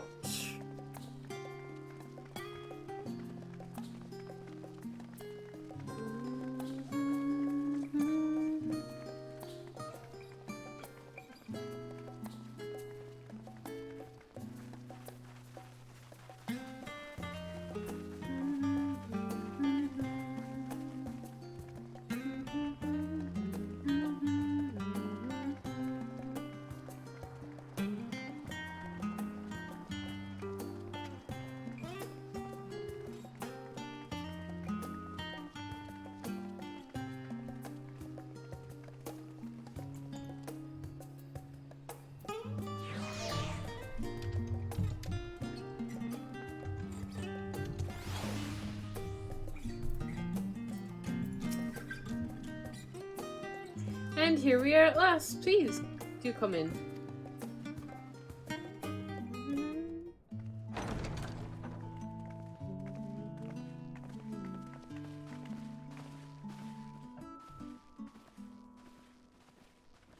Welcome home, my lady. Aww.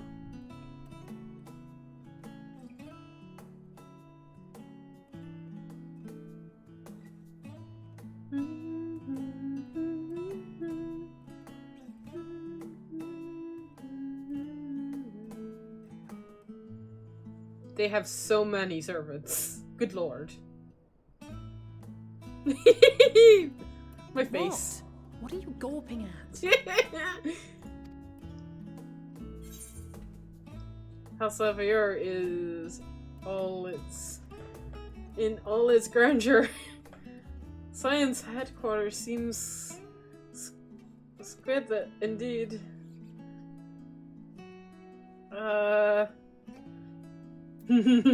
That one. Oh, gods, please don't. It makes me feel like a spoiled princess.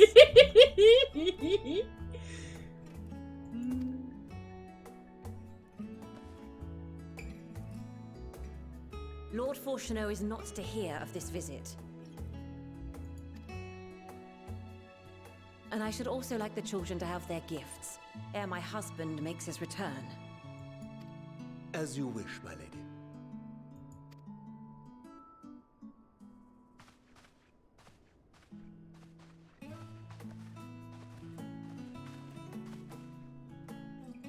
Master Alphino, Mistress Alice, if you would accompany me upstairs. We shan't be long. Go along now.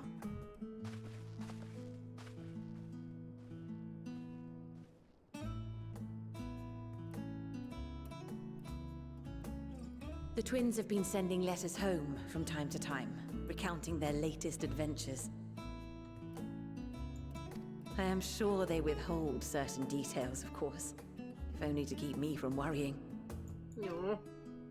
Yet a mother worries all the same. In the early days especially, I tried to support them as best I could, sending the Scion's coin and other such donations. Fortunately, they have found the strength to overcome adversity time and time again. Their words grow more confident with every letter, their depictions more vivid. The triumphs and defeats, the joys and sorrows. It is clear that they have come to find value in every experience. But of those they treasure most, it would seem that meeting you might be the most impactful. Why, since that fateful day, I do believe there has not been a single missive in which you were not mentioned by name. Aww. Lovely. I like her. Thank God. She's a nice person. Your husband is a douche. And I want to punch him in the face. I hope that's okay. 'Tis plain they care for you, and I am glad they have such a steadfast companion watching over them. I like her. I really like her. Under normal circumstances, I would offer you tea, but alas, these are anything but. In any event, why don't you keep me company whilst we await my children's return? Perhaps you might regale me with a tale or two of your exploits. Sure. I can do that.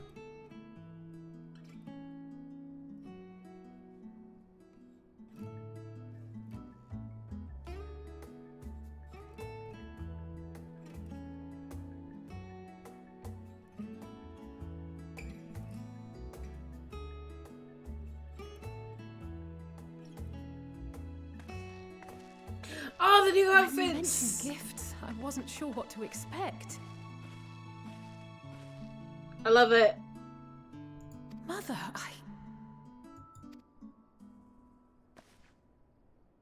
Oh, look how well it fits you. And the style is to your liking? Yeah.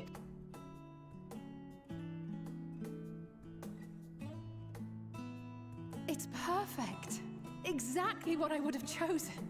But please, tell me you had something different made for Alphino. Naturally. You are hardly little children anymore. No. And while I shall miss dressing you in those precious matching outfits, I must respect the individuals you have grown to become. See for yourself.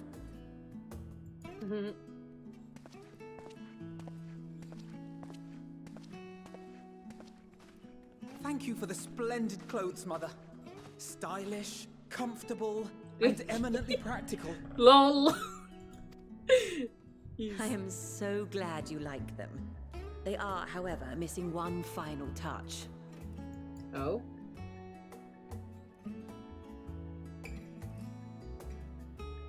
If you would allow me, Master Alphino.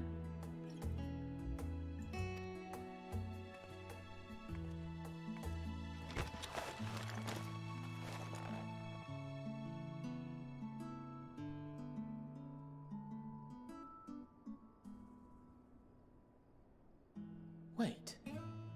Are these... Nulas? A sage's tools of the trade. They belonged to your father.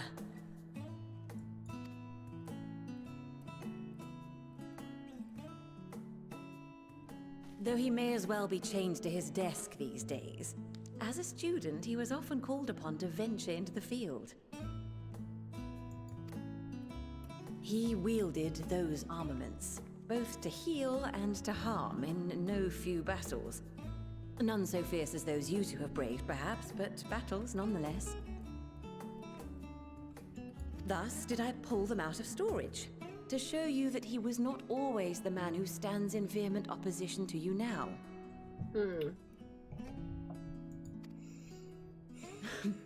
And also because it would be a terrible waste of ridiculously expensive House Leveilleur commissioned artistry. Yeah.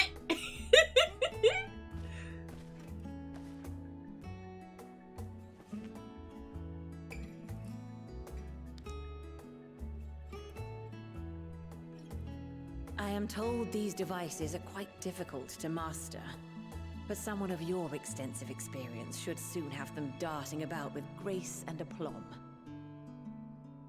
May the wisdom in that crystal serve you well. And please, try to find common ground with your father, that you might come and go without need for this awful subterfuge.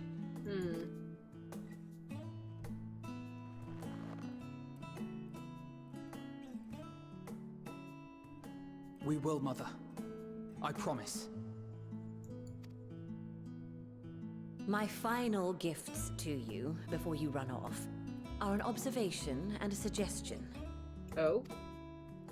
Firstly, Fortuno has ever been a serious man, but it was only after you were born that he truly lost himself in his work. I may not know the Forum's inner workings, but I know your father's. The timing of that change in him holds some significance. Secondly, do not seek to best your father with words. Far better that you simply show him. Let him discover the merit of your actions, after they cannot be undone.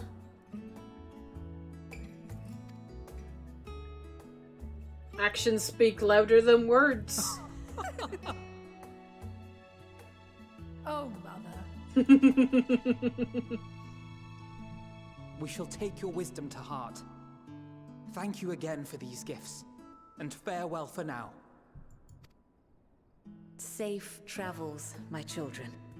Eat well, stay warm, and keep your friends close.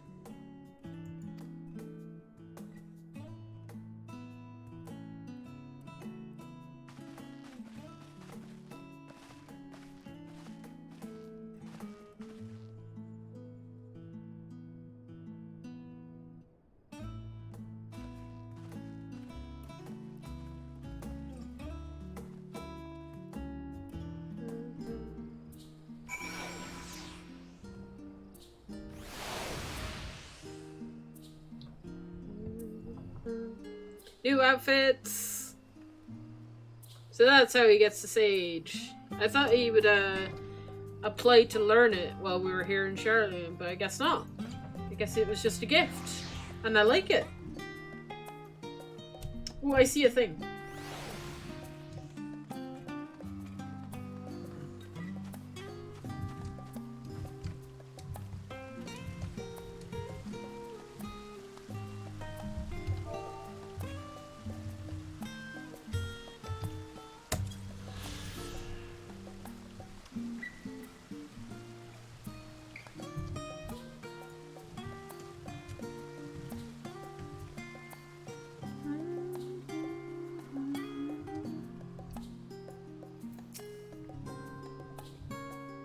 And that was that.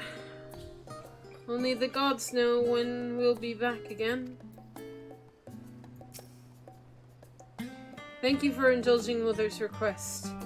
I could see it meant a lot to her, and I shall refrain from inquiring as to the content of your private conversation.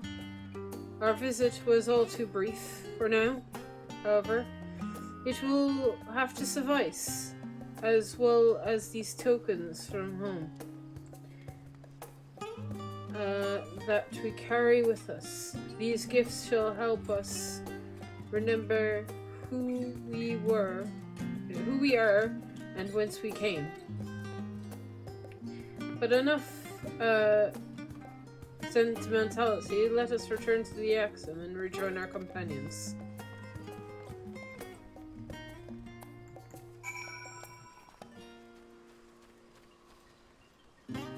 Nope, wait.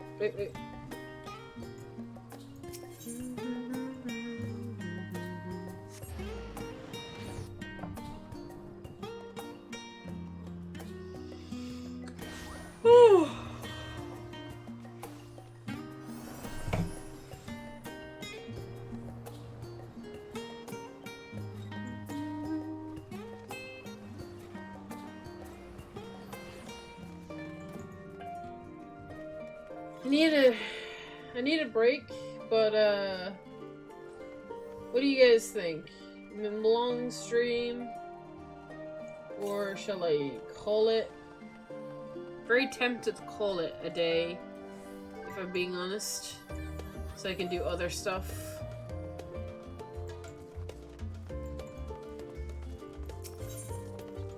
I think I'm pretty far enough in the story now. It's unfortunate, because if I did you don't know where other people go, so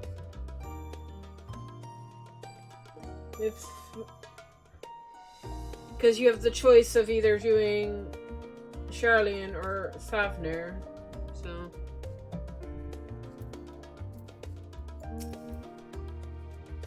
enjoy your time with the Leviers, I hope. I would like to ask how the twins fated their new outfits tell the tale. I only hope that they can be rekindled with their father, and that might return home one day with their heads held high. In the meantime, we edge ever closer to the secret of the form strives to hide, and that flower bequeathed to you by Heidelin is sure to guide us going forward. I'm confident once we've sorted out situation in Thavner, we will be well equipped to plot our next move.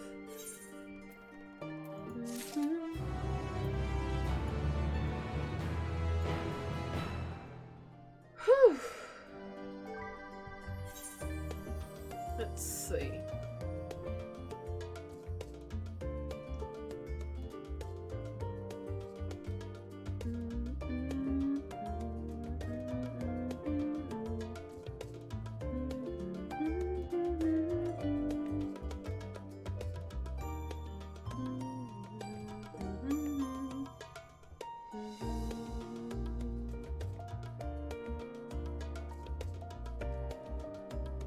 Am I going past it?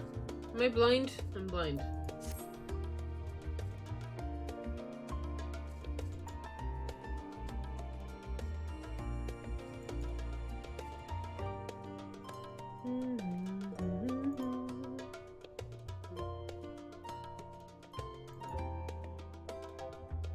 No, I'm not blind.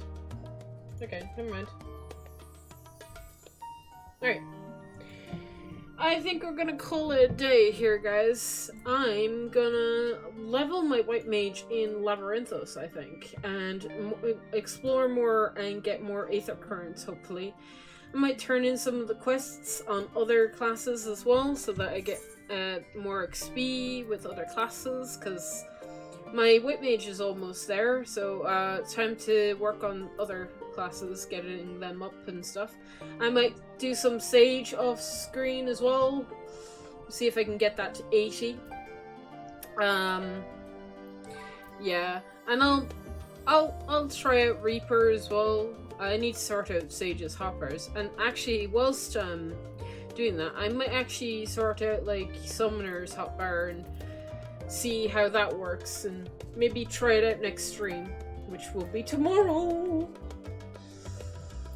So I will be streaming again tomorrow. I don't know what time. It'll probably be early though. So I'm gonna say around 12-ish. 12, 1 o'clock that time. If you can't come because you don't want to be spoiled for the Tavnerian area, because that's where we'll be going next, then I completely understand. If you want to lurk and chill out while I read horribly, that's fine too. Whichever is fine. You can always watch these videos back after you've gone through the story yourself to see my reactions, to see what I think of it. I think it's fantastic so far. I'm loving it. Absolutely in love with Endwalker. And I'm only, a few quests in, I think. I haven't even scratched the surface of this yet. That's for sure. Alright, we're going to raid.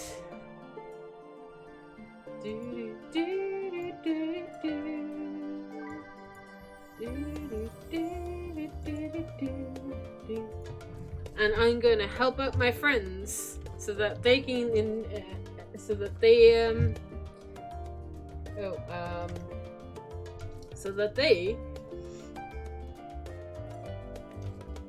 can have as much fun as I did. Alright. I'll see you guys tomorrow, bright and early. Bye!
Alright, the raid doesn't seem to want to work for some unknown reason, which is unfortunate. I'm just gonna have to call it there, unfortunately. Oh well. Bye, guys!